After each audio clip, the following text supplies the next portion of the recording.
my stream. Hello. Hi, it's me. I haven't played Phoenix Wright Ace Attorney in a while, so maybe I'm not gonna remember anything about the killer. What I do know is that I've cut an apple.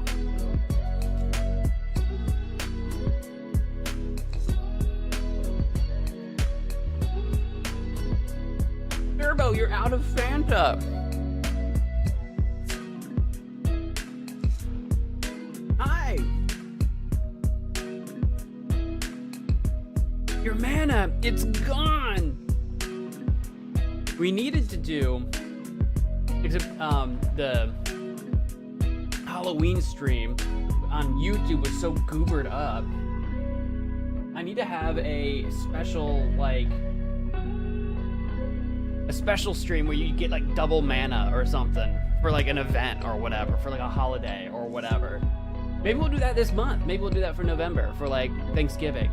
I know not all of you celebrate it, but here in the United States, we have Thanksgiving coming up in a couple of weeks. I got that Fanta in my system, Fanta in my system. Which, when that happens, when we get to actual Thanksgiving, I won't be streaming, so I'm pretty sure I'll be with my family. I mean, unless, because usually we do lunch. So unless I don't stick around late for dinner and I come back home and do a late stream, but I doubt it. Hey, how dare you? How dare you shark me in the middle of my yapping? How dare you? Like a smack to my face, like a shark smack. A shark smack. Smack shark. It's like a shark smack slap. Shark smack slap. I'm just saying S words now.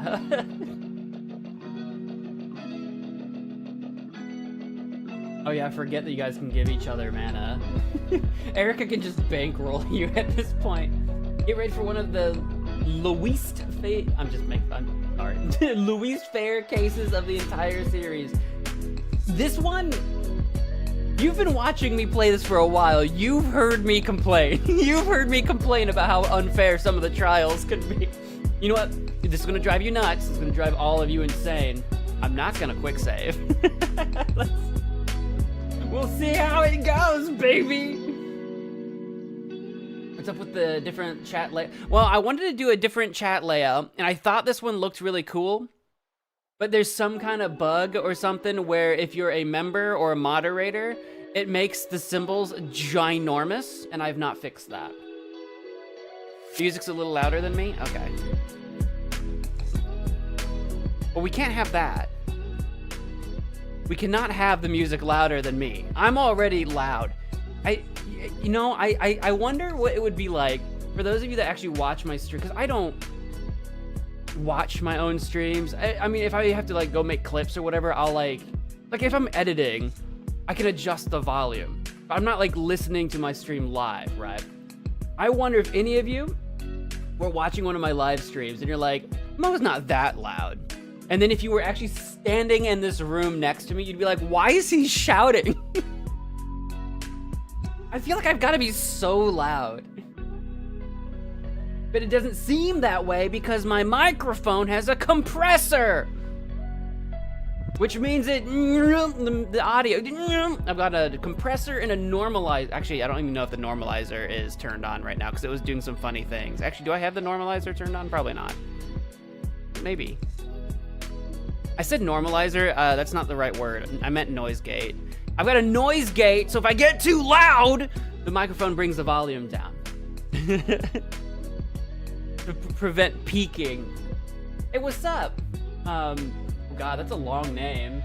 Elson Verjuenza con hambre. I got con hambre!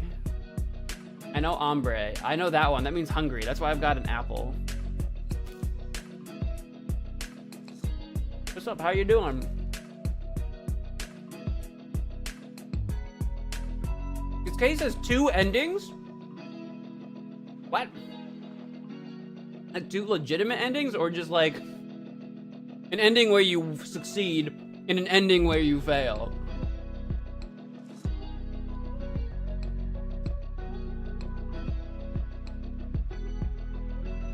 I feel bad about eating this apple. I always feel weird about eating on stream, but I haven't eaten since breakfast, and I didn't realize it was already 5 o'clock. It's 5 o'clock here. For anyone who's celebrating is not the right word. Participating in the time change over the weekend, Sunday, at least here in the United States. I think most of the United States. There might be some weird exceptions somewhere. We went back an hour, so it's 5 o'clock my time, but that would have last week been 6 o'clock. So if you don't participate, you haven't even noticed the difference because I'm actually starting an hour earlier, my time, trying to make it still kind of normal. Give me a bit of apple, I'm hungry. Here you go. Here's a fat chunk of apple. Don't mind the core that I didn't properly cut out. It's kind of dark in the middle because I didn't cut that out, but here's a fat apple slice. Here, have an have an apple slice.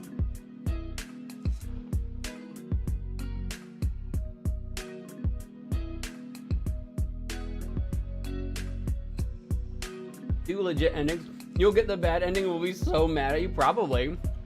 Honestly, probably. 100% I'm gonna get the bad ending, and I'm gonna have no idea either. Is it the ending where the killer kills everybody?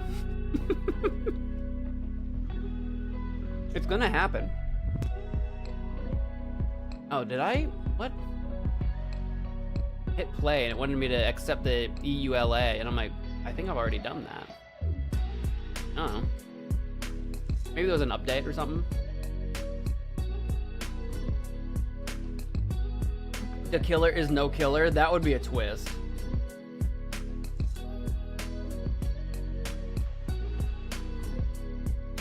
I'm not that fat, but thanks.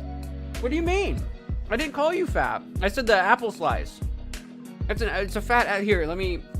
I cut like. I said the apple slice. So this was the one. That's a fat apple slice. This one's a little thinner. I was trying to give you the bigger apple slice because you said you were hungry. I wasn't calling you fat. Don't you put words in my mouth. I don't call people fat. That's rude. That's very rude. It's a rude thing to do. That's just his name, you silly. Well, like, supposedly, I think he shot... He didn't kill her, though. He shot at least Francisca. He could be acting like a killer. He could be, like, being really dramatic just so he can get us to do what we want.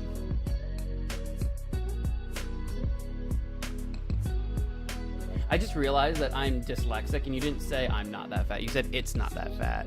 You were defending the apple slice, and I'm just dyslexic, and I thought, never mind. I'm just now realizing I can't read. Anyway, I hit the play button. Is the game gonna load or no? Okay, now Maybe. Guys, the Phoenix Wright is a lie. Yeah, but Edgeworth's the prosecutor right now. He shot your wife if he did. I mean, I don't have a waifu. What are you talking about?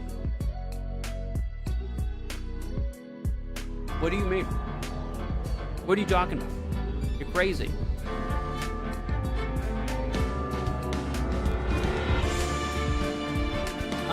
Give me a second here. Also, that music seems like it's probably too loud. I'll fix that in a moment.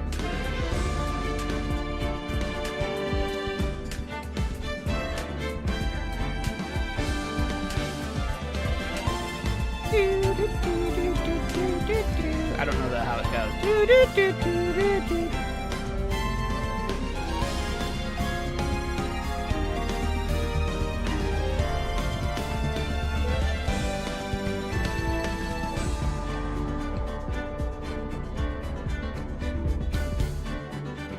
Whee!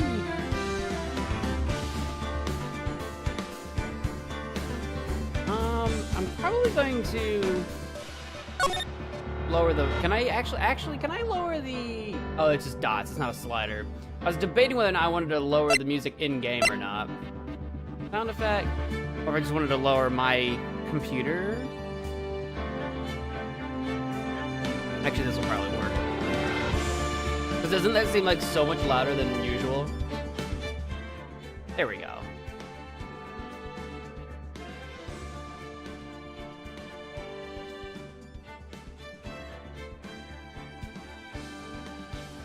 Is that better? Did I overshoot it? Is that loud enough?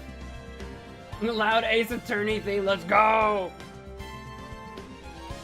And don't forget your belt. I don't want to go get my belt.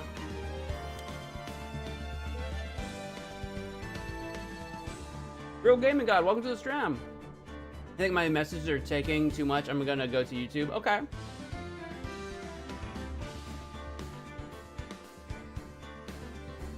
Yeah, I feel like, is Twitch on like a delay or something like right now? Because I feel like all your messages are coming in kind of late. Maybe that's a weird Twitch thing happening right now.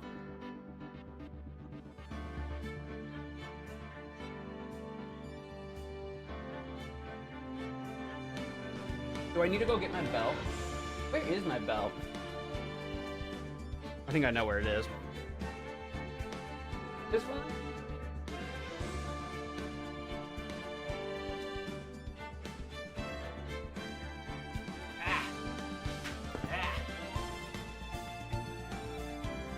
I don't even know if I need the belt though. That's for Francisca's whip.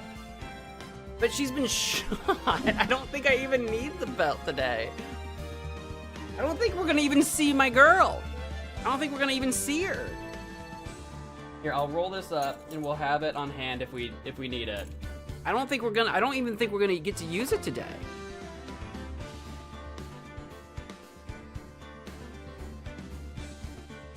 Hello friends and welcome to Let's Play Ace Attorney Phoenix Wright, Ace Trilogy, Ace Phoenix, Attorney Wright. We're gonna continue where we left off in episode 4. Yeah, episode 4, Farewell My Turnabout. I don't remember why we have extra saves, but this is the one where we left off. Last that I knew, we discovered that Francisca had been shot, presumably by the killer, so that we now have to defend against Edgeworth as the prosecution. Welcome to the stream, El Robador. You did it, you did it. The deed is done. And apparently we... Is this where we left off? Is this where we left off? We're, cross-examining old bag? Leave it to me, Edgy. Is this where we left?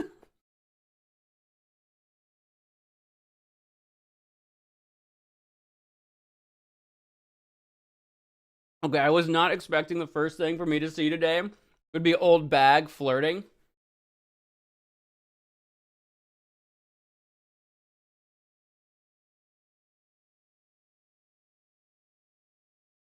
Alright, I gotta remember what everyone's voices even were. Leave it to me, Edgy Poo. Because I definitely don't remember. Oh, she's got a gun. Did I have a... What was I using? Did I have a prop? I don't... What did I use? Did I use this thing? There, I got a gun. Pew, pew, pew, pew. What you witnessed? Anyway, after the ceremony, I went to pace around in the hallway in front of his room. There was something I was interested in finding out, you know. I gotta have the pinky up. Finding out, you know. Well, since I was on the job, I made sure to keep a good eye on the whole time. That's when someone showed up. It was a man coming out of poor Juan's room. I don't remember who any of these people are. This is gonna be a nightmare. It was On Guard! Matt On Guard. He was trying to sneak his way out of Juan's room. All right, that's a pretty straightforward testimony. It's gotta be more complicated than that. So Mr. On Guard came out from the victim's room. See, it has to be him. He's the murderer. ... Matt's the person I'm defending. Should I take a look at the court record real quick and remind myself of who everybody is? Who's the who? Oh yeah, Matt. That's right. That's this guy. Juan's the one that's dead. Adrian is Matt's manager, but also was Andrew's mentor and Corrida's manager. Andrews. Oh, Adrian Andrews, right. I was saying, so that's her manager. Wasn't she also managing Juan? Someone was managing, wait, no, Juan Corrida. Right. So that was also, Celeste was, okay, got it. I was trying to remember who the managers were. I kind of remembered. We've also got Lotta and Will and Edge and Francisca and Dick and Pearl and Maya. And then for evidence, we've got, what are we working with? We've got the nickel samurai, the press conference ticket, the radio transceiver, Lotta's camera, magazine clipping, hotel guide map, guitar case, wine glass, crime photo, suicide report, attempted suicide report, Juan's autopsy report, knife, and Jammin' Ninja's button. Okay, we'll go back. Now we kind of have a rundown of what we have. You remember Matt's voice? I do not. Was his the Valley girl? The Valley guy? I feel like it was. I see. Well, Mr. Wright, you may begin your cross-examination.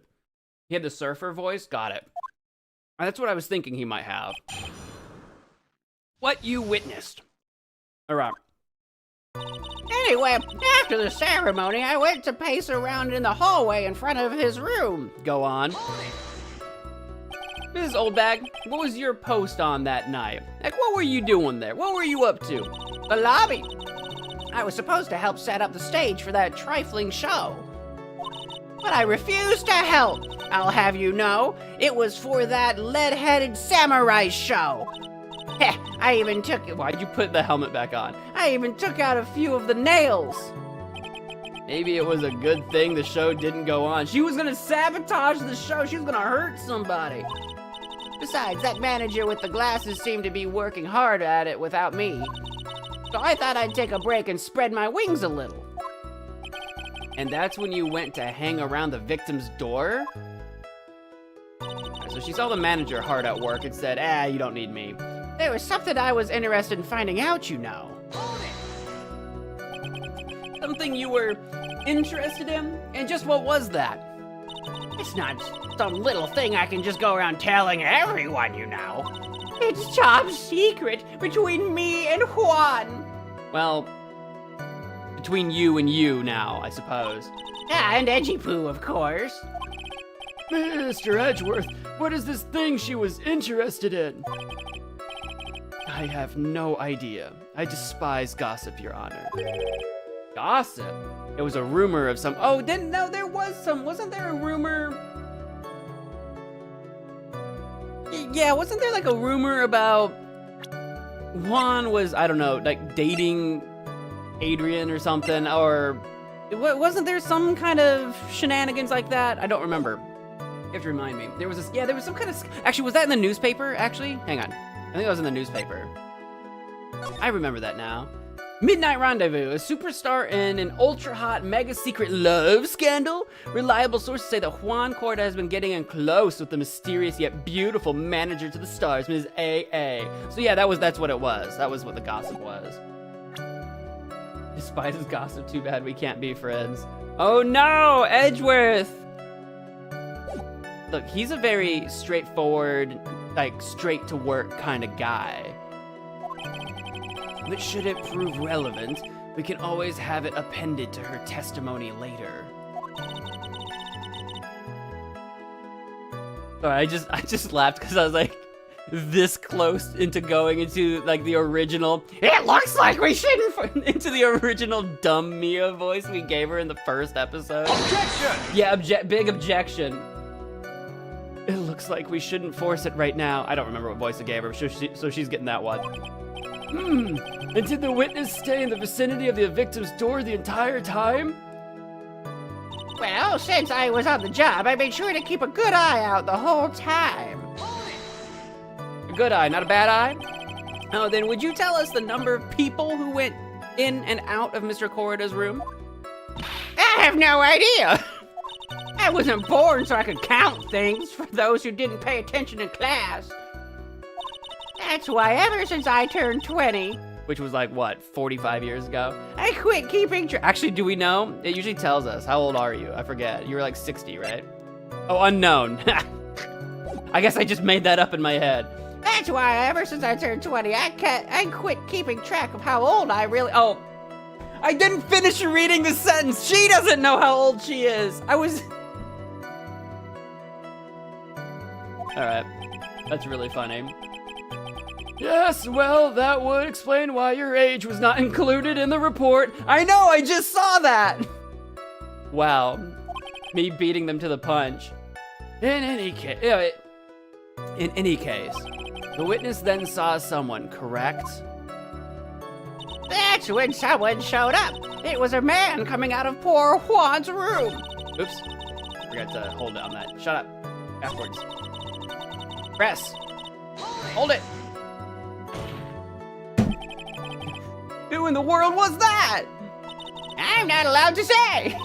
This sort of information has to be carefully guarded from the masses, Sonny. The man that came out of Juan's room, he was... Yes, he was. I'm too scared. I can't say his name out loud. Lord Voldemort. He who shall not be named. Oh, what I wouldn't give to have Francisca's whip right about now. You and me both, Phoenix. You and me both.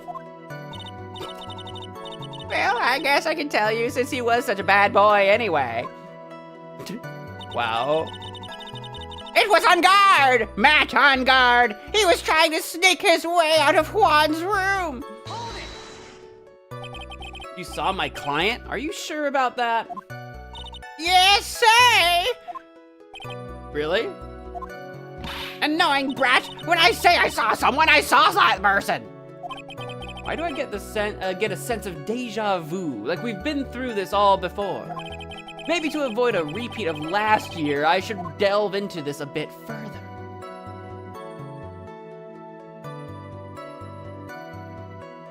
The person's face, what the person was carrying, the person's clothes. There might have been a clue last time we were playing this, and I don't remember what it was. Hey Luke, welcome to the stream. Do you want an apple slice?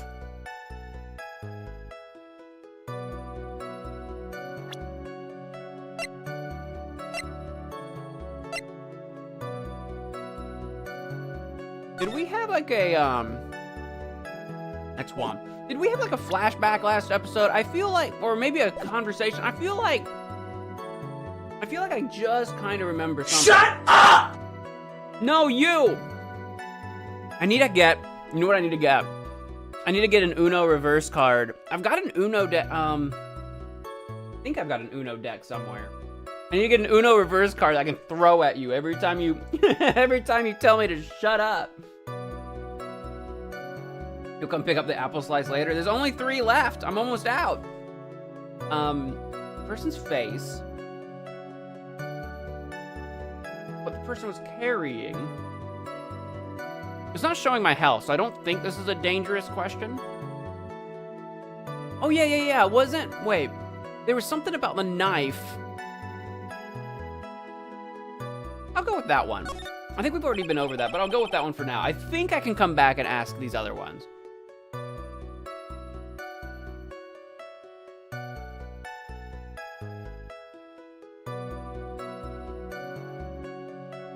What? Did you and me have a conversation in another stream, or are you talking to someone other? What, like right now? I don't think I have a split personality. I was talking to you. You said you'll come pick up the apple slice later. I said I've got 3 left.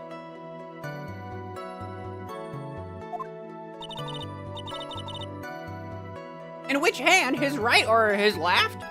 Oh, did I ask about? Oh, yeah, right. Because didn't we decide?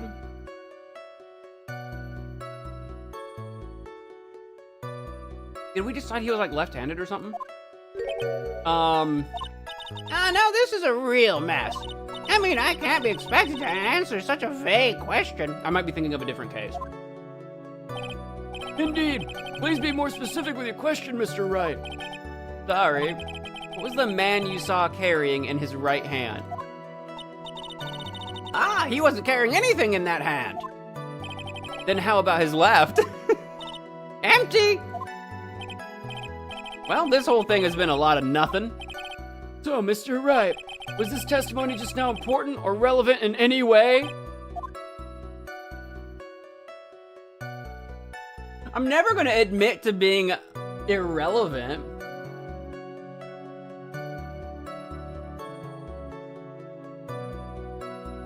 You just said we had a conversation. I don't think I did. What are you talking about? What was I talking about before the shut up? I don't know. Rewind the tape. I don't know what you're talking about. You said apple slices. I said I have 3 left. That's all I remember. Take it or leave it. Of course it was important, Your Honor. Then perhaps you would like to point out what part of that testimony was important. You don't really have to put it that way to get me to say, Mr. Wright, there is something much more valuable than a person's pride. And that is time. oh, wait, am I? Y'all tricked me. Please don't waste this court's precious time with worthless questions. I'm not, this is all relevant. Yes, Your Honor, I think I just wasted his good favor. She may not remember things or be mistaken here and there, but I don't think she's lying. That's bad for us, really bad. No, well, no. Well, 'cause where did we find the bloody knife? I don't remember. Where did we find this?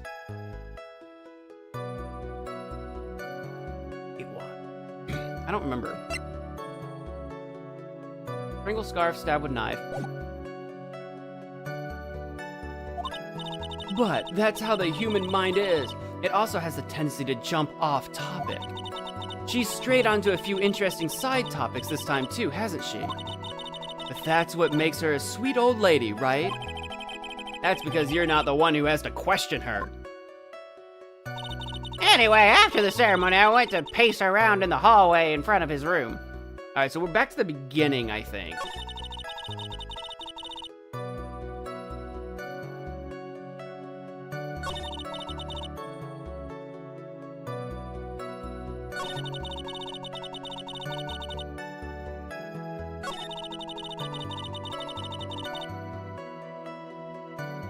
Okay, I was rereading those to myself. It was in the dead body. Oh, okay. That would be why he had nothing in his hand, because he left the knife behind.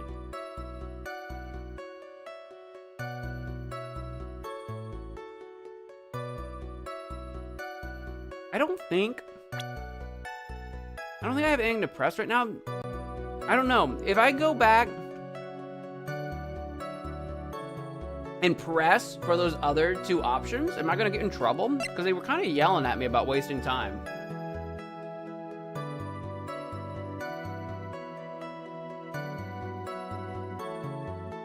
The face? Yeah, I can't remember. Was there something about his face?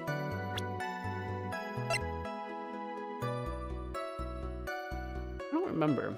I mean, I don't have any idea as far as stuff, so we might as well. Right? You saw my client? Are you sure about that? Yes, say. Really? Alright. Because the only other option would be the clothes.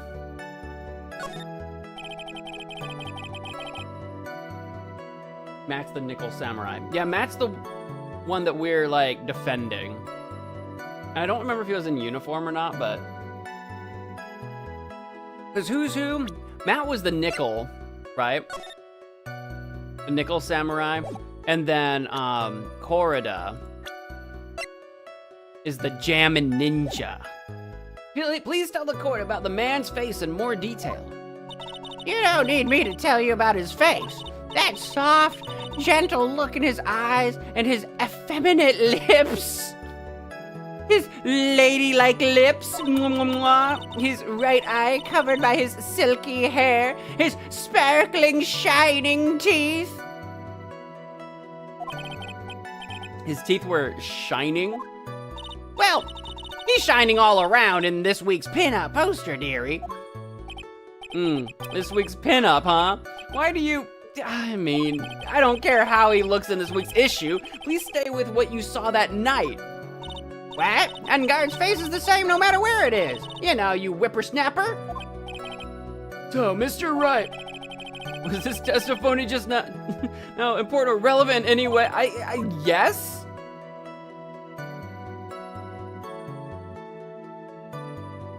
Am I gonna get in trouble?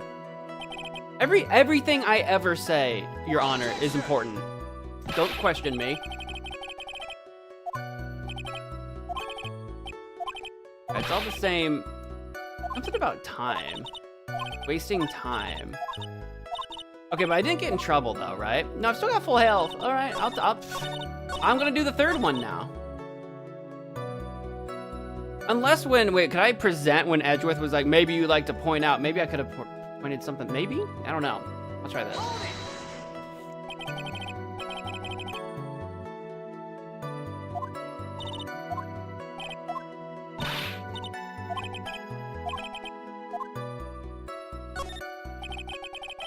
Please tell the court about the man's clothes in more detail. What a troublesome man you are. Really, as if something like that matters. But it does. And what was it? Oh yes, it was that thing. What thing? That gaudy thing he's always wearing, that racing jacket. He was wearing that at the detention center too. All right. That thing's meant for nothing but seducing women out of their pantaloons. Men.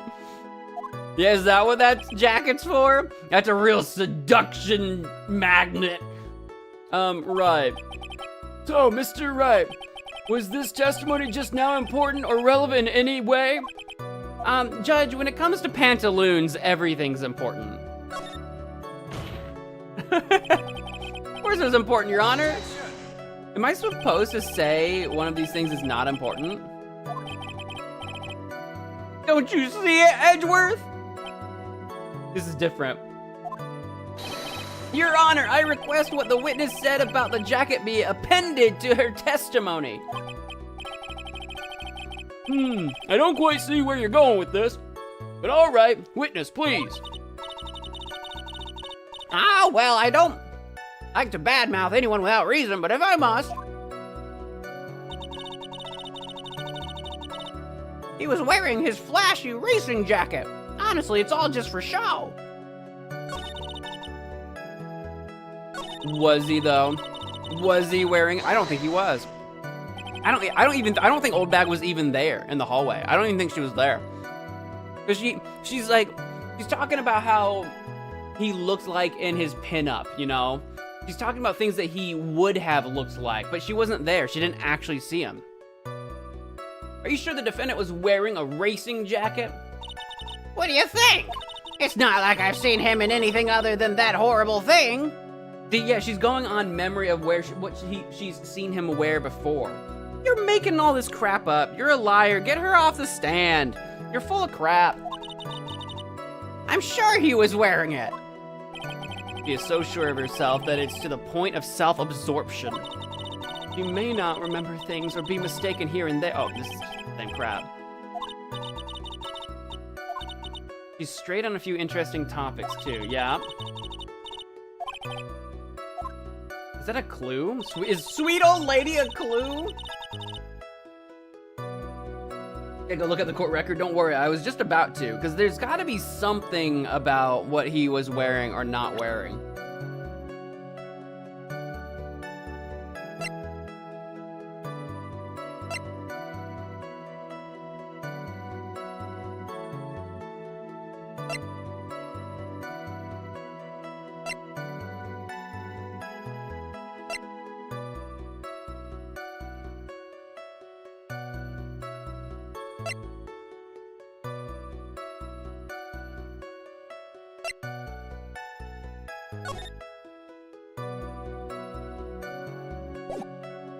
But I'm not entirely sure what it is.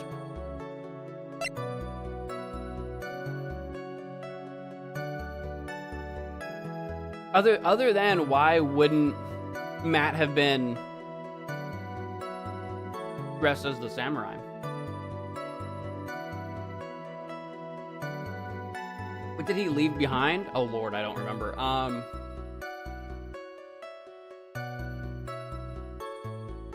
I don't know what a hakama is. You're speaking Japanese to me now.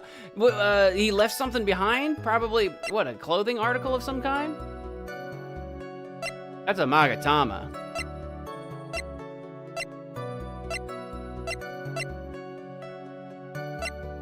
Do I have an item? Or is it in the picture? What am I forgetting? What am I forgetting? Samurai pants. What'd he do? Leave his pants behind?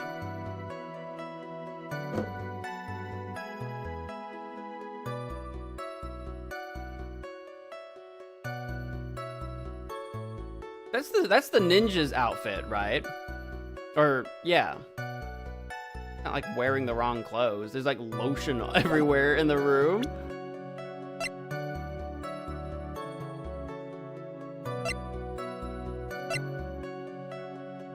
There was the scarf thing, but wait, the scarf? Do you ever wear a scarf? No. You wear a scarf? I think Juan wears a scarf. Whose scarf was it? A button from Juan. The button? Was that what it was? Was ripped from his costume, covered in quarter. Oh, there's the Hakama. Found in Unguard's Hakama. That was ripped from the there, yes, that's it. Yeah, okay, because it's bloody, so the button was left behind. This is what happens when you take like 3 weeks off or longer. When was the last time we played this? This is what happens when you like take a long break and come back and you can't remember diddly squat about what you found. Right. So the button was ripped off, so he was clearly wearing a Hakama in there, not his jacket. Right, okay, let me back up. I think you have to present it at the right spot, right? He was wearing his flashy racing jacket. That's right.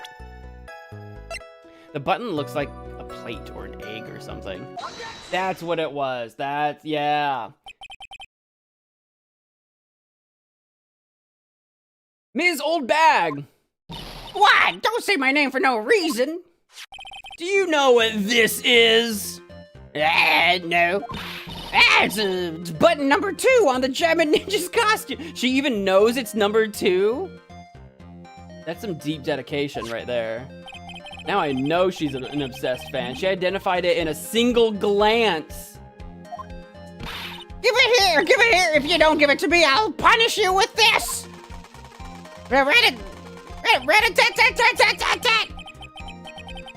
Well, she really is a die-hard fan to want a button covered in blood. This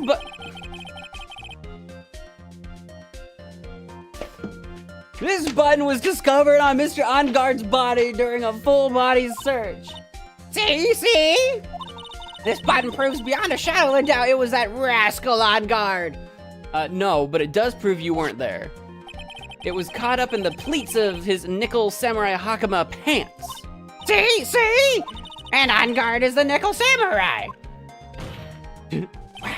Witness! Now, it may just be me, and I do have an active imagination. But just now, didn't you say that the defendant, Matt on guard, was wearing his usual racing jacket? I'm sorry. Sorry that you judge people based on what they wear. If I wore the trendiest dress, then maybe, but instead I have to put up with wearing this ridiculous. This outfit is hideous, or I've got a tape recorder stuck on my chest. It's heavy, so heavy, I wish we could have switched to CDs ages ago. Dream of life for all those kids out there. I work hard. Understand now, take a look in the mirror. Your clothes are a documentary on curling. You should take a tip from 10 to... Did she say she has a recording device on her chest? What did she just say? Now hold your tongue still there for 1 second. So what you saw in actuality was not Mr. Onguard, the man, but Mr. Onguard, the nickel samurai? But when you think about it, I don't think she saw anybody. I don't think she was there. they're really one and the same anyway. Ms. Old Bag, this is a very important point we're talking about. Edgy Poo, do you think so too? Well, it might be something worth considering. Just say it's important and agree with me for a change.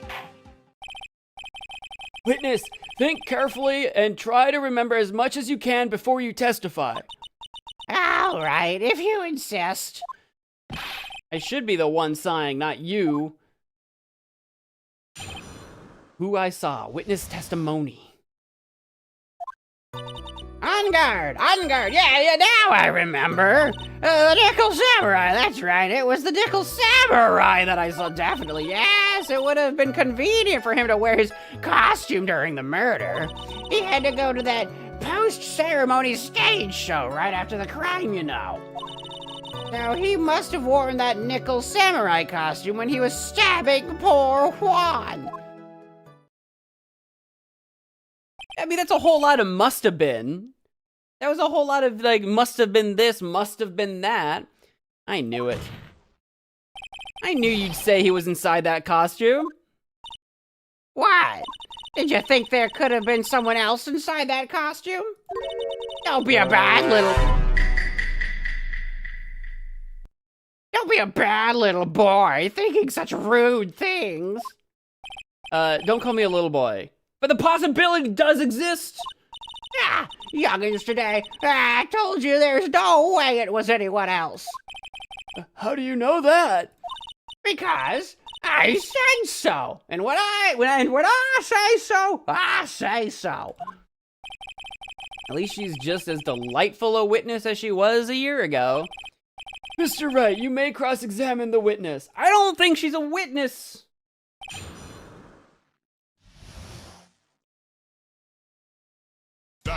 Erica, how dare you? You come back here and fight me like a man. Cross-examination. And guard, now I remember. She does not. BS. Banana sludge. Would you please get... No! I said, how dare you? No sharks. No sharks in my courtroom. They're not allowed. Their weapons are... Their teeth are weapons. Would you please get on with your testimony? Watch your language.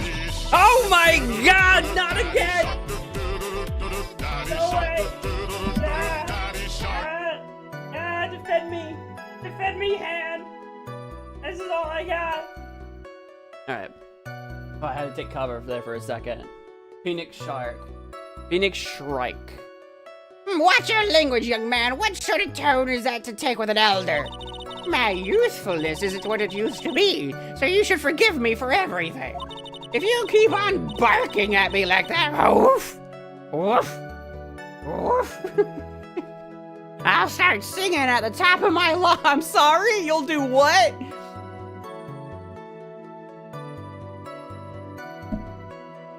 The heck did I just walk into? If I start barking, she'll start singing? What kind of mayhem is this? What? That's what I'm saying, Phoenix! It just got kinky in here. A striking figure by the sea, standing all alone is he. He's the Nickel Samurai. Oh, look, the old bag. I'll need it. She's actually singing. Someone help my poor ears! Mr. Edgeworth, can you please do something about this racket? Witness, I'll give you a piece of gum later if you'll be good and stick to just the facts. Okay! You promise, right? Is she old or is she a child? Right. I'll be sending the bill for the chewing gum to your office at a later date. This isn't my witness. This is your witness. I'm not paying for the gum. Remind me to send you a thank you note later too, Edgeworth, old chum.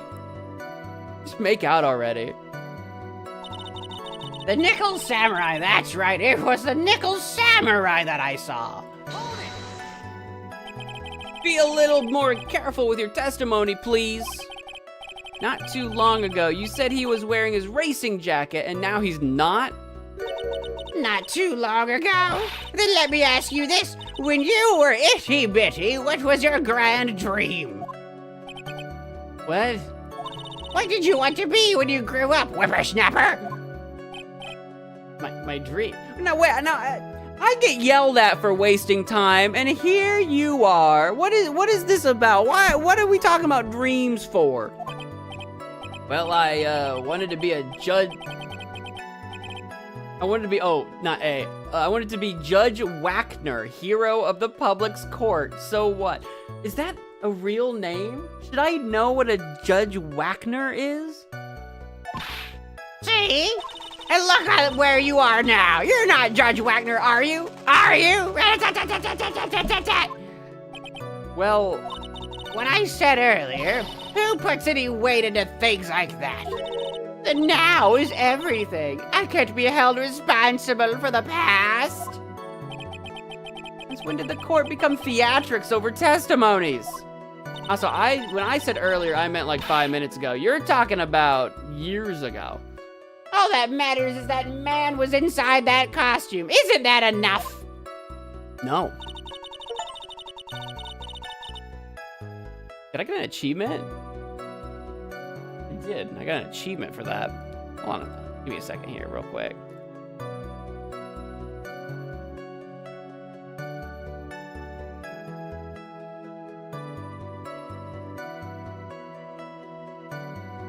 Oh, no. I was hitting the wrong button. There we go. That's better. I saw that when I was like lifting my hand, it was like getting cut off. I was gonna say I should have more room. That's better. That way when I point, you can see my fingy. There we go. I looked over and I saw that and that was bothering me. Okay. Yes, it would have been convenient for him to wear his costume during the murder. And why would that be? That way, no one can see his face, of course. There's still no advantage for him that I can see. In fact, you would think the costume would make him stand out all the more.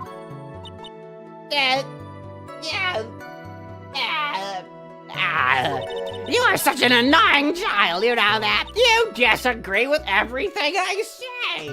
Well, if you keep making things up, I will keep disagreeing with them. Isn't that what you're always doing to me, anyway? I got it. Maybe it was more troublesome for him to change in and out of his costume. You're just making stuff up. Judge, objection, witness is terrible.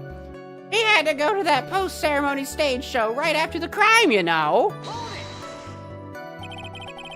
Was there anyone else scheduled to appear at the post-ceremony show? Which, by the way, didn't Matt, like, admit to us in the detention center that he didn't even know about the show?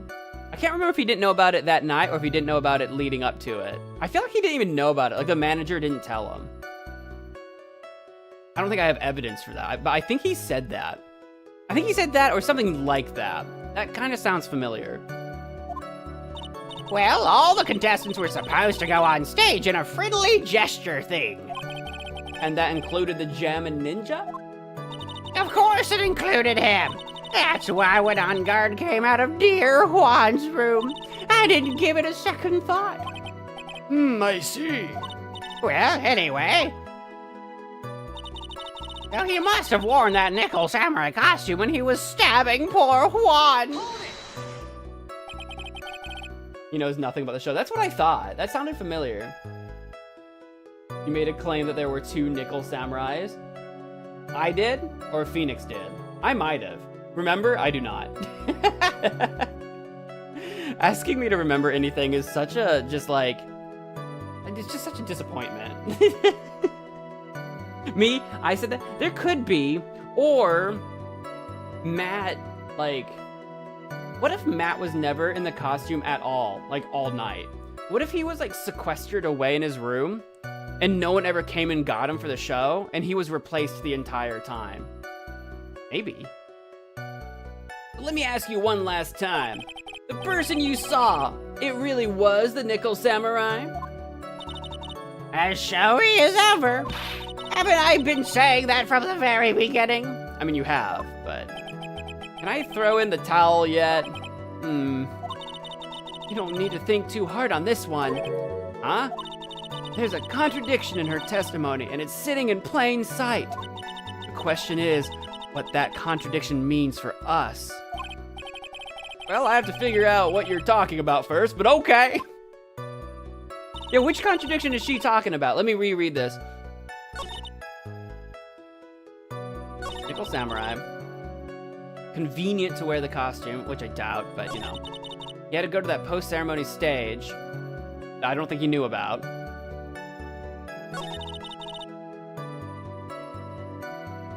Let me take a look at my things.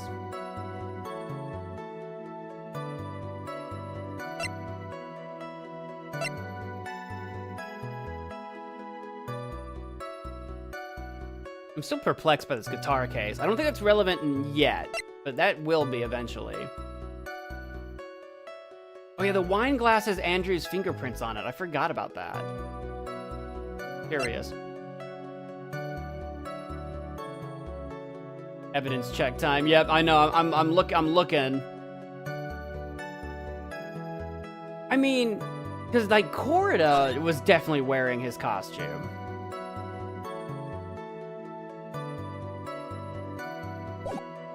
For sure. Do you think whoever killed Corrida is the one that took the guitar out of the case? But I think didn't Corrida not show up on stage with the guitar? So like the guitar has been missing the whole time. Take another look at the knife. I was just about to get there because we have the reports. I don't think these help us yet. That's the autopsy report.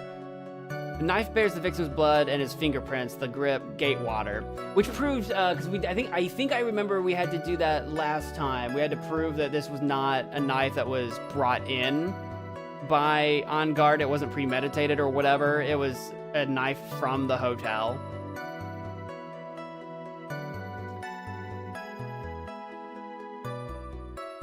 I don't know if that helps us right now. It's got On Guard's fingerprints on it. That being said, if the Nickel Samurai has gloves on, then it wouldn't have had his prints on, right? If he was in his costume, yeah, we were. I thought of it just before your guys' comments. We are on the same page. We're on the same track. If he's supposed to have a robo hand and a glove, then he shouldn't have had fingerprints, yet he did. So, I think we gotta present the knife? Do I present the knife or the photo? Hang on, back up. He must have worn the costume when he was stabbing poor Juan. Yeah, okay, so this is the contradiction. He must have been wearing. This has to be the thing. And I think I present the knife. The knife, right? It's kind of one of those things where it's like, ideally, I would present them like together, but you have to pick one. Or maybe they both work, I don't know, but we'll pick the knife. Please, take a look at this photograph. Every time I do, it makes chat laugh. Every time I make this Objection! Yeah, so it's a knife, big deal. If you're trying to scare me with that, I'll have you know it won't work. No, that's not my intention at all. That's the knife that was used in the murder, correct? Your Honor, do you know why this piece of evidence is important to this case? You don't even have to ask. It's because the defendant's fingerprints are on it. Edgeworth knows where he knows. He knows where I'm going with this. He's already mad. He's already like, oh my God, he's right. Is that what you're driving at? It is. I'm driving 4-wheel stick shift Jeep off-road, baby, and other things that are driving related. That is exactly what I'm driving at. Choo choo. What are we driving at? And whose car are we driving? If Mr. Ungard was really in the Nickel Samurai costume at the time of the murder, then it's impossible for his fingerprints to have been left on this knife. Actually, he would have wiped all previous fingerprints on this knife right off. Oh, that's right. The Nickel Samurai wears gloves, doesn't he? He wears one glove and a robot hand, but whatever. He probably took his gloves off before he began the stabbing. And why would he do something like that? To leave his prints on the murder weapon on purpose? There's no way he would do something like that. However, there is one possibility. Then let's hear your possibility. It's very simple. The defendant went to the victim's room while in costume as the Nickel Samurai. At that time, the defendant held no intent to murder. He was probably just going to relax and talk with the victim about the stage show. Which is why he took his gloves off. But the murder still did take place. It's well known that there was bad blood between the defendant and the victim. Yes, I have heard that before. Well, Mr. Wright, what do you have to say about Mr. Edgeworth's theory? Let me get this straight. Edgeworth's theory goes like this. When the defendant went to the victim's room, he had no intention of killing him. Now, up to this point, are there any problems with this theory? The knife? Yeah. Because I'm pretty sure the knife, remind me if I'm wrong, but I think the knife came from the table in Matt on guard's room. So if you didn't intend to kill someone, why would you take a knife with you from Matt's room with you to Juan's room? So I think there is a contradiction here. I would believe the story about showing up and relaxing if you take a look at all of the drinks lying around. God darn it, I don't know what buttons are. Okay. Like the drinks, someone clearly set it up to look like they were here having a drink, having a chat. But I think they set that up after the murder happened. Otherwise, this stuff would be knocked over like everything else is. So that's crazy talk. So I think the contradiction is, in fact, the knife. The fact that the knife's there at all. It came from the other room. There are no problems. There is a contradiction. Think about it one more time. There's a contradiction. This theory contradicts something in an earlier testimony. I don't remember the earlier testimonies, but we'll see if we can get around to it. What are you babbling about? Now, for argument's sake, let's suppose Mr. On Guard was the killer. If that's the case, I think it's impossible for the killer to have gone to the victim. Oh, this is still Phoenix talking. I think it's impossible for the killer to have gone to the victim's room without intent.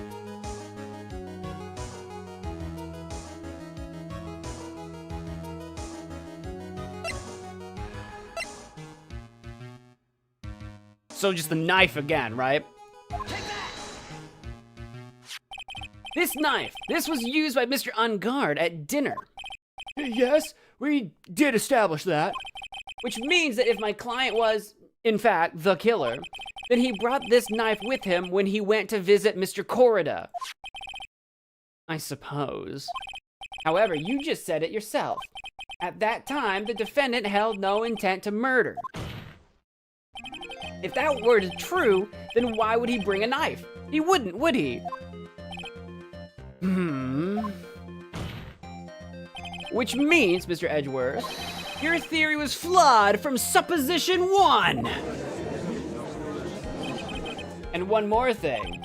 If the murderer was wearing the costume at the time of the murder, then there should be glove marks left on the knife. Should there? What would a glove mark look like? I'll take your word for it, Phoenix. I'm not mad.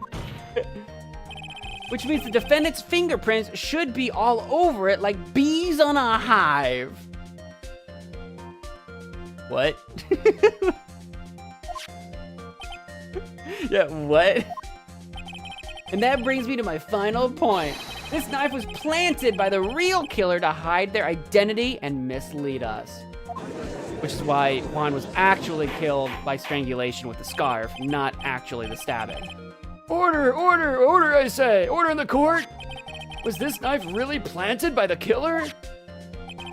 Why would the murderer do such a thing? To frame Matt on guard, because it's got his fingerprints all over it and it came from his room. Yeah, to frame him. Or to hide the murder method, which was a scarf. It really could be either. Do we know... Hang on, I want to look at everyone's profile. Do we know of anyone that specifically is known for wearing scarves? I can't tell. Was that... Does Juan wear a scarf? Was he strangled by his own scarf? I don't remember.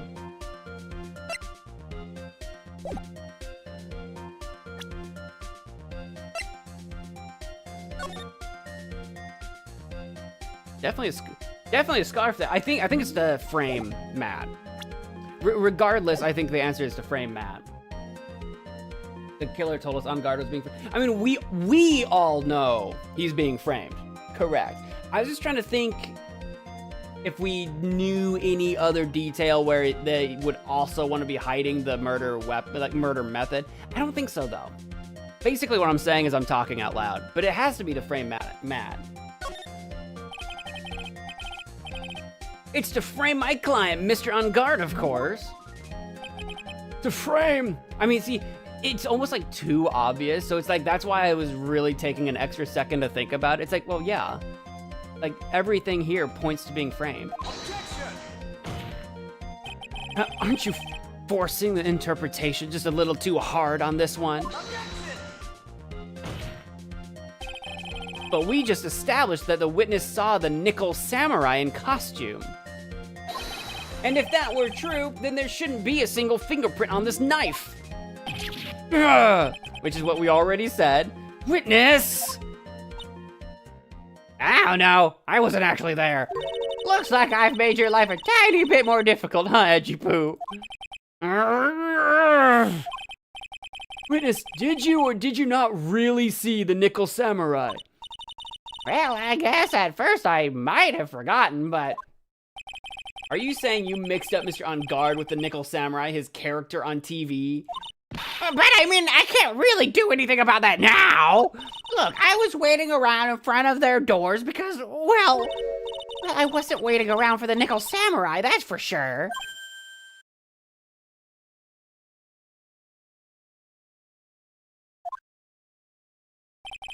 He wasn't waiting for the nickel samurai.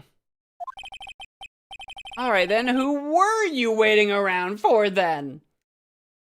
Little Miss, capable of recognizing button number 2 on the nickel samurai's costume in an instant? What do you mean?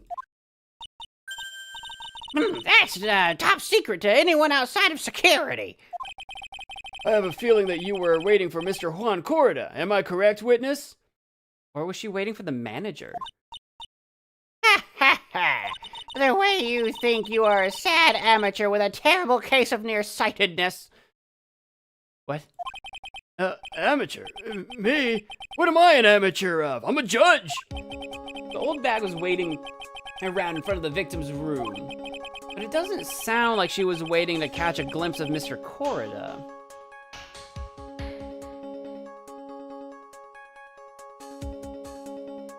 Okay. Maybe Phoenix. Maybe the old bag was waiting around for that person. If it's who I think Mia's hinting at, it's certainly possible. Ms. Old Bag, you were waiting around for this person to come out of the victim's room, weren't you? Out of the victim's room, for the scandal, the gossip, remember, she was waiting for Adrian Andrews to come out. That's what it was.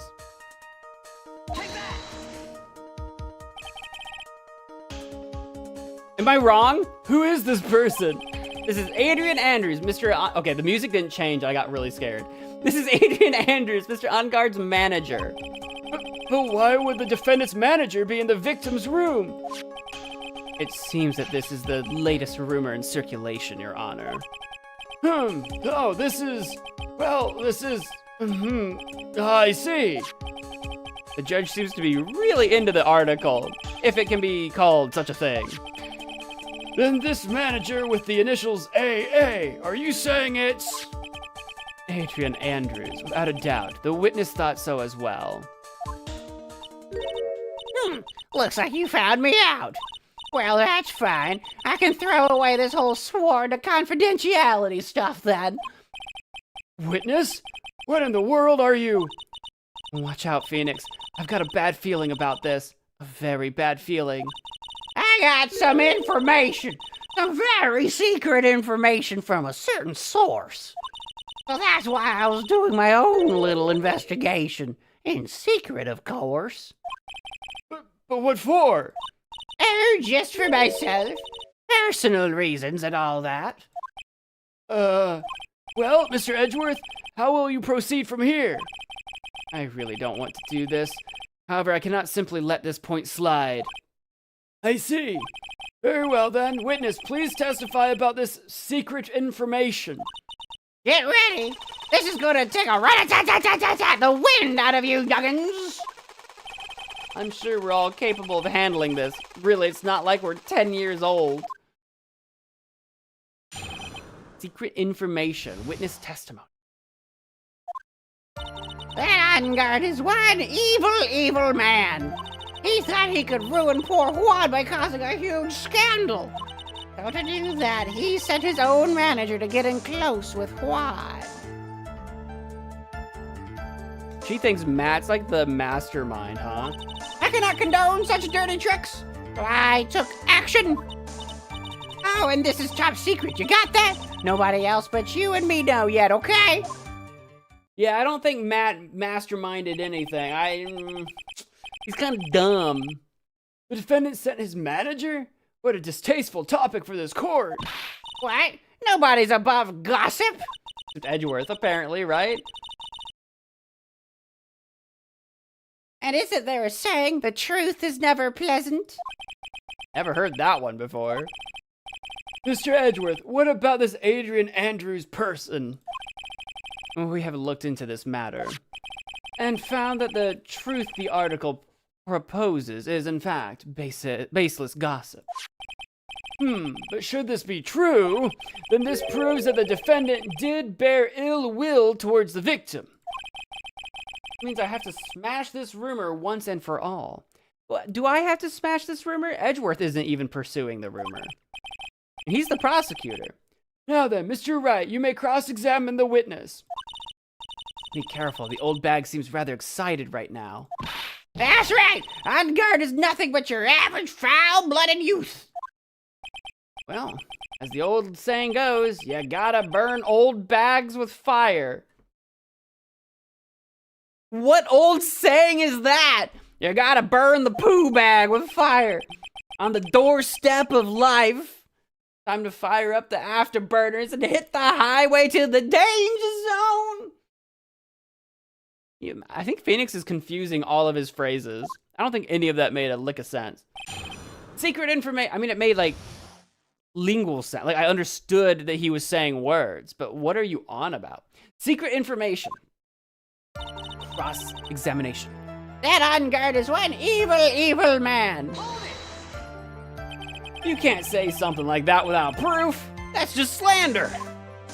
But it's true. That woman was getting intimate, with poor Juan.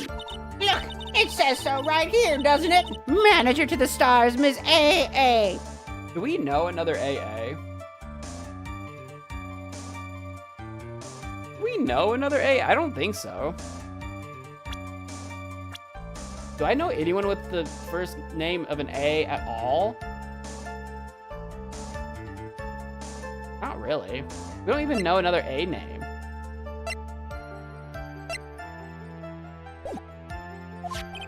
But the name of the magazine this came from is Gossip Land. What? Are you saying that gossip is all just a pack of lies? Exactly. Well, what do you know? I suppose next you'll swear to me that the news is 100% truth. Oh boy. Honestly, Sonny, you can't discriminate between the news and gossip. Yes, discrimination is bad, Mr. Wright. Discriminate? When did I do anything like that? Anyway, on guard will never get me to say touche. You just did. You said touche. You said touche. He thought he could ruin poor Juan by causing a huge scandal. I'll hold the phone here. A scandal? What do you mean by that? You're a dim-witted one, aren't you? I can't believe you don't know what a scandal is.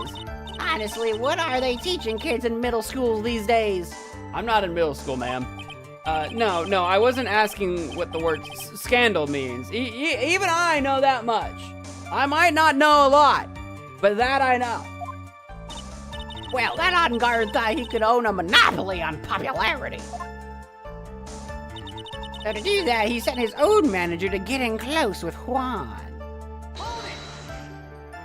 You don't have any proof that Mr. On Guard did any such thing. You must be suffering from shock, the shock of hearing the truth. And now, since you're in so much shock, you can't do anything right. You're right, I can't do anything, but boy do I wish I could do something about you. All right then, Sonny, show me what you've got. Can you show me proof that On Guard didn't bear any ill will towards Juan?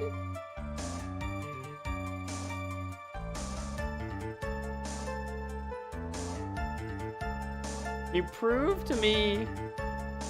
You show proof that On Guard did not bear ill will towards. Can I? Other than the fact that Matt is just clearly not, because we talked to him, he's clearly not smart enough to pull this off. He can't do anything by himself.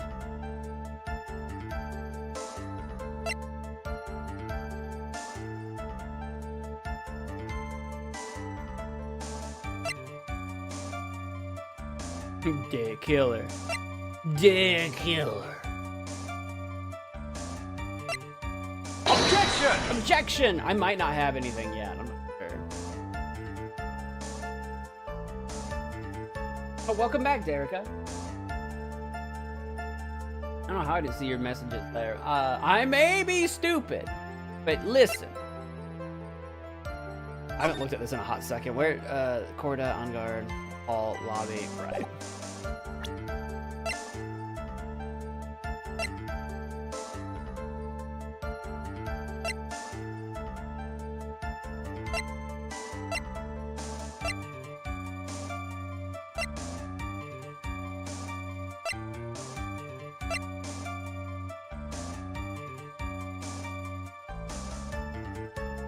I mean, it would make a lot more sense that Andrews killed Juan to avenge Celeste if she thought Juan killed Celeste. I mean, that makes a lot more sense. I don't know if it's that straightforward, but it seems like that might be where this is going to end up leading up. And then it's going to be another twist or something. I don't think I have, unless it's in a profile info, I don't think we was on bad terms with On Guard. Is rivals with the Jammin' Ninja. Like, we knew they were rivals, but they also, like, rose up through the ranks together. The disrespect. Right there with the big... They're big icons there, but they're not big icons on my screen that I look at. I have many screens. I have many monitors.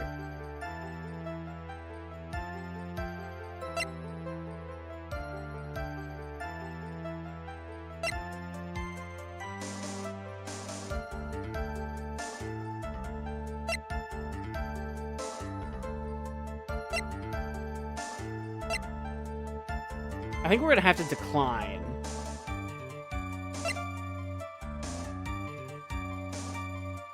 Presumably, I can come back to this if I can think of something new.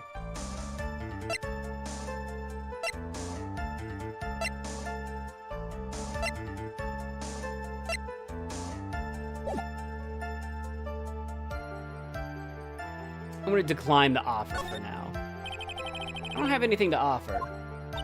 See? Just as I thought. And you were lecturing me about saying things without proof. You've just given me a free pass to say whatever I want, whenever I want, silly boy. Me and my big mouth. That's the way the cookie crumbles. For you, anyway. I'm not gonna take a hit for that, am I? I cannot condone such dirty tricks, so I took action. So, what do you mean by I took action? Like I already told you, I was lying in wait close to the crime scene. Once that slimy woman came out of Juan's room... Yeah, admit to the court. What were you planning on doing? What crime were you about to commit? I was gonna capture her. And teach her a good lesson. Something you youngins need. Yeah, you were gonna kidnap her?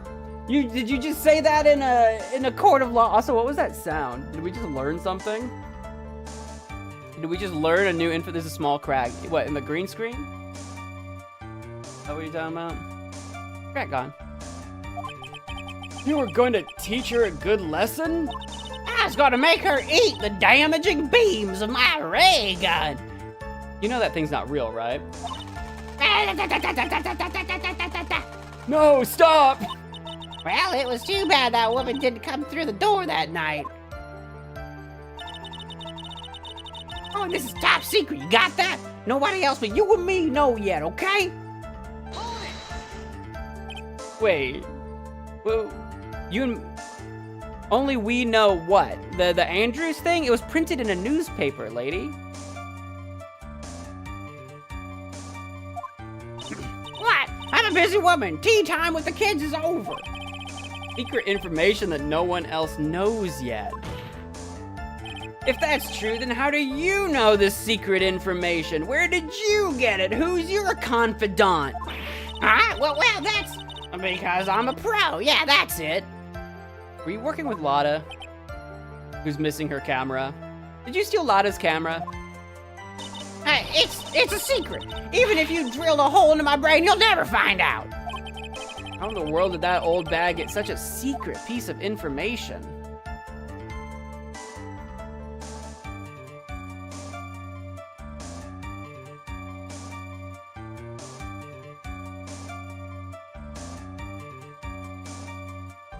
Could it be Lotta's camera? It was stolen, so it's straight up missing. I kind of assumed like maybe the murderer would have stolen it or the killer would have stolen it, but maybe straight up old bag took it, hoping she'd get like some spicy footage. I've got the option to just press further though. Old bag, you naughty woman. I kind of want to say it was the camera. How in the world did that get such secret? Because she got it somehow, and she's refusing to say. We have to present something. There is a wait and see, though. We can't just accuse her of having the Will she crack? Maybe she'll crack. If I accuse her of stealing the camera, will she just say, no, I didn't? Because we don't have proof that she's the one that took it. But she might just fold and say so. She might just give it up.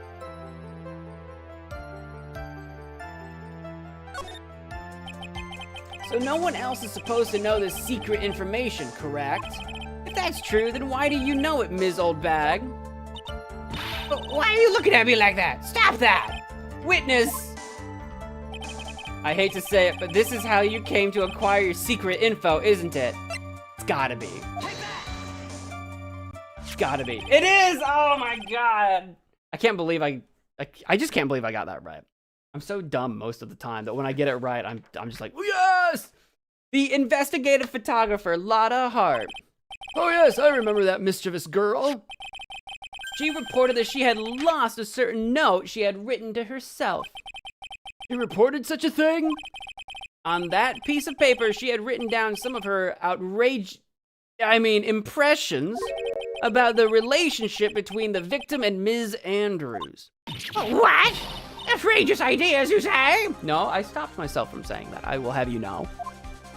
No, I said impressions.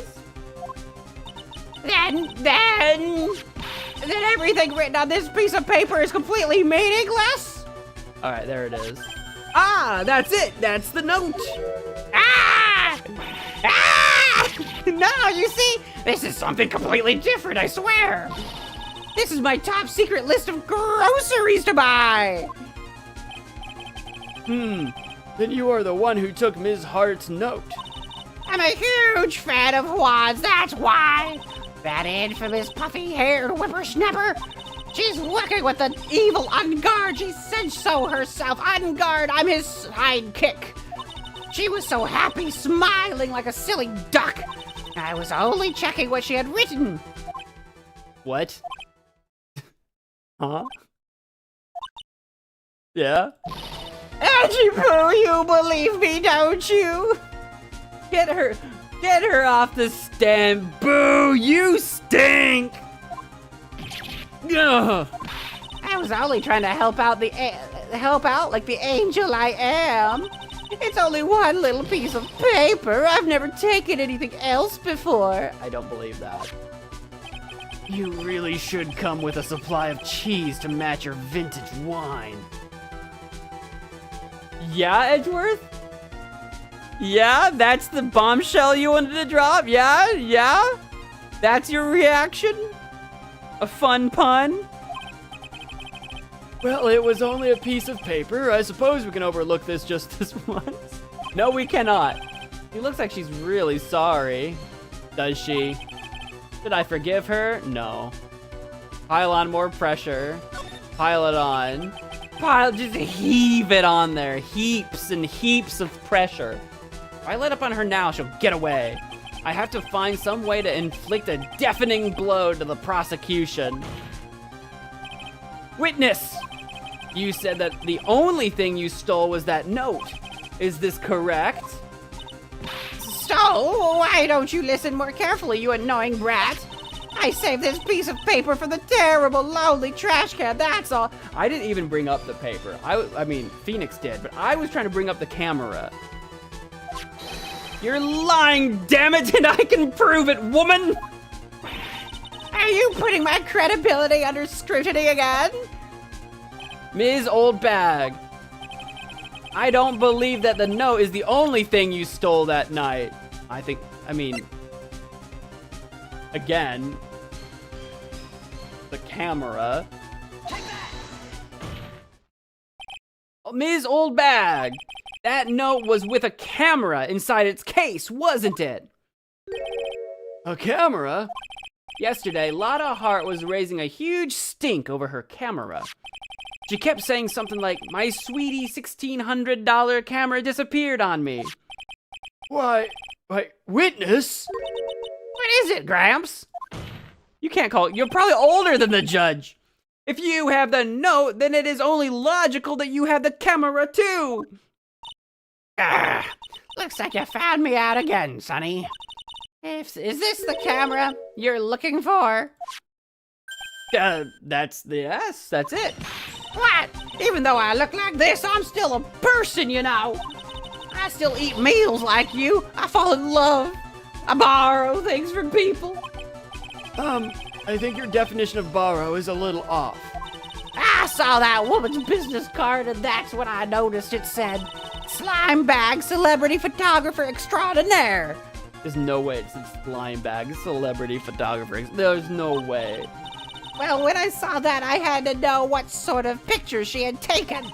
I'm a professional security guard. It's my business to know these things. Bailiff, check this camera's photos, hurry! We must examine them at once! I know, I want to know what's on them. It can't be anything too graphic, or it would have freaked out Old Bag, but... Well, Mr. Edgeworth, what do we have? There is only one photo that seems to be relevant to this case. Please present it to the court. Ah! This is the Nickel Samurai. So it was someone dressed as the Nickel Samurai coming out of the room. Confirmed.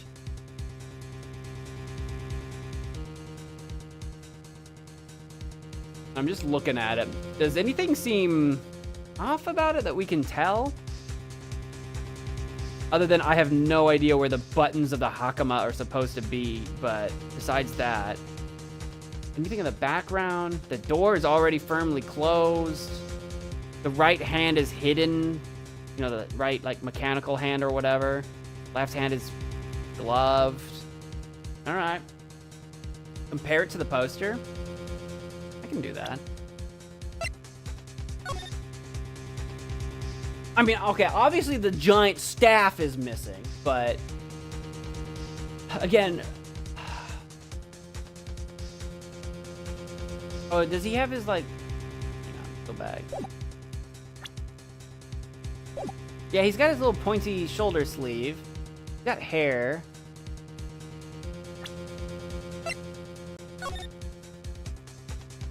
Yeah, other than we can't really see the hand. We can't really see his arm at all. He's got this, like, necklace thing. Is he wearing the necklace thing? He's wearing the necklace thing. Got the pants. I'm gonna look one more time, and then we'll move on and see. We'll see what shakes out. Yeah. Water, pants, lit. Like sock things. All right. Fail, we'll be letting our client down. I don't plan on failing. The plan is to not fail. Don't you worry about that. Don't you worry about... No. I was combining the tune of Don't You Want Me Baby with Don't You Worry. That's not how that song goes. Never mind. Ignore me. See, I told you, that's the guy I saw. This proves that the witness was not lying earlier about this matter. Lotta's photo has been added to the court record. Picture taken in the hallway right after the murder. Right. What does all this mean, Mr. Edgeworth? This photo by itself does not prove that the person in it is the defendant.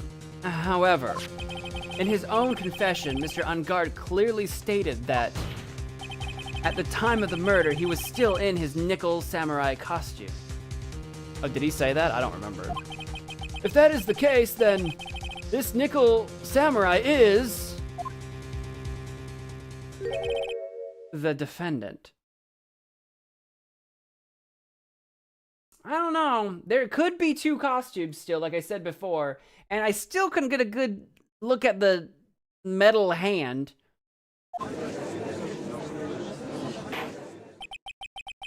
How did it come to this? I think this brings us to the end. We have examined every piece of evidence thoroughly. Final comments, Mr. Wright? The court will consider them before we close? I don't think this is as open and shut as you're acting. Like, I think we've brought up a lot of very valid points here to investigate further. Do you agree that this photo is decisive evidence against your client? No. If this photo really is decisive, then we're done for. But if I raise an objection here and blow it, then I would put Maya's life in jeopardy. Oh, right, because she's kidnapped. I was like, Maya? I'm like, she's not on trial. But no, she's been captured by the killer. Right. I'm with you. I can't make a mistake here. There's only one road out of this mess. This photo that Lotta took, there's...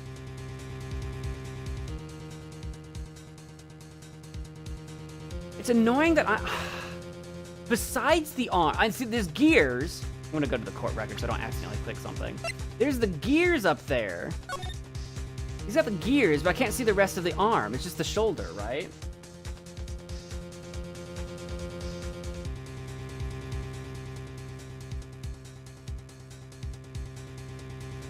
I think I've got a hair in my mouth, but I can't get it. I think? I don't know, maybe I ate it. Shoot. I think, who knows? We'll never know.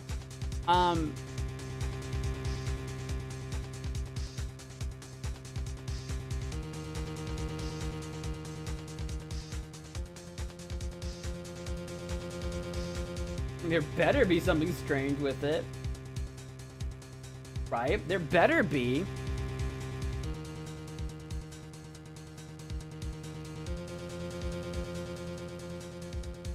I'm looking at him a lot. Is there anything in the background I should be worried about? This is the teddy bear.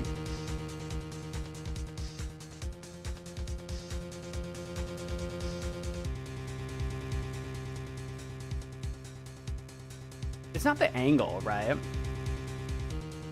Like, is this the correct side of the hallway?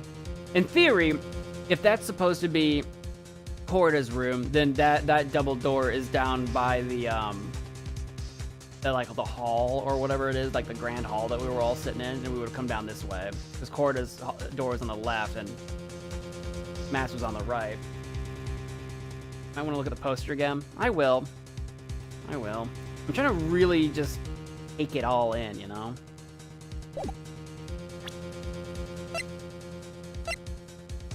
I mean, honestly,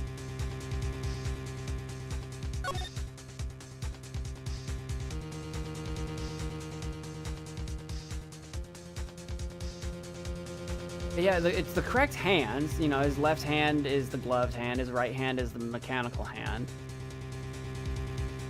Mask, little whatever symbol on his forehead, hair. That's what it is. The camera photo doesn't have floating sakura leaves. That's definitely what it is, wouldn't you? Oh, I was gonna look at shoes last time and I forgot about the shoes. Wait.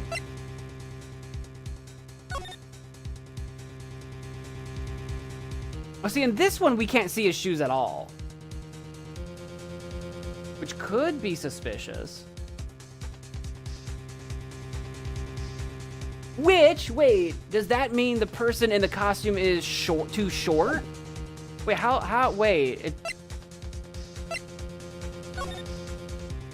yeah, there's no wrinkles here at all. So whoever's in the costume has to be significantly shorter than Matt, right? Yeah, right. So it's not that we know for a fact the shoes were different. It's the fact that we can't see them means that whoever's wearing it is too short for the costume. That's what the problem is. Right.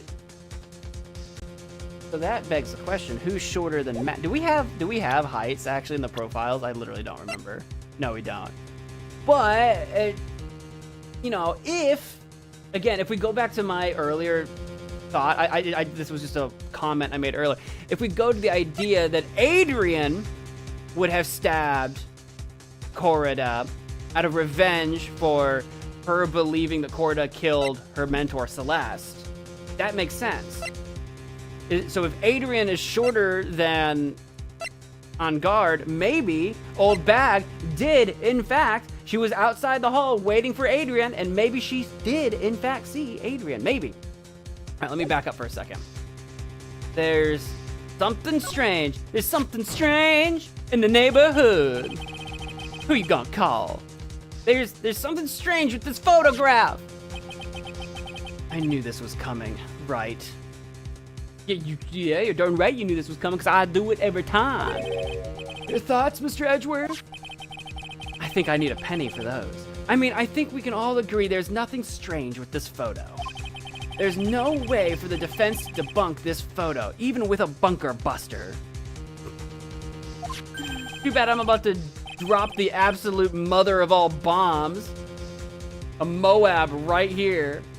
Debunk this with a buster? Is that what you're planning to do, Mr. Wright? You're darn right. I'm gonna lay a fat goose egg all over this. Anyway, please look at the photo one more time. If you really believe you can honestly find something wrong with this photo, then you should only need one chance, correct? Well, I have to find something wrong with this photo. I can't let this chance go by. Where in the heck did she take this photo from anyway? The floor, apparently, like the ground. It's all out of focus. Why can't she take a good shot, especially when it counts? Is it out of focus? It looks clear enough. Now then, let's hear your objection. What about this photo is strange in the neighborhood? Right here. Right here. I don't know where I need to put the finger. I'm gonna put the finger right there. That's gotta be good enough. I would like to direct the court's attention to this one area right here. What are you pointing at? His ankles?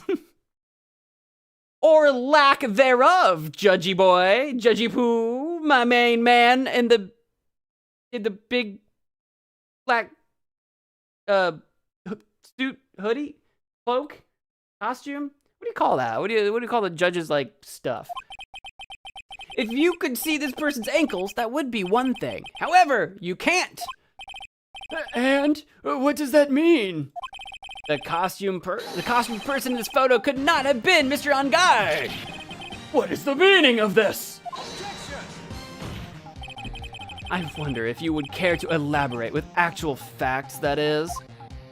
Let's take a look at the Nickel Samurai's poster.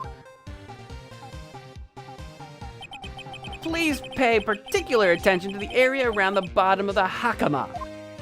Hakama. His socks. You can see his socks. That's right. Exactly. However, in this photo, the Nickel Samurai is clearly holding his hakama up just to walk. Is he? His hand just looks like he's just like swinging, but maybe that's what he's supposed to be doing. Lada, you got to take clearer pictures. I didn't pick up on that at all. There is only one explanation for this. The person inside this costume is clearly much shorter than the defendant.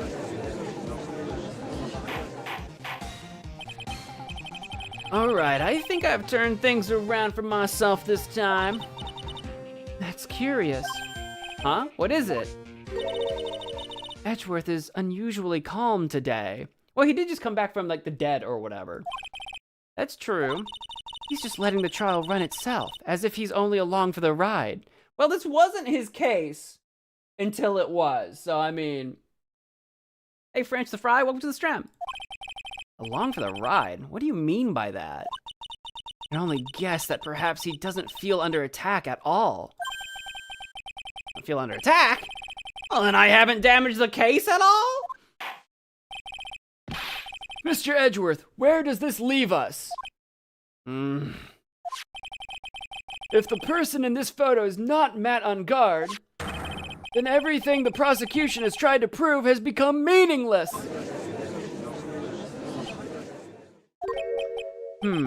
I figured it would come to this. What? Right. I have something I want to ask you. I think you have proven that the person inside this costume is not Matt on guard. In that case, who is this a photo of? Who is the person wearing the nickel samurai costume? Don't stress out over this, Phoenix. It's very simple. What you should be focused on is Edgeworth's attitude, don't you think? Yeah, why is he so calm? I'm playing right into his chiseled hands. Mr. Wright, let's hear your thoughts. Who is the person in this photograph? It was Pearl Fay. She's the shortest person I know. Presumably, could you imagine if it was Celeste and somehow she survived? I mean, there's like no way. She's definitely dead. But what if she was like brought back to life through like another spirit medium or some nonsense? We have no evidence of that. I'm not going in that direction. But could you imagine? I think what they're trying to get us to say is that it's Adrian Andrews. It was obviously Gumshoe, for sure. You know what? I'm gonna lock it in. Obviously, it was the killer. Duh. The killer, not the killer. I think they're trying to say it's... I think they're trying to say it's Adrian Andrews. I'm gonna look at everybody one more time. It's gotta be. Adrian Andrews? That's the best shot we got. Besides going all crazy and saying it's a deceased person. It was Miss AA Battery. Adrian Andrews! If you want to know who that nickel samurai is, it is none other than this woman. And why would you say it must be Miss Andrews? What in the world points you to her? For starters, she's short. Shorty! And she can freely move in and out of Mr. Enguarde's room. Finally, she had dinner with Mr. Enguarde that night. And how does that all add up? It means that it makes it very easy for her to get a certain item. A certain knife with Mr. Enguarde's fingerprints all over it. Which is true. Very true. The knife that was used as a murder weapon? Yeah.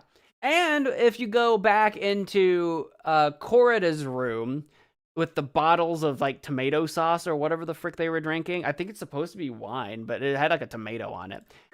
We have one with we have a glass with her fingerprints on it as well. So, you know. Why don't you just say what it is you want, Wright? I have to do this now. This is my last chance to turn things around. Turn around. Bright eyes, turn around. The defense moves to indict Ms. Adrian Andrews and the murder of Juan Corrida. It was Ms. Andrews who tried to frame the defendant for the crime. Order, order, order! It looks like this trial has hit a most unexpected development. Mr. Edgeworth. Yes, Your Honor. This court is issuing a subpoena for Ms. Adrian Andrews. A verdict cannot be passed without first hearing her testimony. Okay. Okay. All right, this is it. I think there's more to it than this, though. This is kind of bad for us. Huh? What do you mean? If Adrian Andrews is summoned to court as a witness, it means that the trial will go on for another day. One more day? Ah! If I don't get a verdict today, then Maya... I mean, does it have to be today? Can I ring up the killer and say, yo, this is going the direction we want. I need one more day. It's not up to me. It's up to the judge. Does it have to be today? Is the killer really going to shoot Maya? He didn't even successfully end Francisca. I don't know. Now then, we shall set Ms. Andrews' testimony for tomorrow. What am I supposed to do? The judge is about to adjourn the court.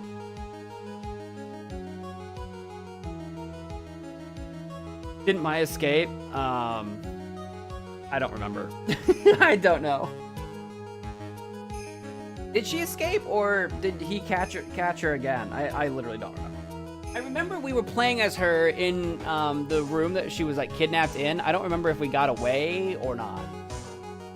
She unlocked the door, but did we know she got away? She might have.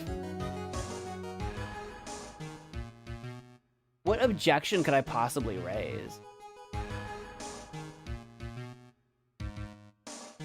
Got no proof she was recaptured.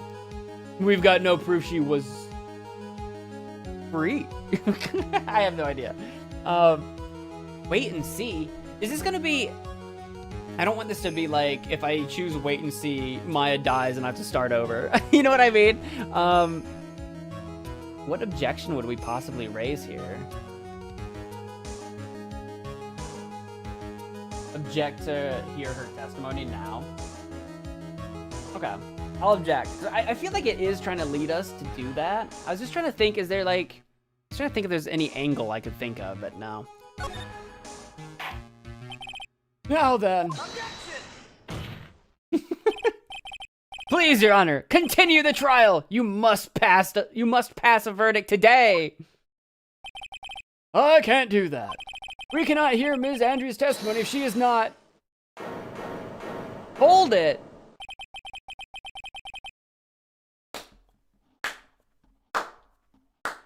Only Discord people. Guys, there it is, guys! Is Erica back from dinner? Derica, there it is! That's the word! That's the one from Discord, from Wordle, like 4 days ago. It's that one! That's the... Guys, we found it! Word of the day! Of horror! I cannot believe it. That's so funny. I abhor wasting such valuable time. That's so funny. Only Discord people know why that's funny. Edgeworth? Your Honor, I request that you please continue with today's trial. But we cannot continue due to this unexpected development. Tisk. Unexpected development? I think you underestimate me, Your Honor. Oh, that's what Mio is trying to tell us with the, you know, just going with the flow. Edgeworth has already gotten this far or whatever. He's already got her prepped and ready to roll, maybe. But what do you mean by that? That Mr. Phoenix Wright would slave his way to subpoenaing, I don't know how to, that's a lot of vowels, guys. Ms. and Adrian Andrews is all happening according to plan, even if Wright was a bit slow to catch on.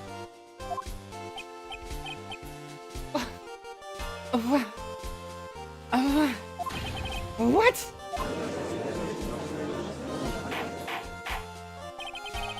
What is the meaning of your statement, Mr. Edgeworth? Ms. Adrian Andrews is currently waiting in the prosecution's lobby.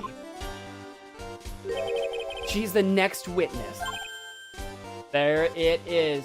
Dude, you were too slow. Your apple slices are eaten. I ate your apple slices. They're gone. They're in my belly.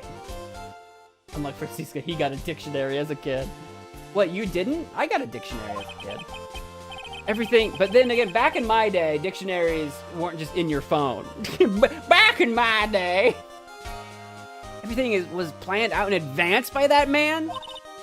Somehow I knew there was no way Edgeworth would overlook Ms. Andrews. Looks like this battle is far from over. Exactly. Very well. I was about to go get lunch, but I guess we'll keep going. We will call the next witness. However, before we proceed, we shall take a 10-minute recess. Please prepare your witness in that time, Mr. Edgeworth. The court will now take a 10-minute recess.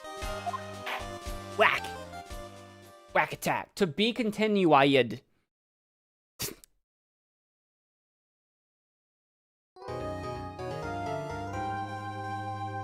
Like all this.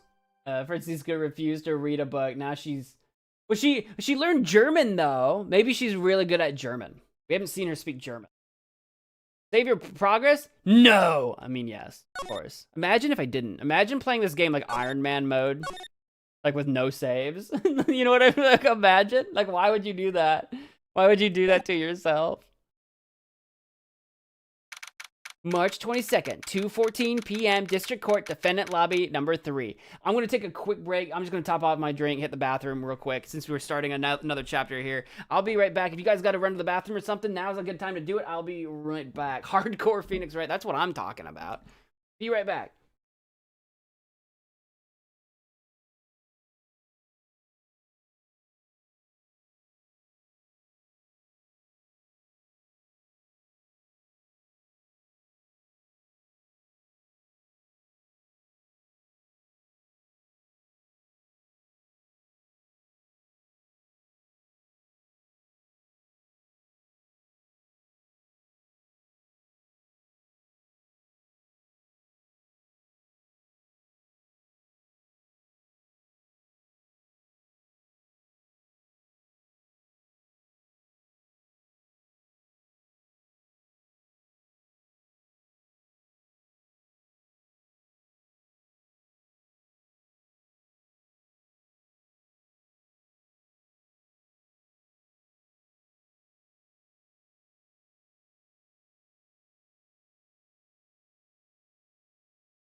All right. Everybody back from the bathroom? Everybody back? Everybody smash that like button. Everybody song and dance. I'm back. Where are you? Erica, you missed it. Oh, you're going to have to rewind. You don't have to rewind very far. We were just talking about Edgeworth said the word. Edgeworth said the Wordle word from 4 days ago. He said abhor. It was pretty good. I thought it was pretty funny.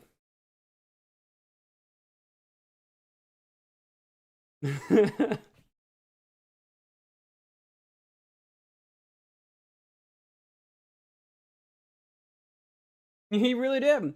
It's right after the point where Phoenix has pieced it all together and Edgeworth is like, oh, I abhor. I forget what he said, but he's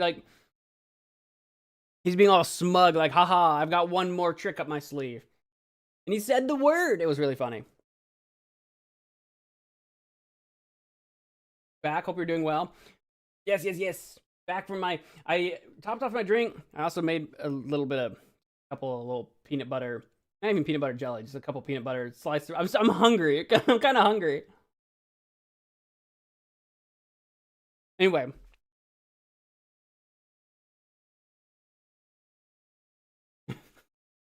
All right, March 22nd, 2:14 p.m., District Court, Defendant Lobby number 3. Oh, God. Yeah, I gotta get the peanut butter down. Dude, I can't believe that Adrian. No way, not cool and collected, Adrian Andrews. She's your manager. It would have been very easy for her to pull this off. The only person who had easy access to the knife you used at dinner was, well, her. So after the ceremony, during the break, huh? I guess, supposedly. I was sleeping like a log the entire time. So did she undress him and he didn't wake up? Is that what we're saying? That she just slipped him out of his costume, put it on, and he had no idea? See, she could have also easily planted that blood-covered button in your hakama. Because she was the one that came to wake me up? Then, dude, you're saying it really was her? Yes, she is the real killer. She was the one who murdered Juan Corrida. But why? I thought she was buds with Juan. She has her own agenda. I don't know what it is. Her own agenda? What are you talking about? I'm pretty sure you'll see by the time this trial's over. It'll be alright. I'll get you acquitted by the end of the day. Give me a verdict that's refreshing like a spring breeze, okay, Mr. Lawyer Dude? Phoenix, you think her motive is related to Celeste Impax's missing suicide note, right?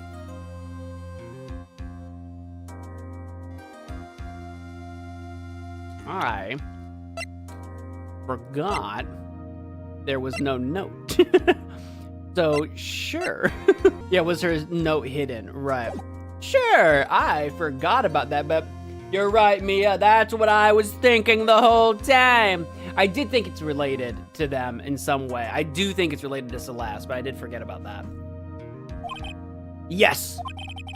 Ms. Andrews depended on Ms. Impax as her strength and reason to live. But then Ms. Impax suddenly killed herself. Trigger warning. It sounds like she left a suicide note and the person thought to have hidden it is Juan Corrida, the victim of this murder. And that's why I think that Mrs. Andrews got close to Mr. Corrida, all to get the suicide note back. Sounds plausible, but one thing bothers me. What is it? Who was it that first told us about their relationship? I think it was her, wasn't it? Wasn't it Adrian? Better stated, Ms. Andrews' dependency issues with regards to Ms. Impax.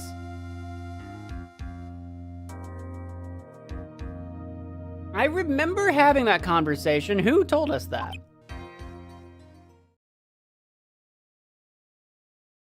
I don't remember. It was Edgeworth? Edgeworth's the one that told us that?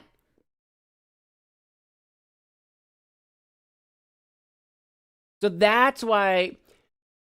Right, that's why he would have had her prepped for today's trial.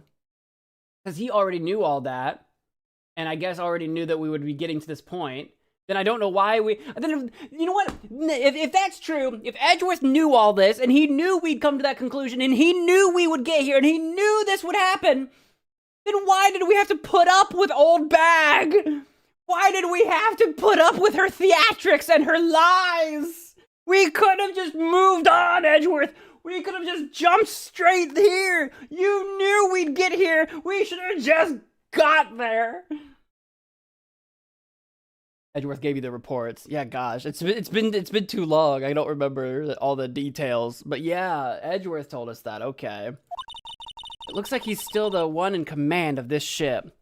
I'm about to take command. I tell you what. Don't let your guard down yet. My guard is always up. My guard is as up as it gets. March 22nd, 2:25 p.m. District Court, courtroom number 3. Has it been a month? Has it been a month since I played this? So long ago. What happened to October, dude? Court will now reconvene. Now then, Mr. Edgeworth, if you please. The prosecution calls the witness subpoenaed by this court. Ms. Adrian Andrews, the person who discovered the crime in Mr. Juan Corda's room. I forgot she had a card. Do I have a card?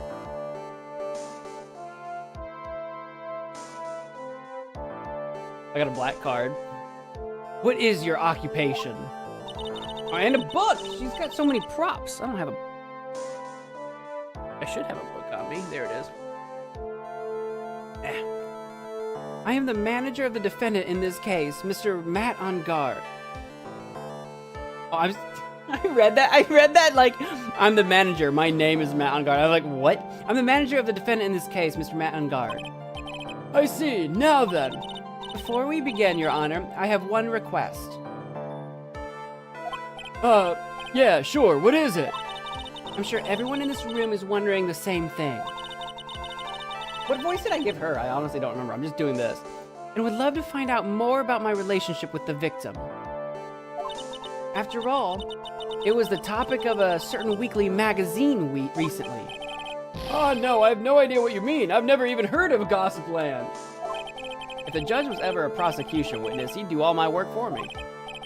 Anyway, I was wondering if you could please tell us about your relation to the victim. Yes, I was seeing Mr. Corda. Was also aware of the rivalry that existed between Matt and Juan. The card's the same that she found in the cellar? I knew we saw that somewhere else before. I couldn't remember where. I knew that came out. Is that where it was? It was in the cellar?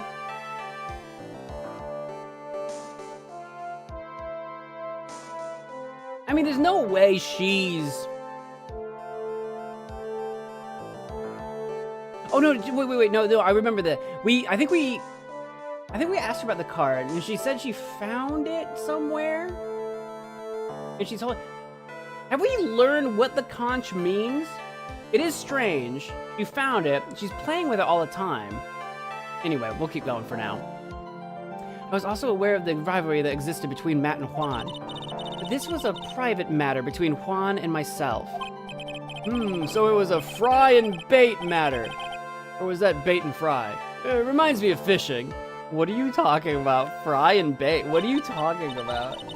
I found it in her purse. That's right. That does sound familiar. But I didn't kill him. No one is accused of... No one is... I can't breathe. No one is accusing you of that. I think there's someone who would beg to differ. Yep, I kind of accused you of that. Yep. I think we all understand your relationship with the victim now, Ms. Andrews. Very well then, witness.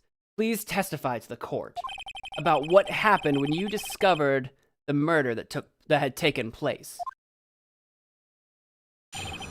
Witness testimony when I found the body. It was time for the show to start, so I went to get Matt from his room. After that, I went to Juan's room, and there was his dead body. I was in shock. I thought I was gonna stop there for a second. I'm like, that can't be it. What I saw was, naturally, the exact same scene as in the crime scene photo. And that's where the drink came from. Right. I'm just looking around to see if there's anything new that I've forgotten about. I don't think so. I felt as though I was about to faint, so I poured myself a glass of juice. Yeah, because that's what I would do too. If I walk into a room and see a dead man, the first thing I think to do is like, oh no, I better drink my juice or I'll pass out. I don't believe that. That's insane. That's insane. That's an insane thing to do. You poured yourself a glass of juice? Yes. Sadly, I didn't remember not to touch things at the scene of a crime. Yeah, awfully convenient for you. And I disturbed the crime scene by moving this one thing. And that is when the fingerprints on the wine glass were made, Your Honor. I see. Well, Mr. Wright, you may cross-examine the witness. Phoenix. She is one cool and collected customer, and she has the brains to match. Yeah, I know. In order to catch a person like her, you have to avoid head-on confrontations. Okay? You should disrupt her pacing. Disrupt her pacing? What, like tackle her to the ground mid-sentence? What are you talking about? She's the type of woman who is easily thrown off by things inconsistent with her thinking. You have to attack when she least expects it. They never expect the Spanish They never expect the Spanish Inquisition. The instant you let up on your offense is the instant this trial's over. Understand? All right. I gotta stay on the offensive. I gotta be super offensive. Gotta drink my appy juice. When I found the body. Time for the show to start, so I went to get Matt from his room. And what was Mr. On Guard doing at the time? Napping, I assume. He was taking a nap. He was worn out from his mini-performance as the Nickel Samurai during the ceremony. Mr. On Guard did say he was taking a nap. Then I guess you could say it could not have been taken out of his...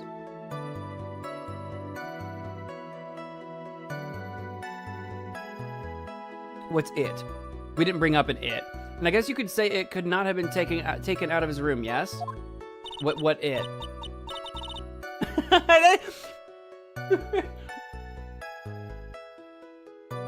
Yeah, I'm thinking the same thing. Excuse me? It? What are you... Are we talking about the costume? Right. I thought years of school would have taught you how to construct a sentence. If you can't make a sensible sentence with a subject, then I'll make one for you. Watch. Did you, Ms. Andrews, remove Mr. On Guard's knife from his room? No. I don't think we're talking about the knife. Subject, verb, object, right. Did you skip basic grammar? The witness may continue. Oh, I know about grammar. Yeah, that was weird. That confused even me. After that, I went to Juan's room. And why did you do that? As a friendly gesture, Juan was to make an appearance with the other heroes. Well, the show was supposed to be a show of friendship, huh? No, it wasn't. No, it wasn't. It was supposed to be a confession. It was a sudden confession, supposedly by Matt, that no one knew was going to happen. Is that the only reason? I beg your pardon? What are you implying? You had a certain goal in mind when you started to get close to him, correct? Or perhaps you had a more personal matter to discuss with the victim. Sorry, but I didn't have any such intentions in mind at that time. At that time. Maybe another time! I can't get her to talk without a strong piece of evidence, I guess. May we continue now? Witness, what did you see when you got to his room? I'm just gonna press everything and we'll come back around to evidence in a moment. And there was his dead body. I was in shock. Oops, I didn't press, my bad.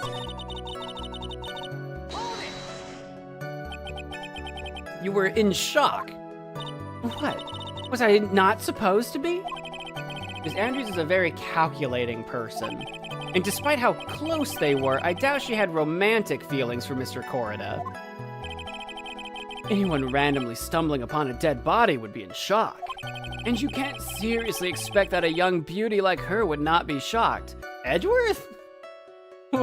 Young beauty? Come on, Edgeworth. What are you doing?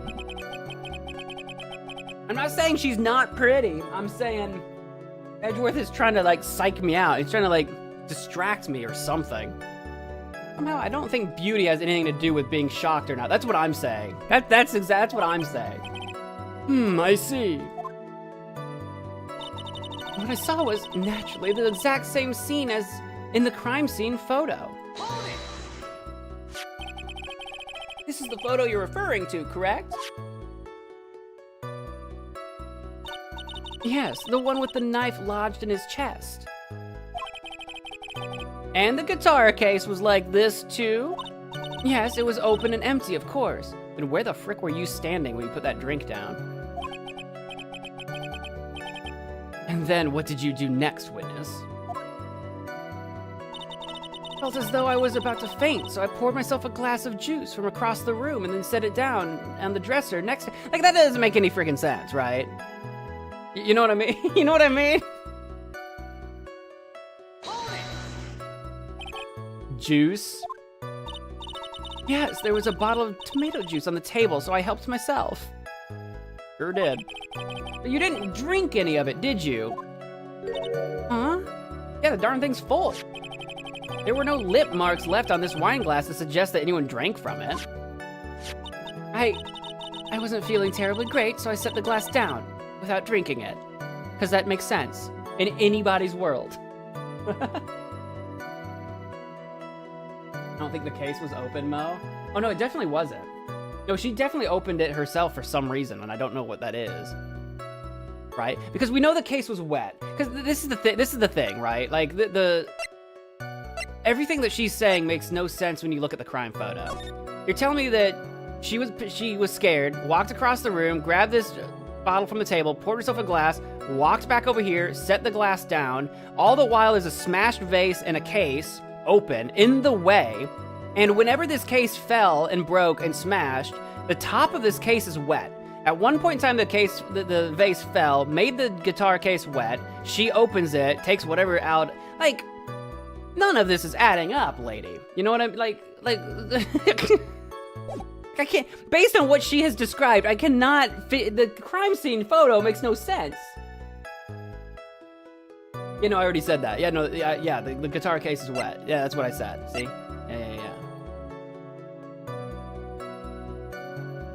Yeah. I'm with you.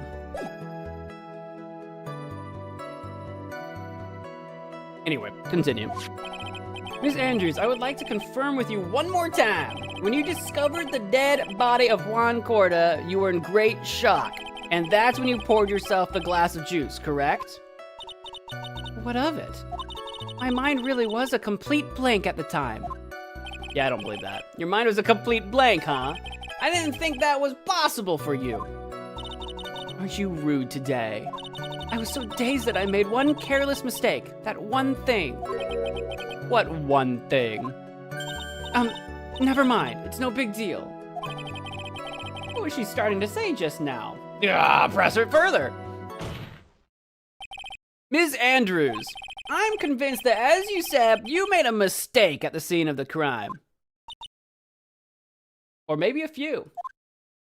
What I really want to know is what this mistake was. Actually, so would I. I'm sorry, it's kind of embarrassing. When I set the glass down on the dresser, I accidentally knocked the flower vase over. Okay. All right. Correct. And that's how the top of the guitar case got wet. I actually thought the guitar case, I thought the vase would have broke earlier, but fine. Fine, let's say you broke it now. Emo, welcome to the stream. Oh, I don't think I've ever seen what pants she's wearing before. Wearing like bell-bottom 70s jeans or something. Flower vase? Are you talking about the one on the floor in the crime photo? Yeah, that one. She said it was open when she got there. Well, she said, she didn't say it was open. She said it was exactly like the crime scene photo with it open. So she's a liar. No, I know. Oh, no, I know. It was originally on top of the dresser, but when I bumped into it with my elbow, it fell onto the guitar case. Why did you withhold such an important piece of information? And also, why did she open the guitar case? Was there a guitar in there? Was there something else in there? I know you did it. I'm sorry, I thought that since the crime scene was already in disarray, that people would simply assume that the vase was just another part of the mess. That is what I assumed originally. Slams desk. It looks like yet another fact has come to light here. Please add this and anything else you have to reveal to your testimony. I'm sorry, but I have nothing more to add. I didn't touch anything else. Yes, you did, you liar. And I think even Edgeworth knows it. That's why he's dead silent. I was the one who knocked the flower vase over where it fell onto the guitar case. I'm gonna press her first. What kind of flower vase was it? Tall, skinny, fat, short? It was a glass vase. It was fairly big and heavy. I thought I would try to take Juan's pulse. So I set the glass I was holding down on the dresser. And that's when my elbow accidentally hit the vase. That's odd. I thought she was always in total control of herself. That's what she would like people to think. Always be mindful of the gap between your perception and reality. Doesn't sound like there's any glaring contradictions in her testimony just now. Yes, there is. I warned you earlier that she would not crack so easily. Oh, we got her. The only way to make her is to keep on the offensive and not let up. The only way you're going to catch her is with some very strong, decisive evidence. I have to find something. I just have to, for Maya's sake. Oh, we got it. Oh, don't worry. We got it.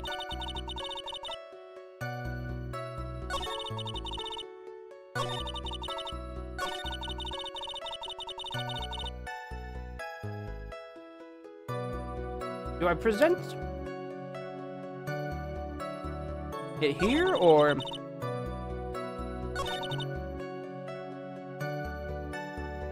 I feel like I should present it here.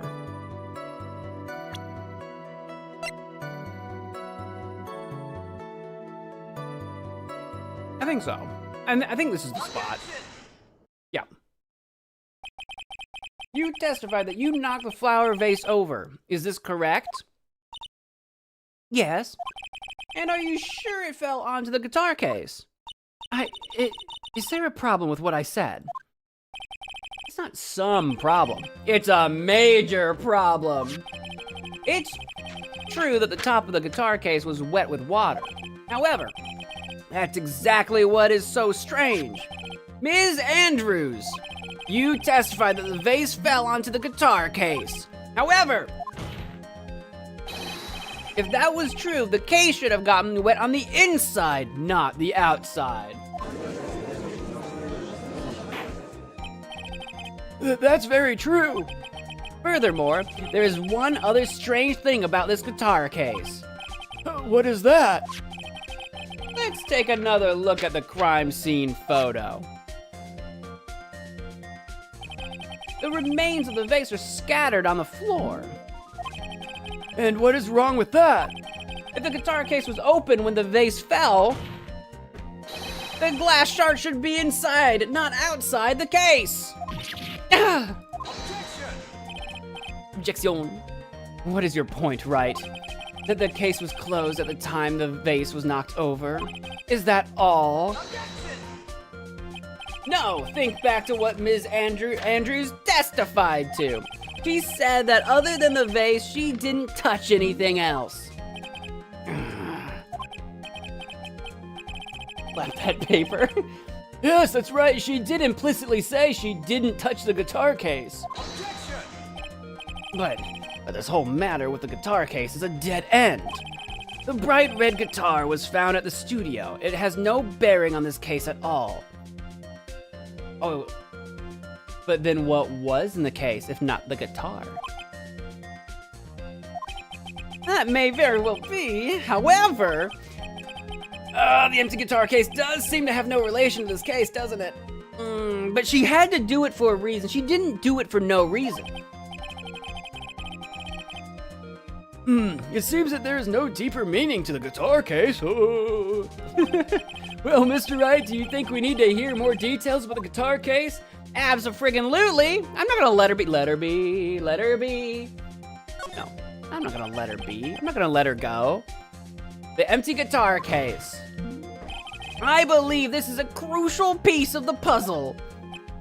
I can't believe anyone would reach for straws like this, but it is you. I can't believe I'm doing this either. I believe it.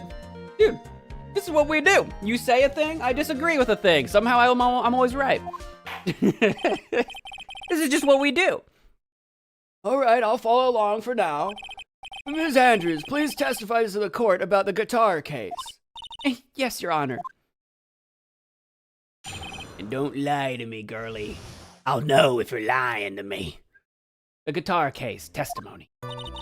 I don't remember too clearly because I was a bit dazed. I suppose I must have opened the guitar case after I knocked the vase over. You suppose? It's not a big deal though, right? The case was empty after all. Allegedly. As for why I opened the case, even I don't know. Likely story. That's some bananas right there. That don't, come on. It looks like this really wasn't a very important point. If you believe she's not lying to you, Judge. If you believe she's not lying. This wastefulness is such a familiar feeling by now that it's almost comforting. Anyway, I'll just go ahead and start the cross-examination, you knuckleheads. Using any way to change the topic. A convenient escape for a weak man. Who are you calling weak? You want a box? You want to go, Edgeworth? Anyway. The guitar case. I don't remember too clearly because I was a bit dazed. During your testimony just now, did you remember those events clearly in your mind? Boom! Hey, welcome back. Well, you see, are you sure you are the one who opened the guitar case? Hesitation. She's waiting for someone to tell her if she should answer or not. Sounds like her dependent side is taking over. What? Huh. Well, Ms. Andrews? Yes, it was me. Can I use that? Can I use that just to just tell her to tell me? You know what I mean? We get her stuck and confused where she doesn't quite know what to do, and then we tell her what to do, and she'll just accidentally do it, forgetting that we're, you know what I mean, going after her. I don't know, there's something to that. I feel like that was important. I suppose I must have opened the guitar case after I knocked the vase over. So, you opened the guitar case then? Yes, well, maybe. What do you mean maybe? You did or you did not? Do you think, did she open it on behalf of someone? Did she do it for someone else? Like someone else told her to do all this? We do, like, the killer is involved somehow, and I don't know his motivations entirely. Why did you open the guitar case? Huh? Mr. Corda's dead body was right there in front of you, wasn't it? I would think that the first thing you would do is call for help, not open a guitar case or pour yourself some juice. As the witness has said multiple times, when she found the dead body, she was dazed. Yeah, well, when you're dazed, you don't go around just opening things. What are you talking about? Francisca talked to Adrian? I don't think Francisca told her to open the guitar case, though, surely. And at what point in time? I don't know. Maybe I was curious to know if the bright red guitar was all right or not. I thought maybe the criminal took it. Did you think that, or are you all right, whatever. You're just making stuff up now. Why would she care about the bright red guitar? She doesn't. But getting back on topic. Unless she does, but why? What significance could the guitar have other than being monetarily valuable? Not a big deal though, right? The case was empty after all. Yeah. Was it really empty? Huh? I was just wondering if maybe when you opened the case, the guitar was still inside. Well, I don't think the guitar was. I think something not the guitar might have been inside. I don't know what. I don't know. How long have you been a lawyer, Mr. Wright? I have a little professionalism. The bright red guitar was found at the studio. These trials would be over in half the time if you would just pay attention. Yes, pay more attention, Mr. Wright. I'm trying over here.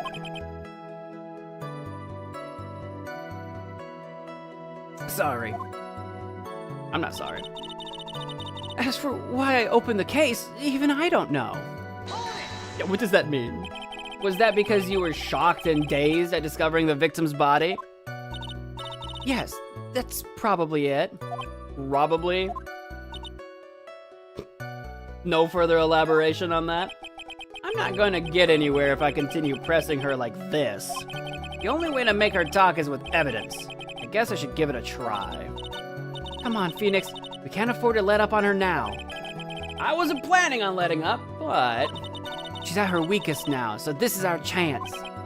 Yeah, if we had a weapon to hit her with. I'm sure a weapon is hiding somewhere in the court record, waiting to be found. I can only hope so. But what are we working with here?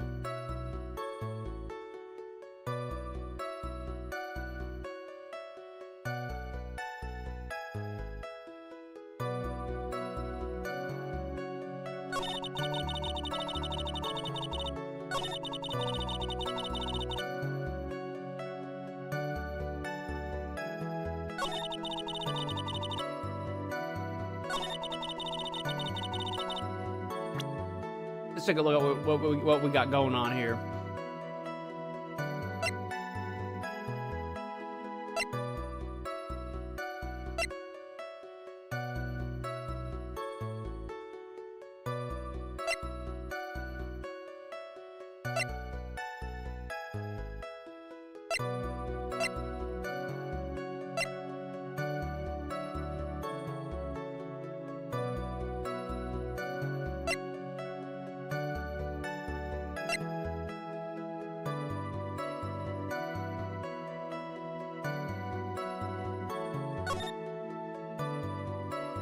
It's definitely empty by the time we found it.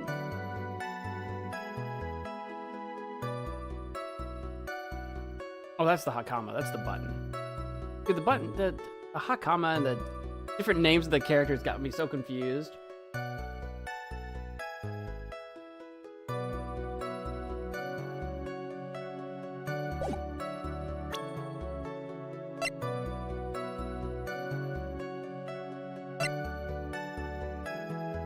I thought Hakama was pants. I don't know what a Hakama is. I'm not Japanese.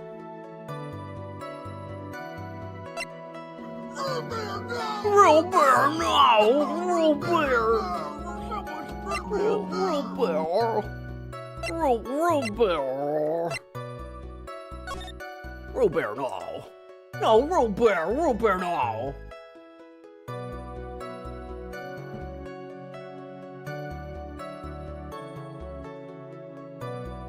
If she opened the case, why are only Corda's? I saw that. I was looking at the case and it says Corda's fingerprints, but not hers. I was thinking the same thing. You left prints on the glass, though.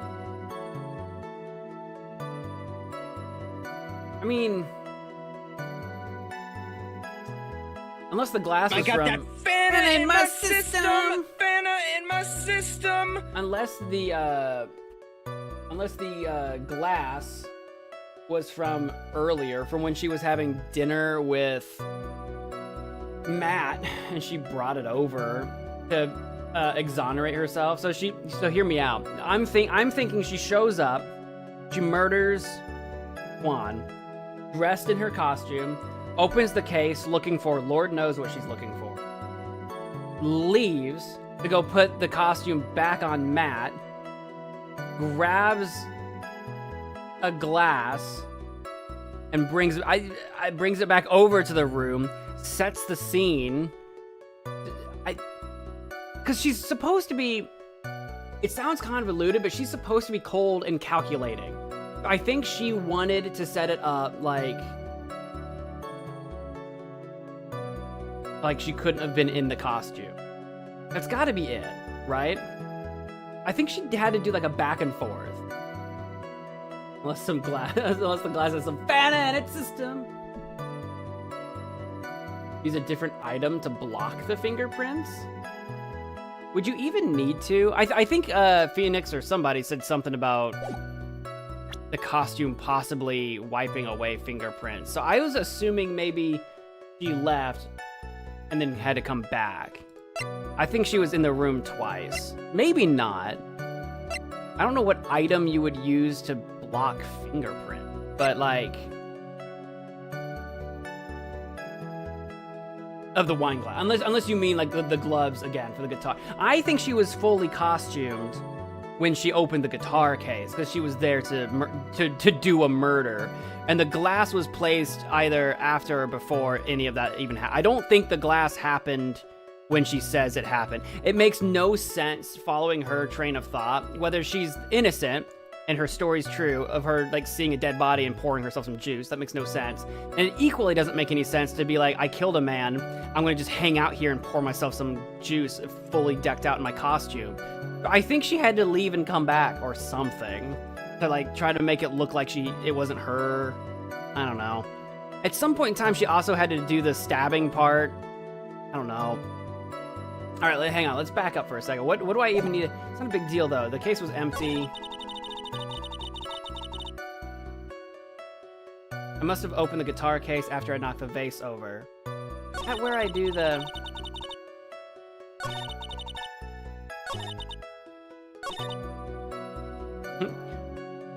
I don't even know why I opened the case. Yeah, that's convenient.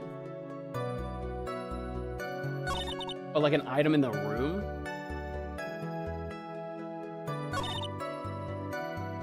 In the room?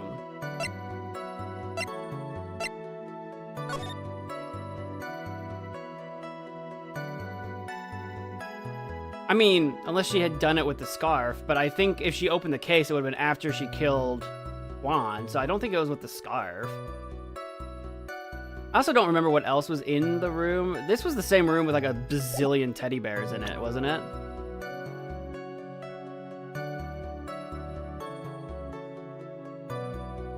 Second statement, which one? I didn't number them. The guitar case, right? That's what I'm thinking. Because that timeline doesn't make sense. Well, the timeline might have, but her being in costume makes more sense. So I think we gotta present... I don't know what I'm presenting here, though. I don't know if I'm presenting the guitar case again. I think so, because there's no fingerprints on it. So I feel like I either present that or... It's gotta be that. Yeah. The only other thing I could present would be like the costume to like just bring up the costume again, but I think we gotta bring up the fingerprints. Yeah, that's all I can think of. That's all I can think of. There's no way you were the one who opened the guitar case. Why would you say that? It's elementary, my dear. Did we not? She's not Watson and you're no Sherlock. Because the only fingerprints on this guitar case are those of the victim. Yeah. Right. What is it, Ms. Andrews? You've been caught in a contradiction. You shouldn't assume that I must have left prints just because I touched the case. What do you mean? Huh? What if I were to tell you that I was wearing gloves at the time? You weren't, because you left fingerprints on the glass.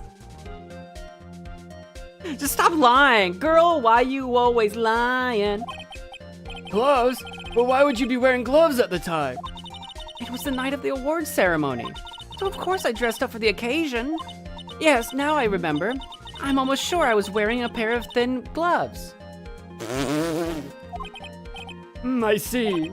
Well, Mr. Wright, it seems the witness was wearing gloves. Judge, you have got to just stop believing everything everyone tells you. Nothing strange about that. No, that's strange. You were wearing gloves, huh? Isn't that a little strange? Why is that strange? Do you have something that would prove I was not wearing gloves at the time? Yes. By your own admission, like 2 minutes ago. I have your proof right here, the wine glass, you knucklehead. A wine glass? You left your fingerprints very clearly on this wine glass. You know, the one you were guzzling down juice from. But except that there's no juice missing and there's no lipstick on the glass. Even if you took your gloves off when you poured yourself this glass of juice, wouldn't you think it was just a little strange?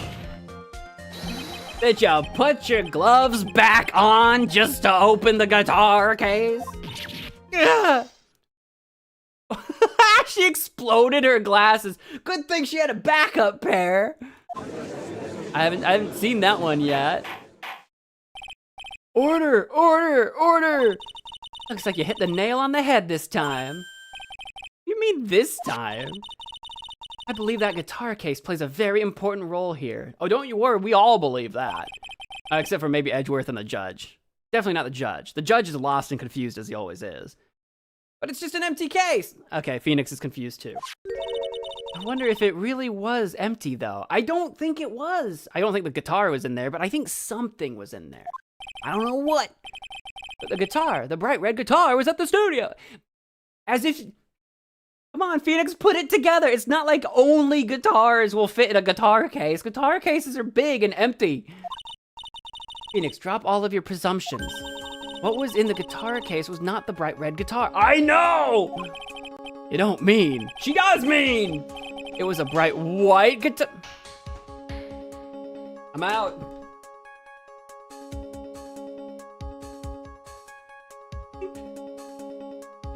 Phoenix, I could slap you. Wait, that's not right either. I admit it would be unnatural for someone to do that. So the witness was not wearing gloves, despite the fact that on the case... Your Honor, this is obviously the defense's usual misdirection tactic at work. Steer the court towards an unrelated topic and lull us all into his misguided... Edgeworth, if you're talking about my usual tactics are always right. I'm Phoenix right, baby. Not Phoenix wrong. No, Your Honor. Please recall that Ms. Andrews had testified that the vase fell onto the guitar case, which means that the case was closed when the crime took place.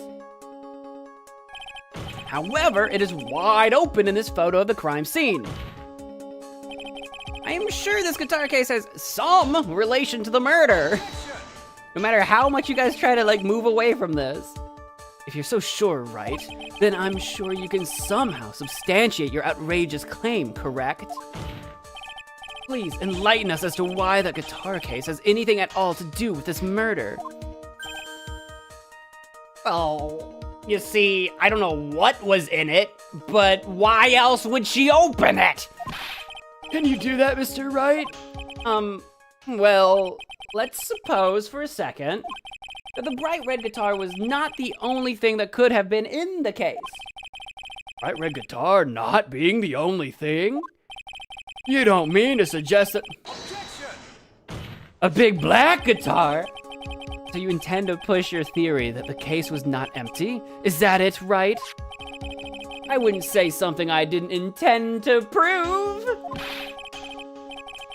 Deflate that head of yours. You haven't proven anything yet. Now then, let's have it. What was inside this case at the time of the murder? Your mom!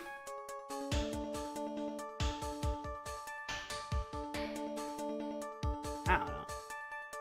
Imagine if it was the transceiver. Imagine if it was like the killer leaving instructions like, inside the guitar case, you will find a transceiver. Take it, and I'll give you further instructions. Could you imagine? I don't have literally any proof of that, but could you imagine? What if it actually was, though, the missing note? Got him! What if it actually was the missing note, though? I mean, that would be the thing that Adrian wants the most, right? Or...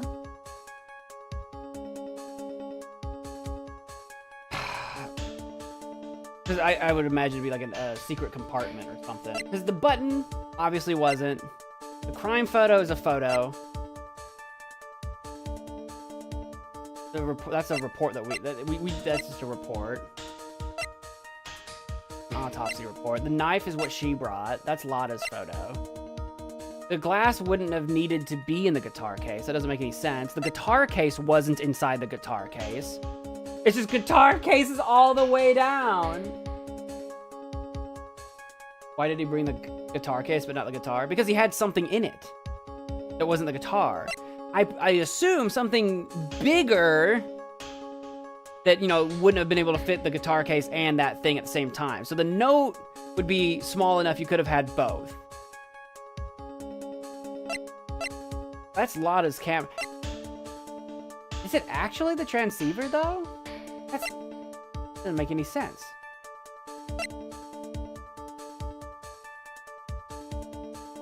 Or did he have a small pearl fay folded up inside the guitar case? 'Cause she's so small.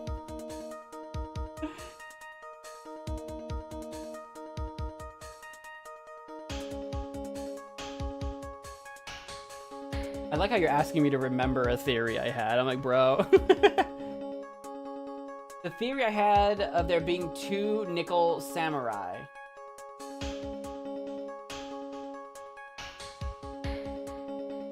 There was supposed to be a... I mean, that's true. So, like, if there was a spare costume in there, then does that... But she...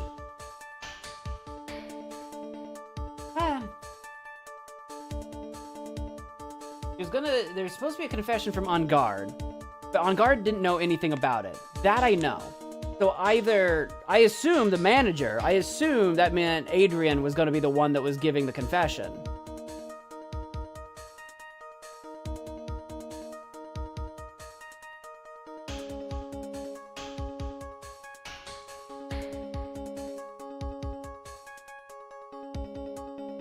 You're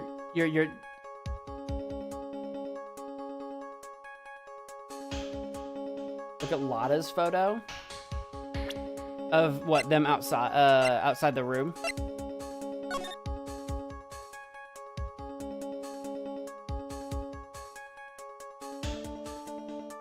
My hang up isn't that there would have been a second costume. My hang up is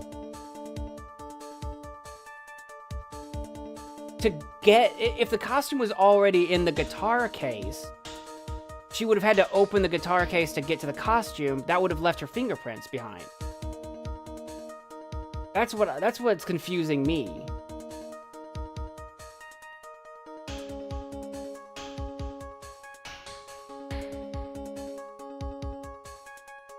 No, I know she's leaving Corda's room. She's leaving in the no, I know that. I'm saying, how did she open the guitar case if she wasn't already in the costume? So if there was a costume inside the guitar case, and she had to open the guitar case to get to the costume, she would have left fingerprints on the guitar case to change. So she would have had to go costumed into the room, done the deed, opened the guitar case, got a second costume, and brought both outside. She's not carrying a second costume here. Do you know what I'm saying? Do you see where I'm confused with the second costume theory? I'm not against there being a second costume. That could check out, because the idea of her having to take the costume on and off of Matt while he's asleep sounds like that would be really difficult to do without waking him up. So I'm with that idea, except that how did she get it out of the guitar case?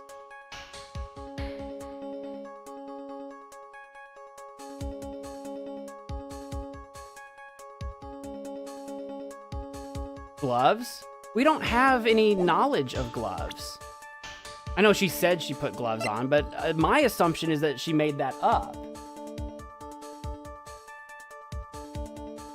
So if...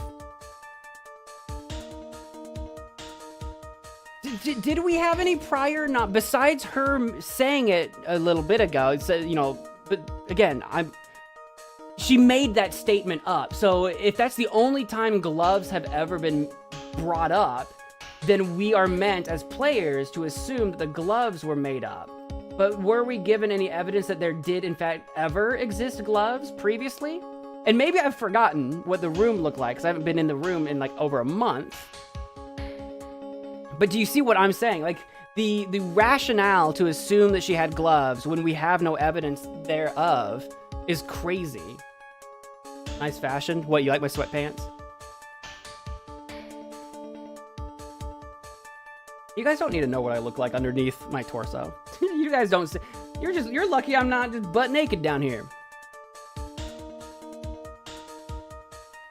I still don't know what I'm supposed to present though. Hang on, what was inside the case at the time of the murder? I guess what? The photo of the nickel samurai, the photo?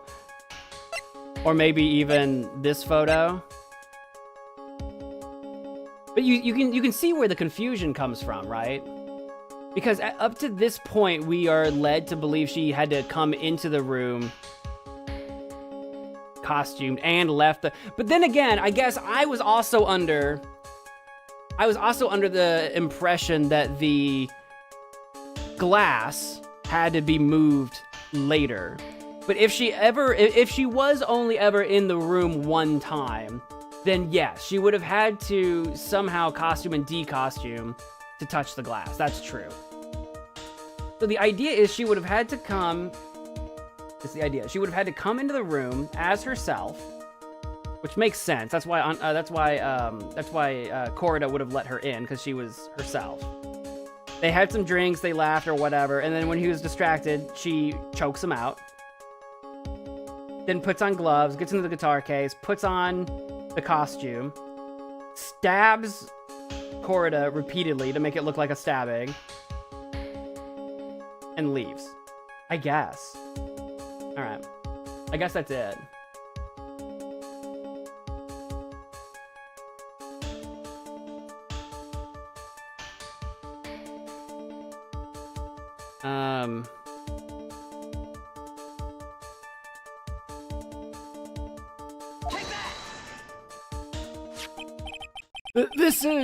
This is a photograph. Yes, but what is important is what is in that photo, in that picture, Your Honor. In this picture, it doesn't take a genius to see what I mean. What I am proposing is, it does take a bit of a stretch of the imagination. He says it doesn't take a genius. And I'm not saying it takes a genius, but it does take a lot of imagination. Inside the guitar case was the Nickel Samurai, the hero's very own costume. See, even Edgeworth is surprised. So, like, and Edgeworth is smarter than Phoenix, so. What? That being said, if I did say that there were 2 Nickel Samurais in a previous episode, I'm gonna take credit for being a genius. Past me was a genius. I only get dumber the older I get. Mr. Wright, explain yourself. Right, are you saying that the witness opened the guitar case to take out a costume? What insane point would there be to doing something like that? That insane point would be to wear the costume, of course. I don't know why.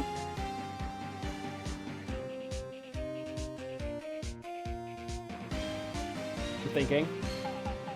I was gonna say, I don't know why Corda would have had a costume in his guitar case, but back at the studio, that might have been where, as a manager, maybe that's where Adrian actually did a swap-a-roo. Maybe Corda never even knew he didn't have a guitar in his case. Maybe, I don't know. We haven't gotten that far yet. Ms. Andrews put it on to hide her identity so she could make her escape. After all, you couldn't let anyone see you leave, could you, Ms. Andrews? I mean, we all knew she left with it on.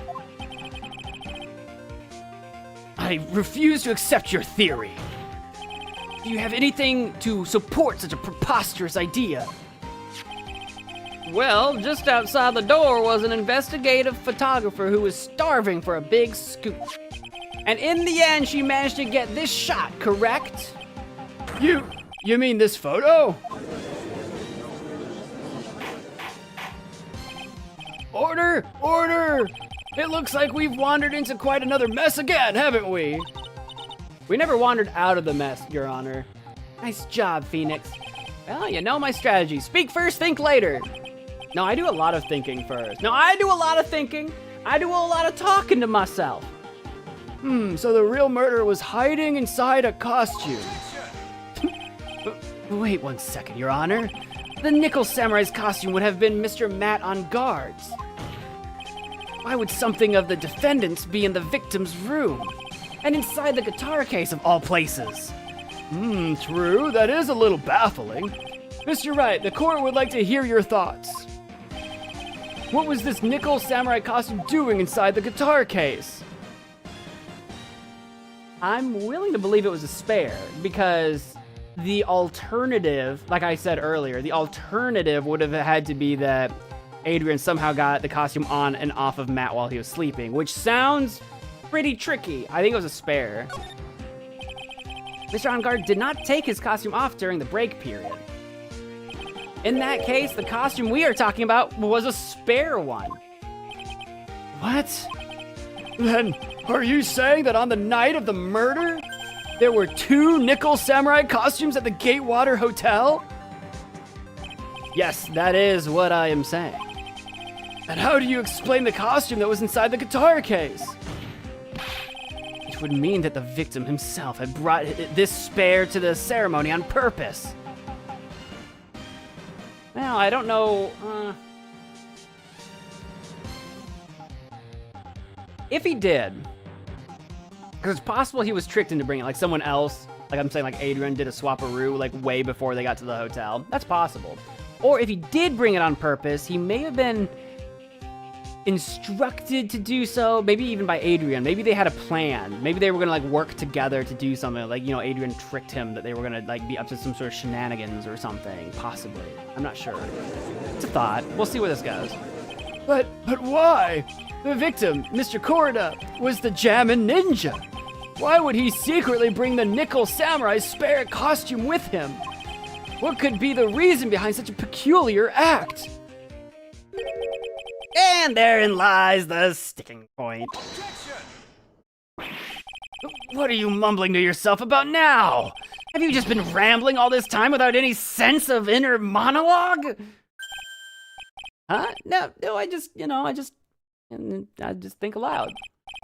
Mr. Wright, please explain yourself. Why do you think the victim had the Nickel Samurai spare costume? Phoenix, are you sure you can explain this one? Think carefully before you answer, and then answer with gusto. I believe in you. All right, this is what I think. The reason the victim brought the Nickel Samurai spare costume to the hotel was my attorney's badge.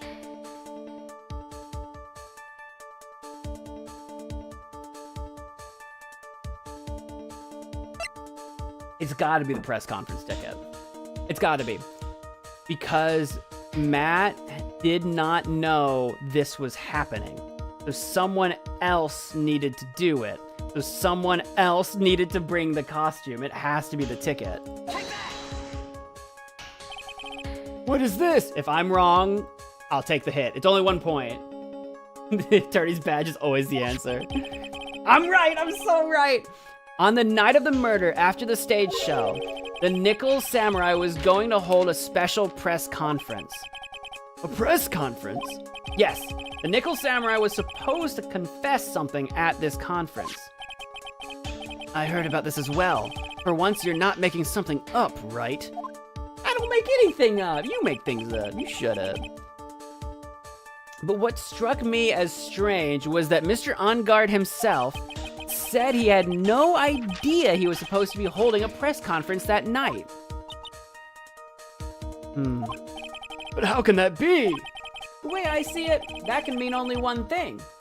Conference was set up by none other than the victim, Mr. Juan Corrida himself. I mean, could be. I was thinking it was Adrian set it up because she would have been the manager, so she would have had the press connections. And I assumed maybe she tricked Corrida or was working with him, you know, and there was like a backstabbing. But maybe Corrida is the one that set it up, and he was going, because they were rivals. To be fair, they were rivals. So like maybe Corrida set it up, like, haha, I'm gonna confess to some scandal, and then his career will be ruined, and then I don't have to, like, you know, rival Matt anymore. Maybe.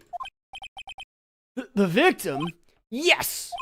The spare Nickel Samurai costume was prepared for that very conference. Mr. Corrida was going to hold the press conference as the Nickel Samurai.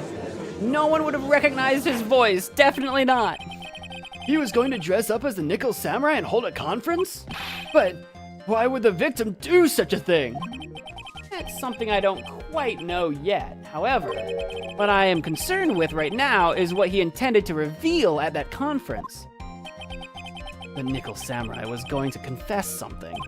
And by confess, I'd wager he was going to reveal something about himself. Which means that Juan Corrida, posing as the Nickel Samurai, was going to speak about Matt on Guard. Yes, I guess that is what that would mean. But if that's the case, that's not a confession, that's a public disclosure. It was their words, not mine, man. Ms. Andrews? I can see why you are pros at what you do. Pardon me? Yes, just as you say, the press conference was set up by Juan. Oh, here's the confession.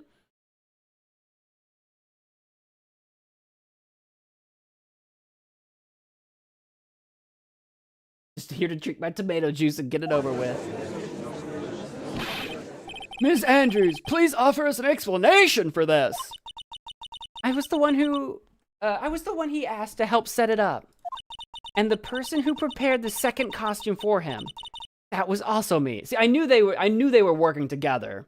It just ends in Juan being horrible. That was not, I don't think that was a part of Juan's plan. I knew they were working together. I just knew it. You? Juan had bet everything on the Jammin' Ninja this year. And if he lost the Grand Prix, he was going to make sure Matt was going down with him. That's what he thought anyway. He was going to ruin him, huh? It looked like somehow Juan had in his hands a secret so powerful that it would destroy Matt's acting career had it been revealed.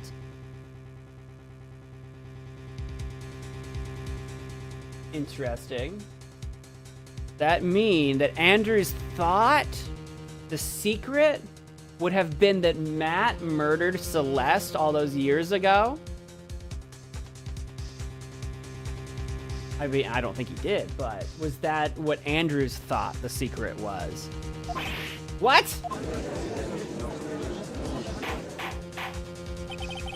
And do you know what the secret of Mr. On Guard's is, Ms. Andrews? That's something only Juan knew. I don't know what it was, or what it is. Ah, I see. I don't know if I believe her. I don't think I believe her. I've probably been coming off quite suspicious to everyone. That's to be expected. I've been trying to protect Matt, after all. Protect Mr. On Guard? Right. I think that's what it was. Whether true or not, I think the idea was that Corrida disguised as on guard, was going to confess to having killed Celeste. That's what I think. Then Andrews found out and killed Corda. That's what I think. We'll see. We'll see where this goes. And yet again, another strange bit of truth comes to light, it seems. Ms. Andrews, if you could, please tell us the truth about your behavior. Yes, Your Honor, I understand. Witness testimony protecting Matt. From the moment I saw the crime scene, I had a feeling that Matt was the murderer. Matt had to kill Juan no matter what. And he didn't have an alibi for what he was doing at the time of the murder. My thoughts were confirmed by the evidence, of course, the button and the knife. But I'm Matt's manager, so I felt that I had to protect him. Yeah, that's a crock-a-bull. This does account for everything. No. Well, I am the logical type. She's gloating on how good she thinks her story is, not how true it is. Finally seeing her true self. She's more nervous than a scared rabbit. Okay. If the defense can find no fault with this testimony, I am ready to make a ruling. Please keep that in mind as you cross-examine Mr. Wright. Like somehow everything has swung to the opposite end of the scale again. Wait, is this going to be another one of those dumb things where I'm not allowed to press? I have to only present or I'm dead? It just means I have to put my weight into this and turn her logic upside down. Am I allowed to press? Are we chill with that? They like to get freaky with me sometimes.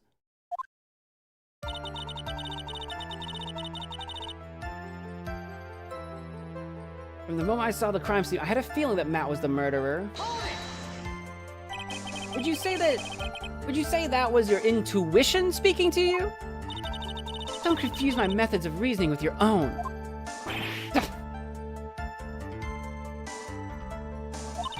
If you want to prove that someone did something, you need 3 things. Oh yeah, dude.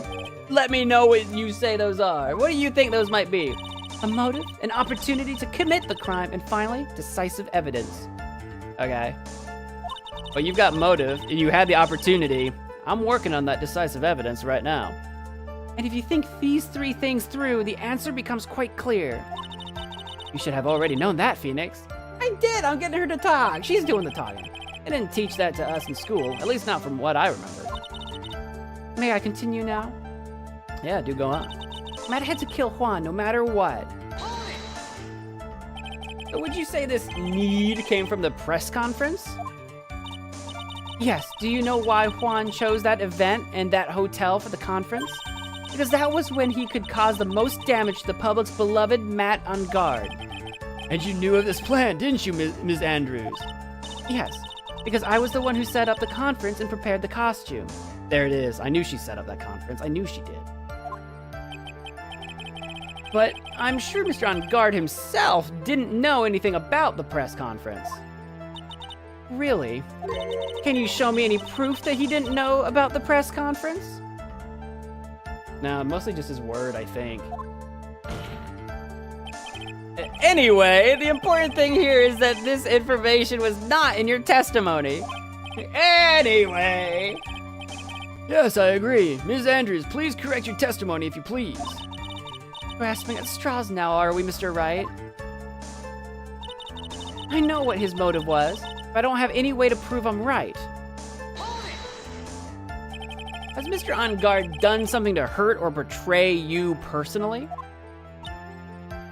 That hesitation is everything I needed. Why do you ask? Because it's relevant. You were the one who helped Mr. Corda with his press conference. And that event was supposed to bring down Mr. On Guard, yet you still helped out. You know, which is crazy for someone claiming to be protecting Matt. The person on trial right now is Mr. On Guard, right? What the witness was thinking, helping the victim with his plan, is none of our concern. It is! I accused her of being the one that did it. You're saying On Guard's on trial, but I'm trying to turn this thing around. You hush up, sir. You hush up, Ed boy. In any case, this means that the defendant had a motive to kill. Why do I keep doing this to myself? What, working this job? Because you're just so gosh darn good at it. He didn't have an alibi for what he was doing at the time of the murder. But didn't you already testify earlier that Mr. On Guard was taking a nap in his room? Are you telling me now that that too was a lie so you could cover for Mr. On Guard? I'm not telling you anything of the sort. When I went to get him for the show, he honestly was sleeping. However, as to whether he was sleeping the entire time, that I cannot say. I was too busy setting up the stage at the time. I keep trying, but I can find no flaws with what Mrs. Andrews has said. I can't say the same for some people here in this courtroom, however. The judge is glaring straight at Mia. He's glaring straight at you, smart guy. Oh, my bad. My thoughts were confirmed by the evidence, of course, the button and the knife. You can hardly call the knife decisive evidence. The fingerprints on the knife could very well be a clever camouflage. Sure. Then, what about the button? The button? It's clear from the crime scene that the victim and his murderer fought. And during the fight, the killer ripped the button from the Jammin' Ninja's costume. You're talking about this button, correct? That button was found in the pleats of Matt's hakama. Isn't that correct?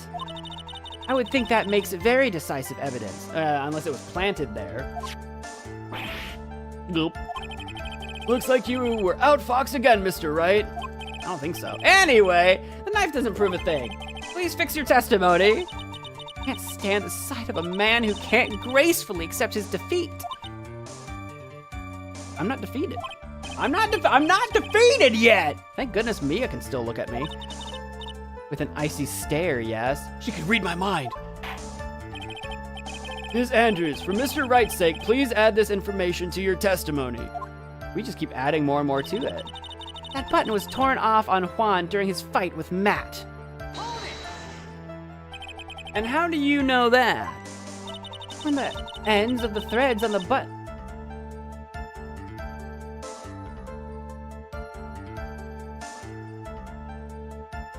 Okay, that was really, I don't know why my brain did not comprehend that sentence. When the ends of the threads on the button and the costume were matched up, they were found to fit together perfectly, or so I heard. I've heard that one before too. But why would Ms. Andrews know about this case down to such a fine detail?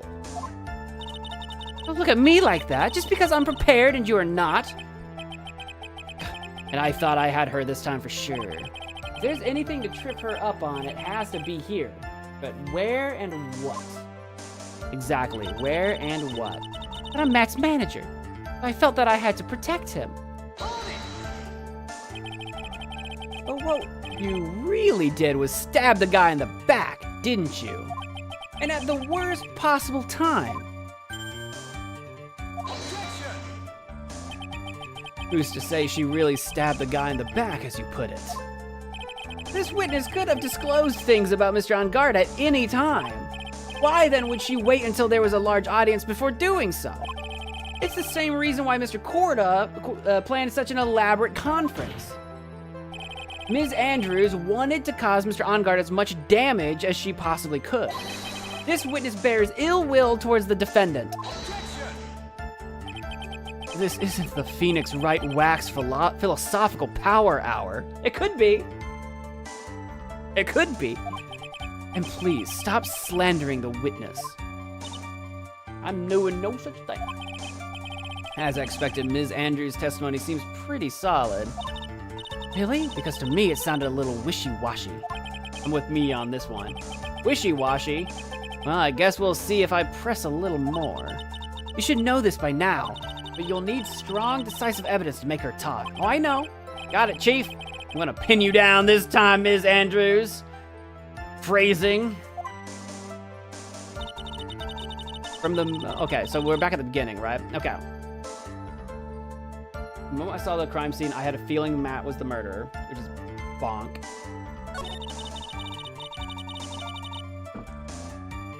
Knew what the motive was. What would she be claiming the motive is? Unless she's claiming the motive is that Matt found out that report, I was gonna like set him up. If that's the claim. But anyway. Alibi. The button was torn off. Had to protect him. And that's the end of it. Matt's secret. See, I don't think Matt has a secret. That's the thing.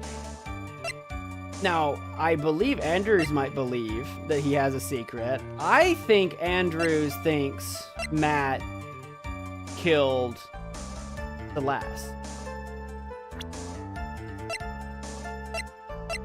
But I mean, come on, have you met the guy?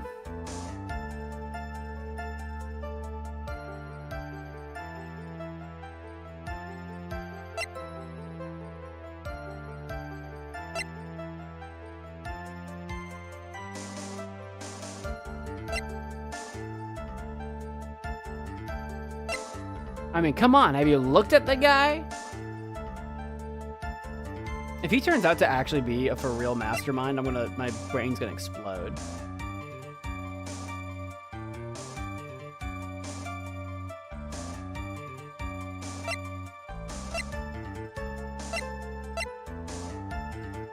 Imagine Will Powers was behind this whole thing.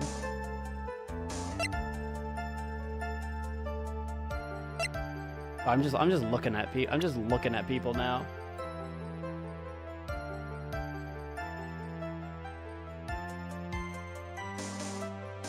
Why is the button bloody? Well, from her testimony, it's because that they got into a scuffle.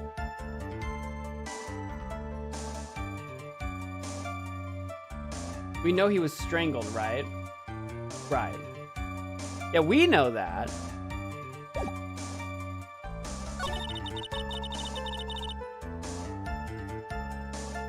Oh, yeah, you know, I guess because we know she's lying, maybe I'm skipping this step.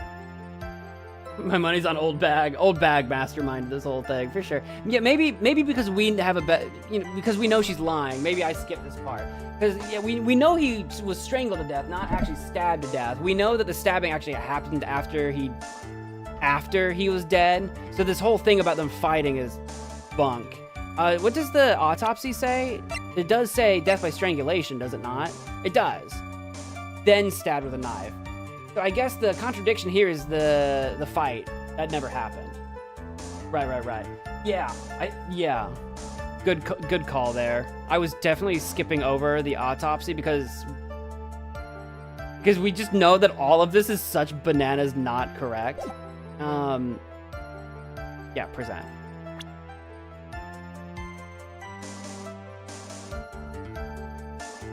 Autopsy report. My brain just like reset for a second. There it is.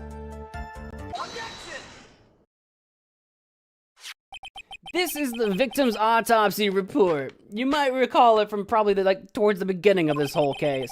It clearly states that the cause of death was strangulation by a scarf, which could have happened in a scuffle. It doesn't explain the blood and the knife. It's just strangulation. The knife stab to the victim was done after the victim had already died. And what does that mean? It means that he was strangled and then stabbed. Judge, I don't know how to make it clearer. Let's examine the evidence. This button has the victim's blood on it, which would mean that it was ripped off of the costume. When? After the knife was stabbed into the victim. Exactly, which means it is impossible that this button was torn off during the victim's final struggle. Because the victim was strangled to death in that fight. That's right, Ms. Andrews. There is no way this button was ripped off during the struggle. This button was consciously pulled off the victim's already dead body. You know, to set up Matt, which we know, but hasn't been proven. What is the meaning of this, Wright? So what if the button was torn off of the body after the victim had already died? What does that change? Let me ask you one simple question, Mr. Edgeworth. Why was the button torn off? What purpose did that serve? How many licks does it take to get to the center of a Tootsie Roll? Pop. Tootsie Pop. With the Tootsie Roll inside. Mr. Owl, how many... What purpose? We now know this button was not torn off during the fight. The murderer took the time and effort to purposely rip this from the victim's body. That would mean that the murderer had something in mind, wouldn't it? As Andrews has so delicately put it, it is, like, perfectly removed with precision. Mr. Wright, does this mean you know what the murderer wanted to do with this button? What was it? To pin it on guard. Obviously. To keep it as a memento. There's only one logical reason for doing something like that. It was to pin the crime on Mr. On Guard. I mean, right? 1, 2, 3, crunch. There's no way anyone would put a bloody button in their own pants. Not on purpose. That's right, Mr. On Guard was set up. By the real killer, of course. And the real murder is... Well, Mr. Wright, who in the world is the real killer, then? We've already been over this, Judge. Finally. What do you mean? We've literally already accused Andrews. We've already done this. Finally. I can't believe I managed to bring this trial all the way up to this point. Phoenix, you can't let your guard down yet. Not until the very end. All right, I'll keep my guard up. It could still be Pearl. Pearl could have been the one to do it. It could, I think Pearl did it. I don't know what to... The real killer, the person who planned to frame Mr. On Guard is Edgeworth. Dick Gumshoe.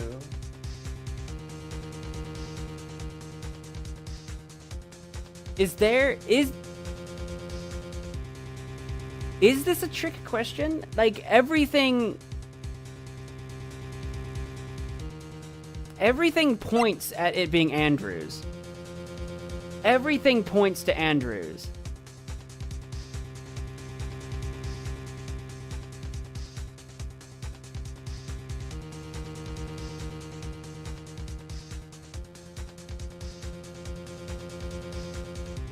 Unless. Yeah, Adrian, and unless. Hear me out. Hear me out. I've got a bananas plan. I've got a bananas hypothetical I'm going to give you. What if?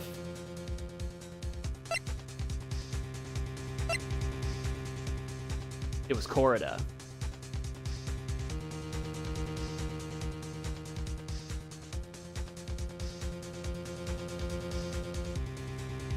That's right. The real killer of Corrida was himself. He hung himself.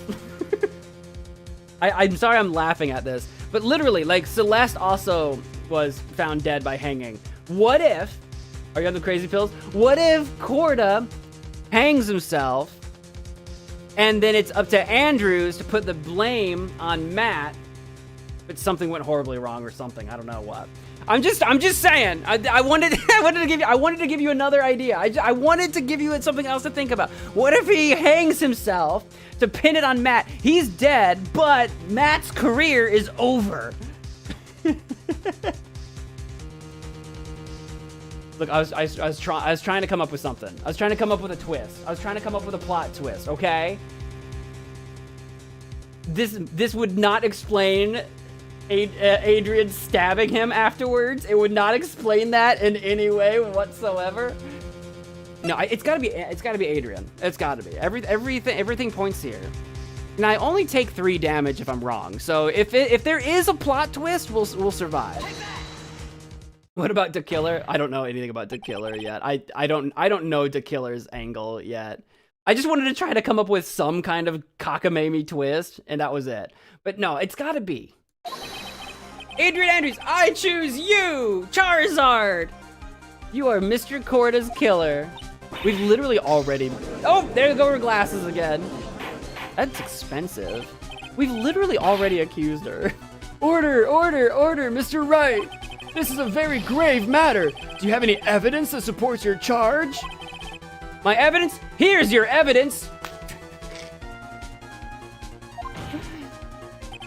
All of the evidence points to Ms. Andrews. All of it. How preposterous. You can't stick any of that on me. I can't, can I? Would you care to test me? And what about this knife? The knife was used to stab the victim after he had already been strangled to death. It was used to throw suspicion onto Mr. On Guard, naturally. A knife covered in the defendant's fingerprints could only be taken from his room.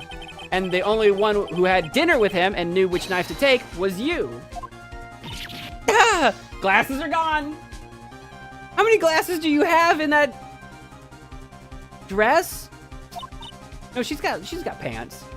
But she's got like jeans on. You can't just slip a pair of glasses. You're gonna smash it. Then, what about the button that was found in Matt's Hakama? This button was removed from the victim's body after he had already died. The only people who could have done so were the person who found his body or the killer. However, if Mr. On Guard was the real killer, there is no way he would have put such incriminating evidence in his own Hakama. Glasses! I'm not gonna replicate that for you. I don't have a bunch of prop glasses to explode. The only person who could have put this button into Mr. On Guard's Hakama is the person who went to wake him from his nap, which is you yet again, Ms. Andrews. I see. What about the empty guitar case? That is also another piece of evidence that incriminates Ms. Andrews. You get a spicy shot of her dressing up. Oh wait, no, is that her glasses or is that the, wait, which hand is that? No, that's the left hand. That's the costume glove. I'm still trying to figure out the glove she used to open the guitar case.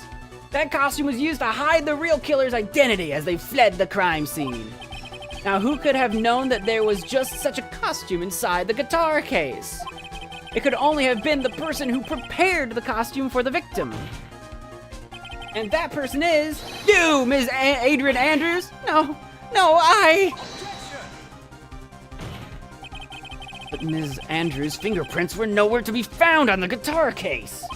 And it was you who proved that she was not wearing gloves at the time. That's right. That's because she did not intend on leaving any prints. If anyone had found out that she had touched the case, they would have asked her why. But to avoid leaving any prints, she used a towel or something else to open. Okay, it really is that vague. Okay. All right, never mind. My one issue with that is literally just, don't worry about it. But the glass of tomato juice is a different story. Ms. Andrews purposefully left her fingerprints on the glass to show that, yes, indeed, she was the classic dazed discoverer of a dead body, if that's, in fact, a thing. Glasses! And to top it all off, there is this photo. Look at it. It makes me laugh. A photo of the killer as they exited the scene of the crime. Oh shoot, do you think she let herself get photographed on purpose by Lotta? No reasonable person on Earth can believe this nickel samurai is Mr. On Guard. He would be much too short for his own costume if it was him. Okay, that's where you're going with that. She's just about to break. She's gonna snap. Speaking of how tall people are, Ms. Andrews, you're also kind of short in stature, are you not? Please, stop! Well, how about it, Ms. Andrews? I've got her this time. Explodes. It just explodes. Ms. Andrews? There's gotta be more to this story, though. Because I don't know how the killer is related to all of this. And again, she's the dependent type. There has to be someone else involved, pulling the strings, telling her what to do, giving her evidence. Could she have been the mastermind? Yes, she could have been. But was she? There's gotta be more to this. Who is the killer? Why is he involved? I refuse to testify. What was that? There's a law. It says I can't be forced to testify about something if it can incriminate me. Well, yes. You are absolutely correct, Ms. Andrews. The law does provide us with a way to avoid self-incrimination by allowing a witness to not testify if the testimony can cause damage to themselves. Well, I mean, it is a little late to be pleading the Fifth. And in the United States, it's the Fifth Amendment that allows you to do that. In Japan, I don't know what it's called. But what? Pleading the... I just said that! Pleading the Fifth is not something most people would think to do on the spot. Speak for yourself, Phoenix. It's like the first thing anyone says ever here. Actually, thinking back to yesterday in Mr. On Guard's room. Oh, it's my girl! Adrian Andrews. Yes? Think hard about... I don't remember what voice her... Oh, whip! Ah! Think hard about what we just discussed. Understood? All right. Oh, what was that, though? What was discussed? What was it? That's it. That's when Francisca planted this idea into her head. Which idea? She must have told Ms. Andrews to not testify if things looked bad. Oh, well, I mean, that's just sound legal advice. that's not nefarious. That's just really good legal advice. Your first legal advice when you talk to a lawyer, if you're in trouble, you call a lawyer, and the lawyer's like, "Did you talk to anybody?" Don't talk to anybody. You did a good job proving everything up to this point, Phoenix. There's still one thing you haven't done. Something I haven't done? What's wrong, Miss Wright? Are you finished already? Run out of evidence? Yeah, I don't know. Evidence for what? What is so humorous, Mr. Edgeworth? I don't know. I'm sure you realize this as well, Your Honor. But everything the good lawyer here has proven up to this point is meaningless. What? Meaningless seems like that seems strong. I feel like it has meaning. Everything you have proven is circumstantial. Circumstantial? Yes, circumstantial. You have yet to provide a single piece of definitive proof. Proof that Ms. Andrews did, in fact, harbor a wish to murder Mr. Corrida. I do have speculation. Would you like to hear some speculation? Objection, speculation. Ms. Andrews, did you want to kill Mr. Corrida? She's already pleaded the Fifth. She's not going to answer that. Oh, here she is talking. I believe this may lead to me incriminating myself, so I will abstain from answering. But Ms. Andrews, if you do that, it would be the same as admitting your guilt, don't you think? No. No, you plead the Fifth when you may be incriminated, not that you are incriminated. Maybe so, or maybe not. There's nothing to prove it either way. Besides, you don't even know what crime I would be guilty of due to my silence. No, she's taking that defiant attitude again. She thinks she's gotten out of it. Mia, what should we do? Somehow, we've landed in the worst possible situation. I don't think this is the worst situation. We could have had a worse situation. We could have screwed this up a long time ago, and Maya could be in deep trouble. I think we have reached a certain conclusion at this point in time. Ms. Adrian Andrews has refused to testify, and the defense's theory that she is the actual murderer has not been fully substantiated with solid definitive proof. But that's not true. Also, I think I brought up a lot of good points, which means that you can't put it on Matt beyond a shadow of a doubt. You gotta admit, Judge, you gotta admit, things are adding up. In this situation, there's only one thing this court can do, and that is to declare a recess. I feel like playing some kickball. Anybody up for some hopscotch? Recess? I request that both the prosecution and the defense look further into this matter. And at tomorrow's trial... Tomorrow? Oh, here we go again. We don't have a tomorrow. We don't get... If we don't get a not guilty verdict today, then... Please wait, Your Honor. That's not necessary. The trial? Please continue the trial. What are you sweating for? Your client is getting one more day to live, isn't he? That's not it. This isn't about that. Edgeworth, I know you know who the real killer is. Please, let the trial continue. That is a bold statement to make. If I don't get the verdict, then Maya...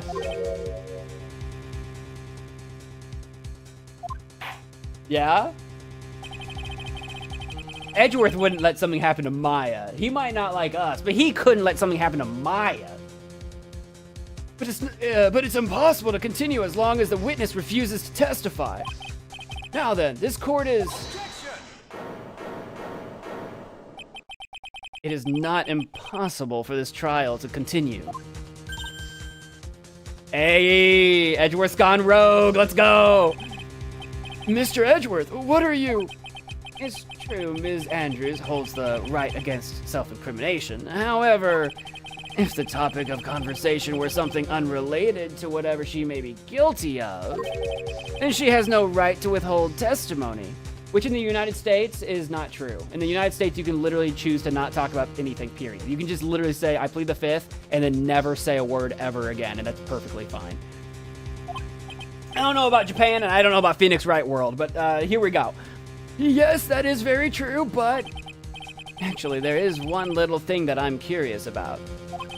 Ms. Andrews. Dude, she's so screwed. She's got the defense and the prosecution after her now. When you found the victim's dead body, you poured yourself a glass of juice. Yes, and? I can't help but think how unnatural that is. I know, right? That doesn't make any sense. I've been saying that. Thank you for finally agreeing with me, Edgeworth. It feels good. Usually when one finds a body, they're shaken up, not stirring a glass of juice.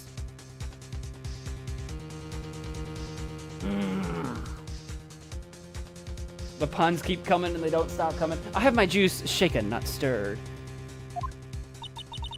So my actions were unusual, but I've already... Before you speak, I want to state that if you have a reason behind your actions, I would like you to testify to that effect. Testify? Your Honor, I would like to request that the witness testify again as to what happened when she first discovered the victim's body. Whatever we find out in this testimony should in no way implicate the witness.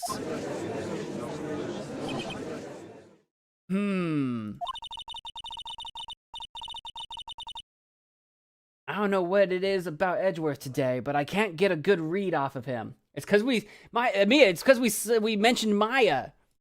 He's flipped. Is he a friend or foe? I just don't know. I'm a poet and I didn't know it.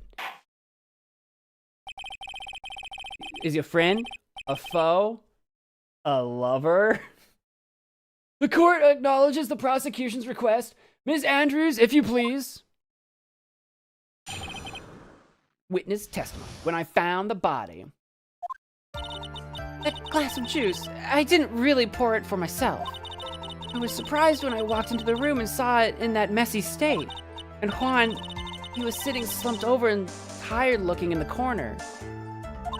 When I saw him sitting like that, the thought that he was dead didn't cross my mind. To be honest, I thought he had just fainted or something, so I went to pour him some juice. When I realized that he was dead, that's when I knocked the flower vase over. That is a better explanation than her one before. It doesn't explain where the stabbing comes into play, but let's roll with this for a minute, see what happens. So you poured that glass of juice for the victim. Why didn't you say so in your earlier testimony? I didn't think I needed to include something so trivial. Phoenix, please be careful here. If you can't find anything wrong with this testimony, then there's nothing left. I know. Edgeworth, what the heck is going on in that big, beautiful brain of yours? Now then, Mr. Wright, you may begin your cross-examination. I found the body when I was in that room with the dead man.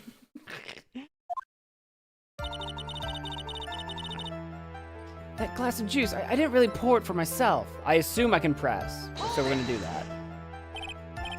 But there wasn't anyone else in the room, right? Of course not. Then who did you pour it for? Mr. Wright, there's a rhyme and reason for everything.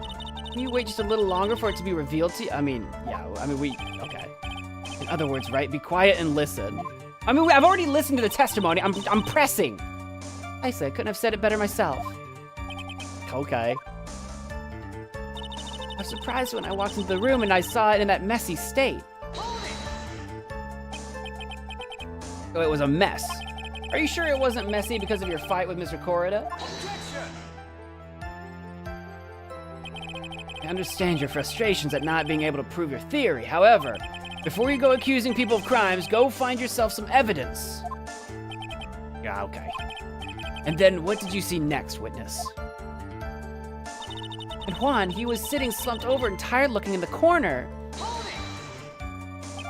Slumped over? Before or after the knifing? Yes, he was just sitting there with his head tilted forward, eyes closed. He really looked like he was sleeping. And just mirrored that right there sound a little odd. I mean, it should sound odd. And just for, like, clarification, his, like, he's not really in the corner. He's got a knife in his chest. I mean, like, if it weren't for the knife, I guess you could think he was asleep. But then, I don't know.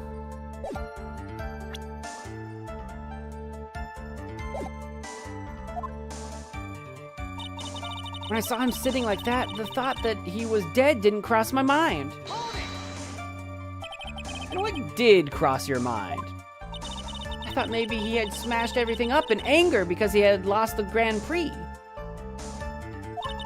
And then felt tired after his rampage, so he decided to take a nap. Anyways, that's what I thought. I see, so you didn't think he was dead at all. To be honest, I thought he had just fainted or something, so I went to pour him some juice. You thought he fainted? I thought he was asleep at first, but then the room was in such a messy state. I thought maybe he had gotten into a fight with someone. And that's when you went to pour the glass of juice. Yeah, he always has a hard time waking up. Juan always has a glass of tomato juice to drink. I see. And after that, what happened next? When I realized that he was dead, that's when I knocked the flower vase over. And how did you come to realize that he was in fact dead? I shook him over and over, but never got a response. So I set the glass down on the dresser and tried to take his pulse. I was shocked and staggered backward. And knocked the flower vase over. So that's what happened. Yes.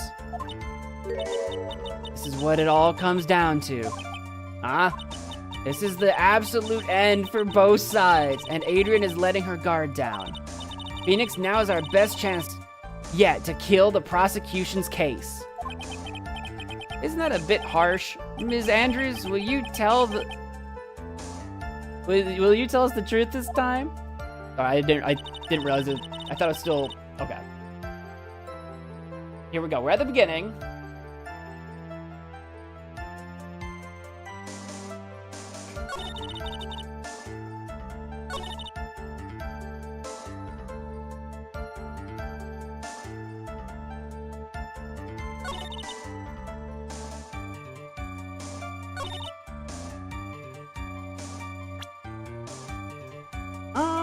Let's think. What would...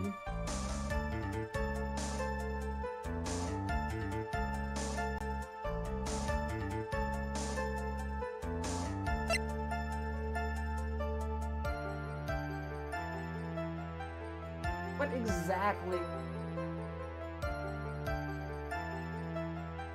exactly are we looking for here?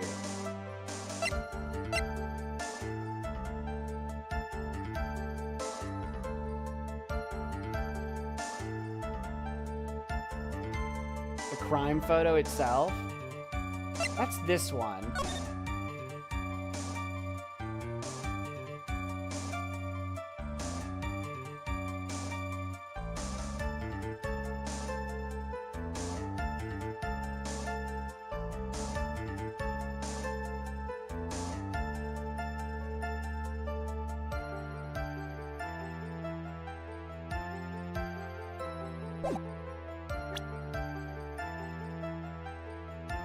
I mean, is it that she's saying in the corner? Because like, maybe I'm nitpicking here. He's not in the corner. Is that nitpicking, or am I on the right track here?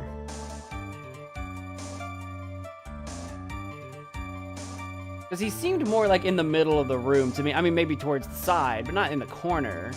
But I don't know if that's the part that matters. That might be focusing on the wrong thing.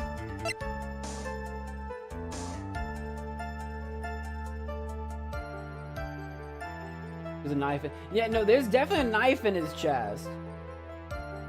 She's not.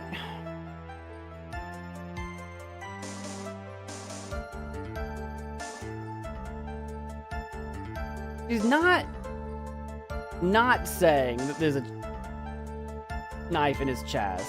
Basically, she's saying that she came in, she saw him slumped, and thought he was asleep. I don't know how you would miss a knife. Is that what she's trying to claim, though? Because if she's claiming that there was no knife when she came in, God, I don't know. If that was what she was trying to claim, then we'd have to like really dial backwards into that one. Why would Adrian think he was sleeping? Because he's all slumped. Right, because he's sitting there, slumped over, head forward. I don't know who sleeps like this. I think you'd have to be semi-psychotic. You know what I mean? But I guess you could.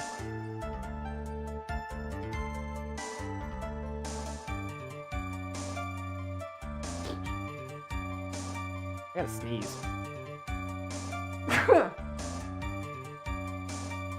Ugh. I mean,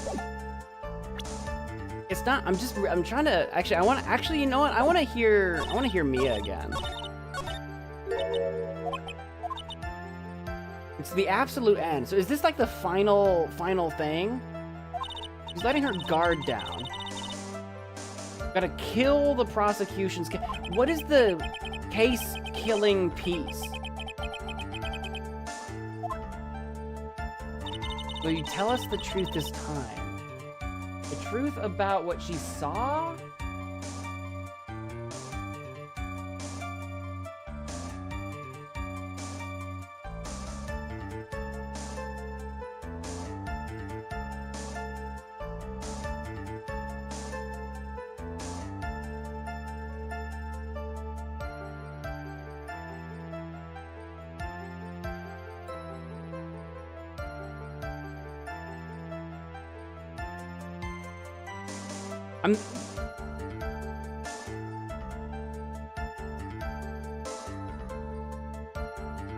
The reason I'm stopping to think about this, okay, I might be overthinking this. Because I'm now wondering if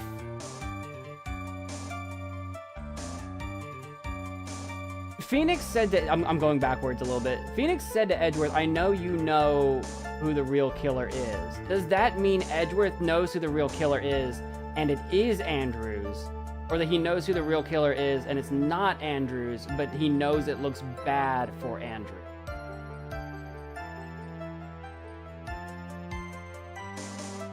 You know what I'm saying?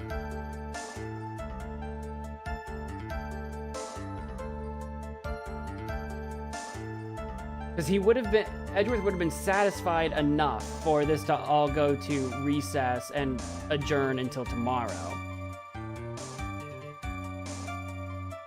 So what are we missing? Okay.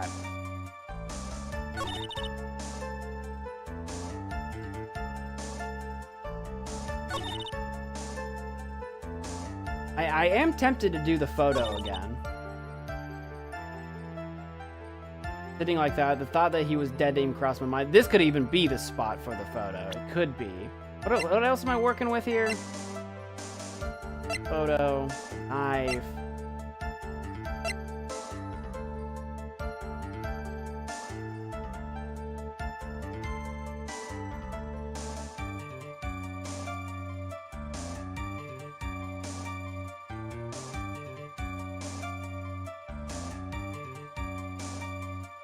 When does this come into play? I don't have this report for just no reason.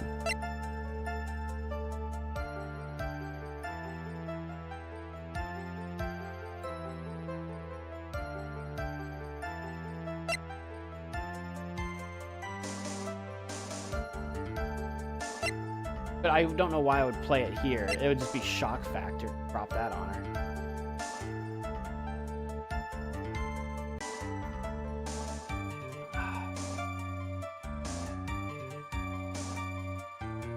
Oh, was that during the psych locks? Okay. Then never mind. That was during the psyche lock, so that's probably done.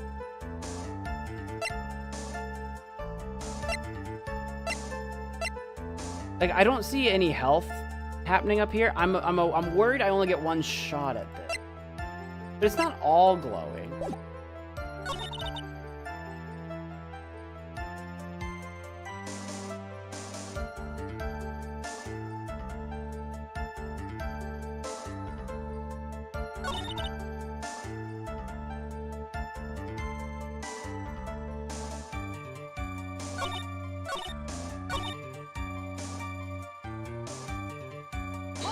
What was the,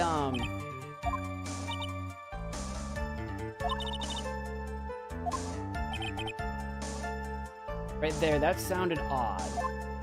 Okay. It's gotta be. He was looking sleepy. It's gotta be the photo. It's gotta be. Nickel Samurai. I'm overthinking this because I'm trying to get to, like, the end of it in my brain. I just need to focus on this one part. This one moment. And it's gotta be the crime scene photo, right? Like, what else would it be? Yeah, the crime photo on the statement where she said that it didn't cross her mind. I'm thinking it's here for the slumped over, just because Phoenix kind of clues in there. I'm gonna give it a shot. Your Honor, that statement oh, balls. Nope. That's a big fat nothing. That's a big fat nothing burger. But it didn't end me. It didn't end me. It wasn't game over.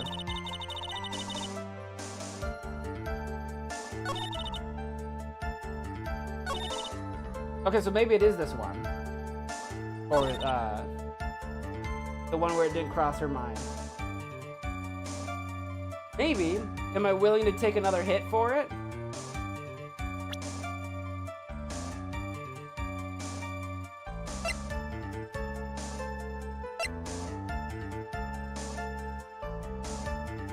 Sure, let's give it a shot. It was that spot. Okay, it was just where to position. It's so specific. So you honestly didn't think he was dead when you found him? No, not at all. Even though this is what you saw when you discovered the body. Not in the corner, knife in his chest.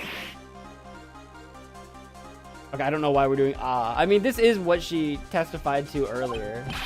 What is the meaning of this? What do you mean, what is the meaning of it? Like, we've been over this before. Isn't it obvious, Your Honor? There's a knife sticking out straight from Mr. Corda's chest. But that's not news. Anyone who saw this scene would have immediately thought that here was a dead man. Right.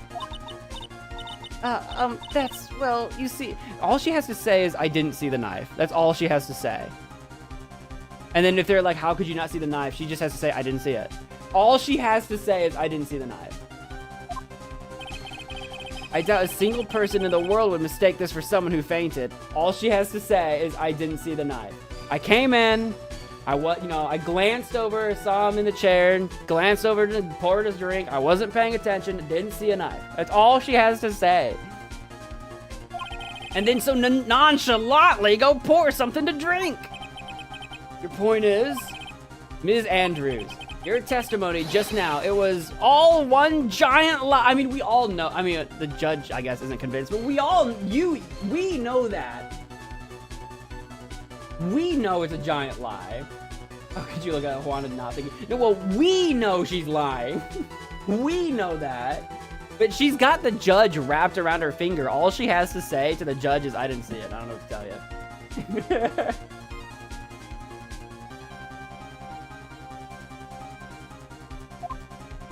Ah! Explosion. Glass explosion. And your lie has proven one thing very clearly. That you are the real killer. I mean, I feel like we didn't... Oh, okay, color me just suspicious. All right. Maybe I'm overthinking. I feel like we've already explained all these points. I feel like we already proved... I feel like we already did all that, though. What's the... I'm still missing that... This is still not decisive. It's still, by Edgeworth's own words, technically, it's still circumstantial. I didn't really say anything new. Only that her testimony isn't adding up. All right. Well, her shrieking no... No! Her shrieking no is not making her look better. It looks like the defense has somehow brought the ugly truth to light. The defendant, Mr. Matt on guard, is not guilty after all. Really, that's it? That was the coup de grace? I don't know, that feels like an unsatisfying coup de grace. Am I missing something? Maybe there'll be one more twist before we get to the end. I feel like I'm missing something here. That's impossible. You're wrong. Ms. Andrews, try to have some composure. But you said she's about to be like sentenced to like death. It wasn't me. It wasn't me, I tell you. It was Matt, I swear it. He's the one who killed Juan. But you were the one who refused to testify. And your reason for not doing so was that you might end up incriminating yourself. That's because... Ms. Andrews, I will give you one last chance. What exactly are you hiding that may incriminate you? Is this the twist? Is this it? Is this the thing that I feel like I'm missing? I refuse to testify. Are you telling me that there is something worse than killing Corrida that she doesn't want to confess or to say? There is something even worse that she's protecting or hiding. Right?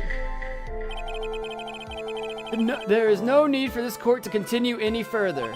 Mr. Matt on guard's innocence has been clearly demonstrated. Is it over? I don't think it is. Have we found the truth at last? No, we're missing something.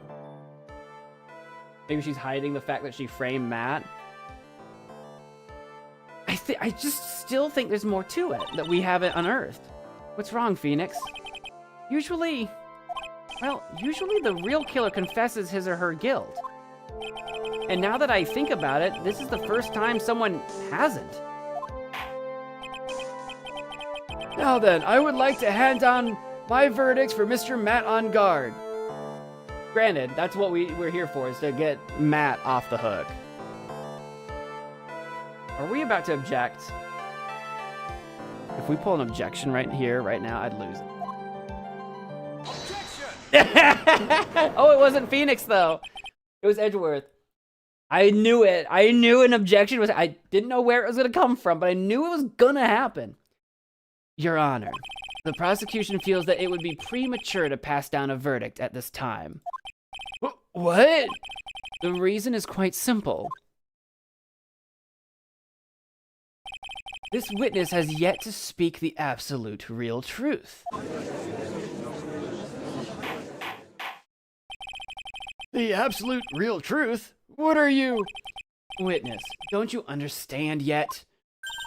I don't know who planted this silly idea in your head, but as long as you protect yourself through your silence, Matt on guard will go free, and in his place, you will become the guilty party. That's a lie. I don't believe you. That's where this is going, Andrews. I don't know how you don't see the writing on the wall, but that's where this is going. So if you're hiding something, now's the time to put it out there. What? I was told if I spoke, then it would be all over, and Matt would never be declared guilty. What in the world is she talking about? Has she lost it? I can't speak about it. I'm too scared.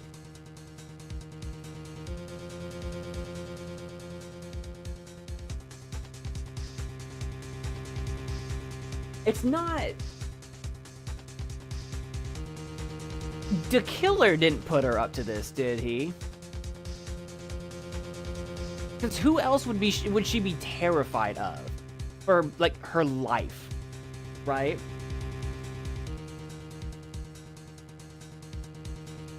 Francisca? It could be. We know Francisca talked to her.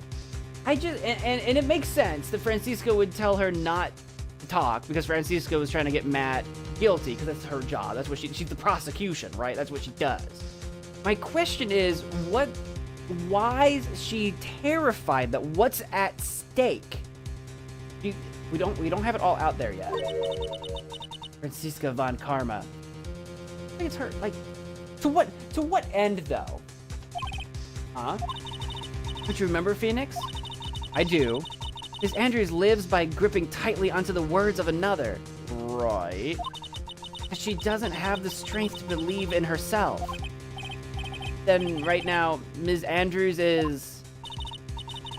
Yesterday, she was tossed a lifesaver by Ms. Von Karma. Don't say a word, no matter what happens. If you do, Matt on guard will be acquitted. Yeah, no, I mean, I guess, to be fair to Francisca, she could tell her that. But then Francisca was planning on being in court for all of this. You know what I mean? To sort of control the situation. And that did not work out. That did not pan out. Ms. Andrews undyingly believes in those words right now and is clinging on to them. I guess?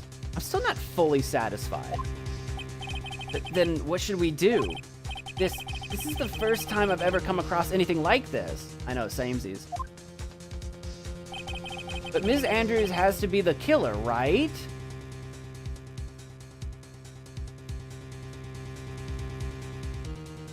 I don't know.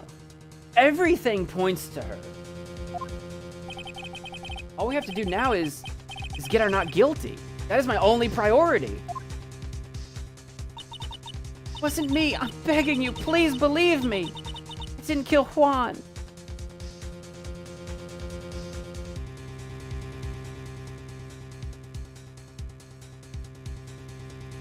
Okay. Help, please. Someone help me. Mr. Wright. Yeah, Your Honor. The court can't continue on like this. Therefore, I'd like to hear what you intend to do. What I intend to do? What am I supposed to do? What am I supposed to say? Right, I suggest you think very carefully about this. Think about what this witness did and what she did not do. And think about who is the real mastermind behind this crime. Who's the real mastermind? Isn't that obvious?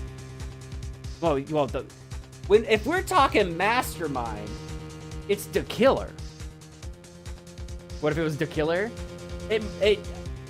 That's what I was trying to say earlier about, like, why would and I could have the details of this wrong because I haven't done this before, but why would come on, brain, work with me here. Wow, really, brain? Brain, for effing reals? Where's she at? Adrian, Jesus Christ, brain. We've been talking about her all game. What really has Adrian shaken up? What, like if she was behind all of this, obviously there's a lot at stake.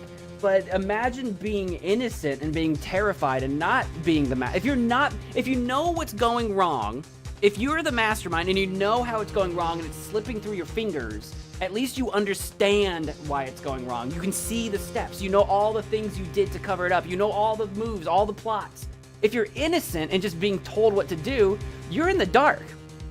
You're oblivious. You have no idea what's going on. And that would be terrifying. That's why I said earlier, what really has her so terrified, right? So she's just the fall girl for the killer, right? She's just the fall girl. And for whatever reason, the killer needs Matt to be innocent. For what we still don't know why. That's why I said I'm not satisfied yet. We know that's true, but we don't know why.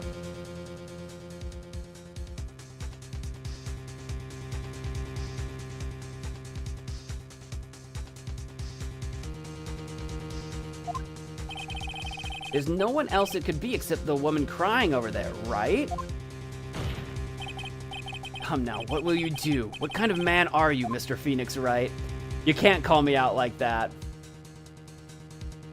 You can't call me out like that, Edgeworth! I would like that not guilty verdict, but can we also put like an asterisk on it and say, can we just agree that Matt's not guilty, but also we're not done here? Right? Hey, Ashton, welcome to the stream. But why would the killer want to protect Matt? That, I don't know. I don't know yet. We don't know enough yet. Andrews, you gotta talk. I have to win a complete acquittal today. There's no way around that. But I can't bring myself to do it like this. Now when she's making a face like that, her puppy dog eyes. But also, like, it's not just that she's all, like, sad and scared. My towel is all over the place. It's not that she's just sad and scared. It's just that it doesn't, like, it all adds up, but I know we're not done. You need a banana. You got cramps, you need water and a banana. Ms. Andrews, I would like to know what you are really hiding. Mr. Wright, are you sure you know what you're doing? Look, Edgeworth, look, when I requested the trial continue and Edgeworth got my back, Edgeworth's telling me to think about it, I gotta have his back. Sure, Mr. Unguard would get an acquittal, but in his place, you would be found guilty. Is this how you really want this trial to end? Be quiet. How dare you? You're trying to trick me.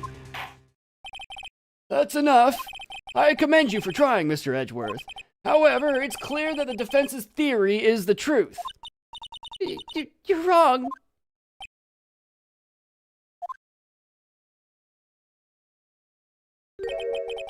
What a shame. I had hoped things wouldn't come to this. However... What is it, Mr. Edgeworth? Ms. Andrews, since you absolutely refuse to testify, it falls on my shoulders to disclose this to the court. Alright, so what have you been hiding, Edgeworth? Stop!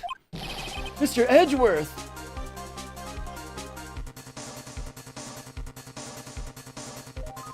Am I crazy, or is that new? I might be crazy. Is this the first time I'm hearing this one? I don't know this track. I might just be crazy. This witness, how should I put this? She has an illness. You think I've heard this? Maybe. It's the first time I'm noticing or something. She has an illness. What? And because of this illness, she has tried to commit suicide in the past. Yeah, I freaking told you guys. I mean, I know you told me that it was in the psyche log, but I was literally staring at this. Like, this is gonna come up again. I straight up said, okay, anyway, moving on. Please stop. No matter how much you want to hide it, it's no use. I have the evidence right here.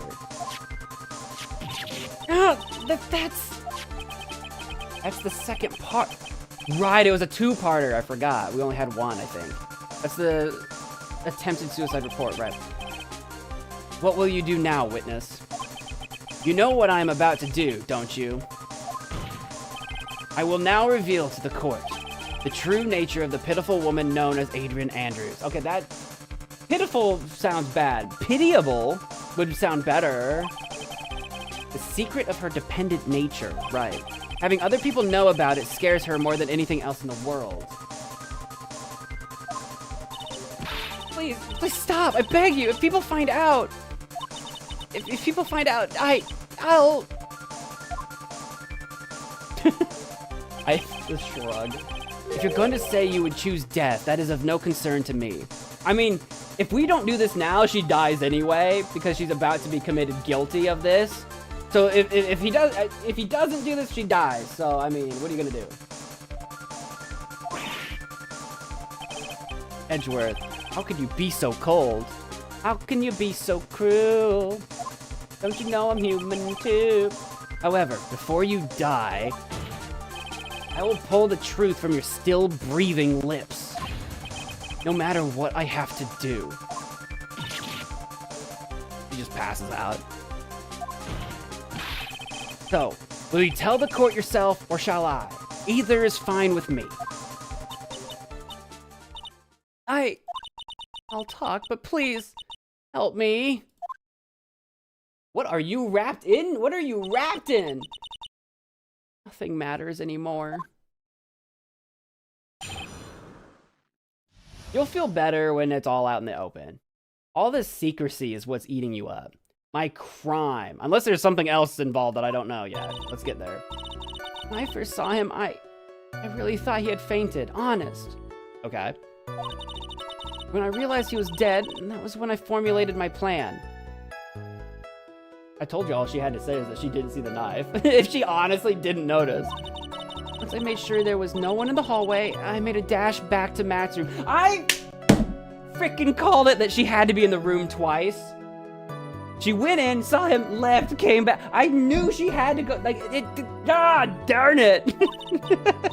I was this close. And then I stabbed Juan's dead body with the knife and ripped off the button, which is a psychotic thing to do if you were innocent. If you were innocent of killing him, that's crazy. When I finished and was returning to Matt's room, I had a bit of an inconvenience. And that's why I ended up using the nickel samurai costume. Go on, I feel like that wasn't quite everything. We're so close. Stab the body with the knife? But why would you do that? Isn't it obvious to pin the blame on a certain person? A certain cowardly man? What do you mean by all of this? It might take this court a little while to understand, but... this is the truth. The real killer's mad. That scumbag of a man. I'll never forgive him. He's trying to escape his guilt again, just like last time. So you are saying that he killed Celeste. That... last time. So Ms. Andrews stabbed the victim, Juan Corda, in the chest with a knife. However, she didn't do it with murder in mind. She did it with the intent of framing Matt on guard for the murder. And this is her crime. Which, we can't prove that Matt did the murder, and we exonerate Andrews of the crime. But if that's true, it still leaves it open. Who killed Matt? Or, sorry, who killed Juan? Sorry.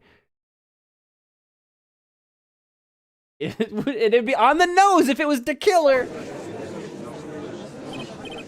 What? How is this possible? I mean, wasn't Ms. Andrews supposed to be the real murderer?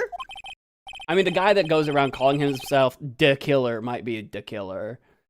Mr. Wright, please get over your shock and commence the cross-examination. I'm on it. I'm on it, Chief. My crime. My cream. When I first saw him, I really thought he had fainted. Honest. But you could tell from the state the room was in that there must have been a fight. Are you telling the truth when you say that you did not know he was dead? He had a scarf tied around his neck.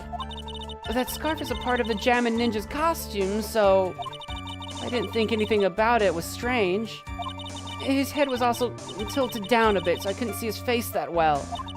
That's why I thought I'd wake him up. Yeah, and wait to pour the juice. So that part was true. When I realized he was dead, that was when I formulated my plan. What is this plan you had? I knew right away the murderer was Matt. I knew because Juan, he was going to expose Matt's Matt's weakest weak point to the world. Weakest weak point. That is one weak point. Oh, Matt did this to stop Juan and silence him for good. That's when I thought I should forge some evidence and pin this crime on Matt. So the forged pieces of evidence were the knife and the button. The first thing that came to mind was to plant the knife. Once I made sure there was no one in the hallway, I made a dash back to Matt's room. That was so you could get the knife, correct? The knife Matt used at dinner had his fingerprints all over it. I thought if I used that, then the police would certainly turn their eyes towards him. And they did. Matt was napping with his costume on at the time. I slipped in, took the knife, and returned to the scene of the crime. And then I stabbed Juan's dead body with the knife and ripped off the button. Again, that's traumatizing. When I finished and was returning to Matt's room, I had a bit of an inconvenience. Oh, wait. Sorry, I think I skipped this. The button. So you were the one to stab the victim with that knife. It gives me goosebumps to think about it now. What a horrible thing I did! But at the time, I couldn't control my own body. It moved on its own. Then when I stabbed Juan's dead body, I suddenly realized something. If I used the button somehow, I could make Matt look even more suspect. So you thought to rip one of the buttons off and then plant it in Mr. Engarde's hakama. Yes, what I had planned to do. But things never go that smoothly, do they? And then had an inconvenience. What was that? An inconvenience. There was a woman with a camera at the ready, loitering in the hallway. I'm willing to bet my spikes it was Lotta. There was also a woman with a ray gun at the ready, pacing back and forth.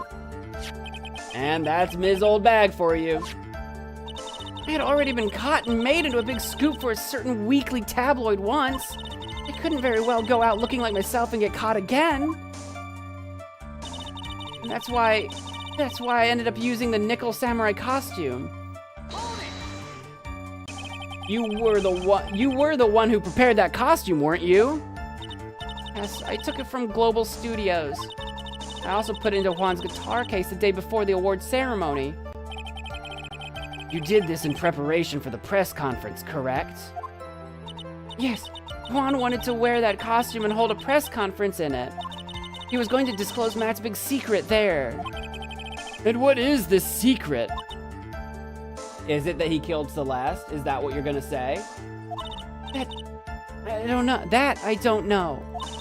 Anyway, I thought that if I were to leave Juan's room in the nickel samurai costume, then people would think that Matt was the real murderer.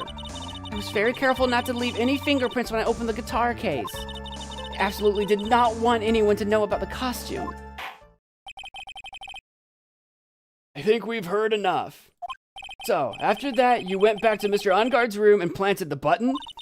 Into Matt's hakama? Yes. After that, I folded up the costume I was wearing and put it into a bag. Then I snuck it out of the hotel and got rid of it. My word! What does all this mean? Mr. Edgeworth, is it? The real criminal is Matt Engarde. Yesterday, that woman prosecutor sat me down for a talk. Ziska, huh? She said that I should, under no circumstances, confess to what I had done. But if I just kept quiet, then Matt would be found guilty for sure. I had no choice but to believe in her words. Again, that is the correct legal counsel. Don't talk. I mean, like, probably would have got away with it too. Dead silence. What was that? Did you hear that? I think I heard a pin drop. What this witness has done is clearly unlawful. However, as long as her testimony stands, we can be certain she is not the real killer. Wait, Your Honor. The defense still... Right? Yes? It's pointless. At this point in time, it is not possible to indict Ms. Andrews on anything. Yes, exactly. There isn't a single piece of evidence that points to her as the murderer.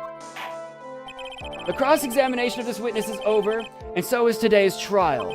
You couldn't establish that the witness was the culprit. Please let it go, Mr. Wright. Okay. But Matt is not guilty. Mr. Edgeworth, please place Ms. Andrews under arrest for further questioning. Understood, Your Honor. The prosecution will arrange for her detention immediately. That is all. Court is adjourned for today.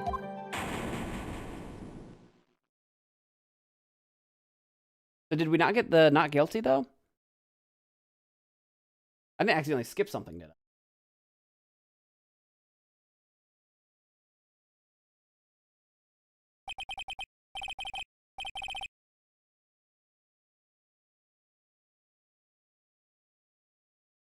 Today's trial, it's over. I didn't win an acquittal. Witness, would you mind if I asked you something? Edgeworth? Why is the judge gone? All the people in the court are gone. We're all gone. And yet, what, Phoenix and Edgeworth and Andrews are just chilling? What are we still doing here? Everyone else left. Didn't the judge say that Andrews should be detained? Why are we still here? Before you leave court today, I wondered if I might look at one thing. The card in your hand. It's had my interest for quite some time now. All of our interests, collectively.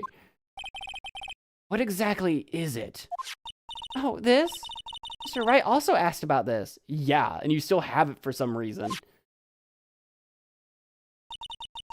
Although I didn't remember at the time you asked me about it, Mr. Wright. I remembered just now. I found this in the room on that day. The room? Oh, come on. Oh, come on. You mean like the murder room? That day? Yes.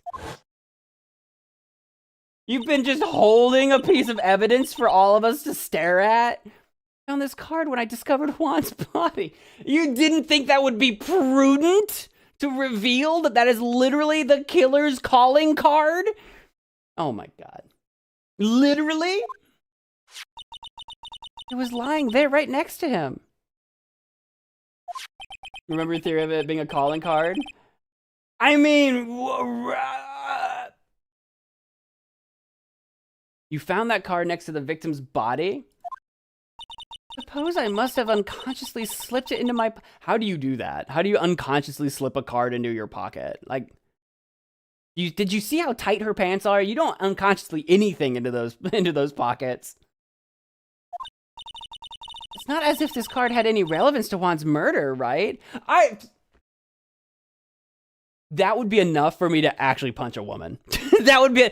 You found a calling card next to a dead body? Well, this can't be related to anything. I guess I'll just keep this. I would deck you so hard. Bruh.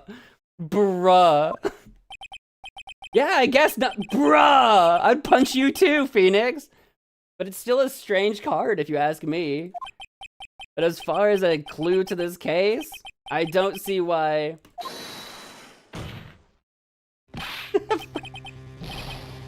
Witness, that card! Give it to me! Hurry!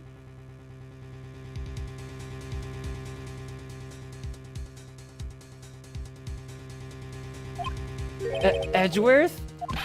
Do you have any idea what you have stupidly yet inadvertently done? Right? I don't know what you know, Edgeworth, but this is the reaction I wanted. That's the reaction! This, I can't believe you hid this from me all this time. She didn't. She's been playing with it in front of all of, you just can't really see my card. She's been playing with it this whole time in front of all of us. It was never hidden, Edgeworth. I didn't mean to. What is this all about? I've never seen Edgeworth so emotional before. I think we have, to be honest. I gotta tell you. I think we've seen Edgeworth emotional. That card. What in the world is it? And what does it mean? To be continued. Normally it'd be for what like a detective's supposed to do is figure out, you know, the puzzle pieces. Save your progress. Yes. Well, so now, like, my question is where do we go from here? I mean, I guess we didn't get the guilty or not guilty. We got neither one. So I guess the trial keeps going, I guess, right? Is that the idea? Can you continue? I'm gonna call it quits there for the evening. I think that's a pretty good stopping spot, like right here at the end of a chapter. If I start now, I'm gonna have to quit in the middle of a chapter. So I'm gonna go ahead and just probably say that now is the probably best spot to stop. How close are we to the end though? This is part 3-1. Are we getting close? We gotta be getting close. We gotta be getting close. Because we still have to finish that trial. We still have to figure out the real killer. We still have to save Maya. We still have to talk to the killer. Edgeworth knows whatever he knows. We gotta be getting real close.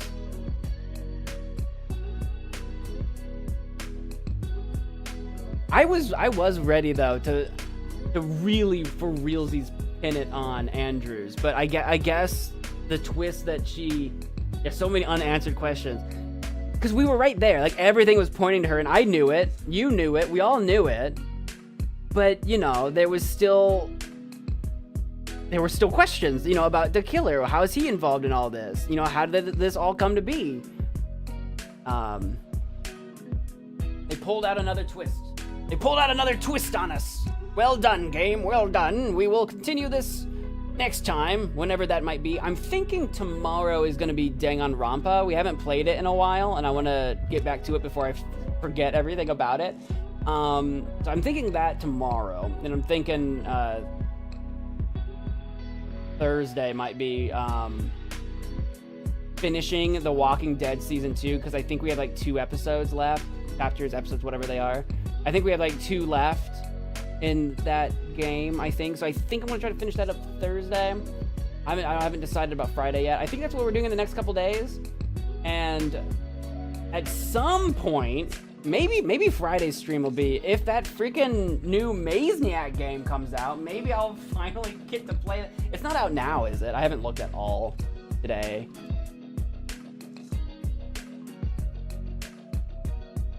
No, it's still set to pre-register. Wasn't this supposed to come out on Halloween? What's the hold up? You're late. So we'll see. I'm kind of playing that one by ear because I want to play that one when it's fresh. So I don't know when the next Ace Attorney stream will be just yet. I'm not sure. Like I said, you know, got Danganronpa, got Walking Dead. Walking Dead, I think I'm finishing up, so that will free up a little bit of space. So maybe I don't know, maybe Saturday, maybe. Keep your eyes peeled for a notification. Keep an eye out for, you know, around, you know, 5, 6 Central Time for starting times for streams for when I do the next one. Do I remember Pizza Tower? I do. I wanted to play more of that game, and I kind of let that series... We streamed it like twice, and I kind of let that just die for some reason. I don't remember why. Like, in terms of, like, just whatever was going on in my life at the time, I guess. I don't remember why exactly I didn't keep playing that. But I do remember it. I clearly don't have it installed anymore, but I did play it for quite a bit. How popular of a stream was that, actually? It's been so long since the last time I played it. Let me take a look. Do I bring it back one day? Who knows? Technical difficulty? What do you mean? Mup. Technical difficulties, mup. Or do you mean that's what Is that why I stopped playing it? Was I having technical difficulties? Was that what it was? I truly do not remember. That game was hard. Control scheme wise, there's something about the control scheme that was tricky to me. I forget what it was. If it was like slide jumping, or there was something about it, because it's like, you know, platformer kind of, a speed platformer. It's tricky, skill based. Yeah, the last time we played that was June and August of 2023. So even then, I played it in June, and then I skipped all of July and played it again in August, and then never again. Man, I always have these massive gaps in between games. I always do this.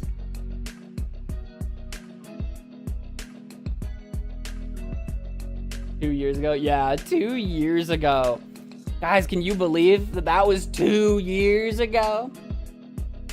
That was like another lifetime ago. It feels like it wasn't that long ago, but it was so long ago. And I that sort of contradictory feeling is such a pain in the butt. All right.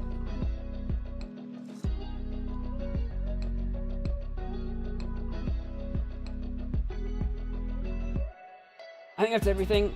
I'm gonna look at some of my stats for this stream. I'm trying to figure out, I started at, and I mentioned this at the beginning of the stream, I started at 5 I p.m. got that Fanta in my system. Fanta in my system. I started at 5 p.m. Central Time since the time changed for me, and I have to decide if I'm gonna keep doing that or if I need to shift back to 6 p.m., but that would be possibly, for people that don't have the time change, that would be later. But what I've discovered is that people tend to like earlier streams versus later streams.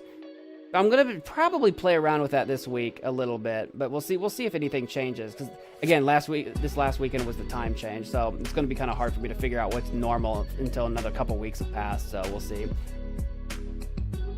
I've noticed when I stream a game till like, I don't know, midnight or whatever, it really drops off pretty hard, especially on a weekday. I need to do more weekend streams is what I need to do. I need to do more weekend streams when people maybe are a little bit more free. I also need to do more, maybe weekends need to be like day streams or something. I don't know, like in the middle of the day instead of in the evening. I don't know. I don't know if I'm like competing with the other YouTubers that people watch or whatever. But people are like busy in the evening. I have no idea, but it'd be so easy if I just had someone tell me what to do. And it worked every time. It would be so easy. Anyway, with that being said, I'm going to head out of here. Like I said, probably Danganronpa tomorrow. Thanks for hanging out with me, guys. Always appreciate it to see so many of the usual faces in the chat, helping me when I'm stumped, driving me nuts when we're arguing with each other about what means what in a Phoenix Wright game. I don't know, these cerebral games where I have to do like a lot of thinking, and I know I'm one to overthink. Sometimes I wonder if it's like incredibly frustrating to watch, but who is this The Killer? I don't know. He's got like a line down his face, so I assumed it's like a mask or something is what I had assumed. I don't know. We haven't seen him in a hot minute. I actually really thought we would get through the trial today, or at least enough of it to like see The Killer again. I put The Killer on the thumbnail of this stream and he never showed up. I put him on the thumbnail and we never saw him this entire stream. This entire stream has been a massive bait and switch. Racing Fan, welcome to the end of the stream. Yeah, we're wrapping up. We just got to the end of like a chapter or whatever, and I thought it would be a good spot to stop. So we're wrapping up here. And we'll pick it up again whenever next time will be. When GTA 6 comes out, will you be playing it? No. No, I will not be. There's probably like a 0% chance I can run that game on this computer and stream it at the same time. And I'm not about ready to figure out if my computer can handle it. Also, it's going to be expensive as hell, and I'm not paying for it. So no. I'm not a professional streamer. I'm not a professional YouTuber. Also, I just don't play GTA type games anymore. You don't want me to play GTA. You don't want me to do it. I think everyone that watched me, I don't know. I don't know. How come? I don't play those games anymore. I don't play open, I don't know, I don't play those, that's not the kind of game I play. I don't know. It's kind of like when we started playing Red Dead Redemption 2 and everyone was like excited because they love Red Dead Redemption 2, but I just like crapped on it the entire time because I absolutely hated playing. I hate the controls. It's a nightmare to play that game. I hate everything about playing that game. The story's fine, but mechanically I hate the game. And so everyone's like, wow, Mo is not having fun. And I'm like, I told you I wouldn't. This is not my kind of game. And when I was a teenager, it would have been. Back when I was like a teenager playing like Grand Theft Auto games and playing open world, I don't know. I don't know. My preferred game is just different now. I don't know what to tell you. I play turn-based games, strategy games, point-and-click games.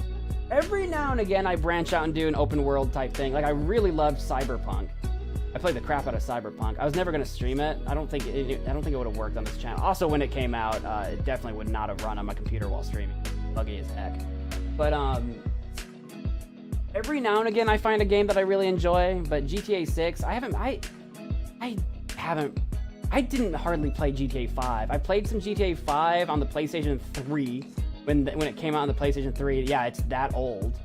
And I just couldn't get into it. I just couldn't get into 5. And I have no interest in playing online. Everyone wants me to play GTA 5. Play online! I don't want to. I don't want to play online. So the last GTA I actually beat, I did beat 4. I played 4, and that was pretty much the end of me enjoying GTA. My favorite is still Vice City. That was the one that I loved the most. That one was fun. It was also more bright, more colorful, but so was 5. 5 got a little bit, like, bright, because Grand Theft Auto 4 is so dark and drab and dreary, and so is San Andreas. Those games are so depressing, whereas, like, Vice City was so much better. Just better. And even 5 was fine, too, for what I played. I also hated Trevor, though. That Trevor ruined that game for me as a character. I just hate that character. Just absolutely not a lovable character. Some people also played Grand Theft Auto, like, just to rampage and run around and be ridiculous, and that's just not the kind of player I am, so. Anyway, that's a really long answer for basically, I just don't play GTA anymore. I just don't actually have fun anymore. Trevor was insane. Trevor was terrible. I hated him. I hated that. I just hated that character. I'd rather just play a game of Michael or a game of Franklin. But I don't know. If something changes my mind when it comes out, then it definitely won't be until it's on sale. I'm definitely not buying it new. I definitely won't be playing it when it's brand new. Again, not a professional streamer, not a professional YouTuber. I don't know what to tell you. One day, you know, I keep saying that. I keep saying one day maybe, you know, we'll, you know, be in a position to do something like that. But I don't know if you guys pay any close attention to my numbers on YouTube for streaming or anything like that. I don't know if you guys ever get curious and look, 'cause I do that, but I'm a freak. I do that on other people's channels. I look at people's channels and I watch things. I don't know if you've been paying attention. I've completely flatlined. My channel is completely stagnant. We are just there's zero growth. There's nothing happening. So I don't know. I basically just do this for fun at this point. And if I'm not gonna have fun with GTA, I'm not gonna play. By the way, I'm your #1 fan. Prove it. Prove it. Prove it. Prove it. Phoenix Wright style. Prove it. What's your proof? I need your evidence. You are today's #1 top fan. Top fan #1 today going to Turbo. #2 going to Corjan. #3 going to, I'm going to say Erica. It says Botboy Berry. Botboy Berry shouldn't count. Botboy Berry is my bot, so that doesn't count. Yeah. Look at the YouTube chat. That's your proof. You're in the #1 today. Today you are. Tomorrow's a new day. Anyway, I think I'm gonna head on out of here before I just start yapping about YouTube stuff. None of you want to hear me yap about you. No one wants to hear me yap about YouTube stuff, so I'll head out of here, and we'll see you guys next time tomorrow for playing some vidya, and I hope you guys take care, have a good night, and I'll see you next time. I almost hit the gameplay button again. We almost went straight back to Phoenix Wright. Bye!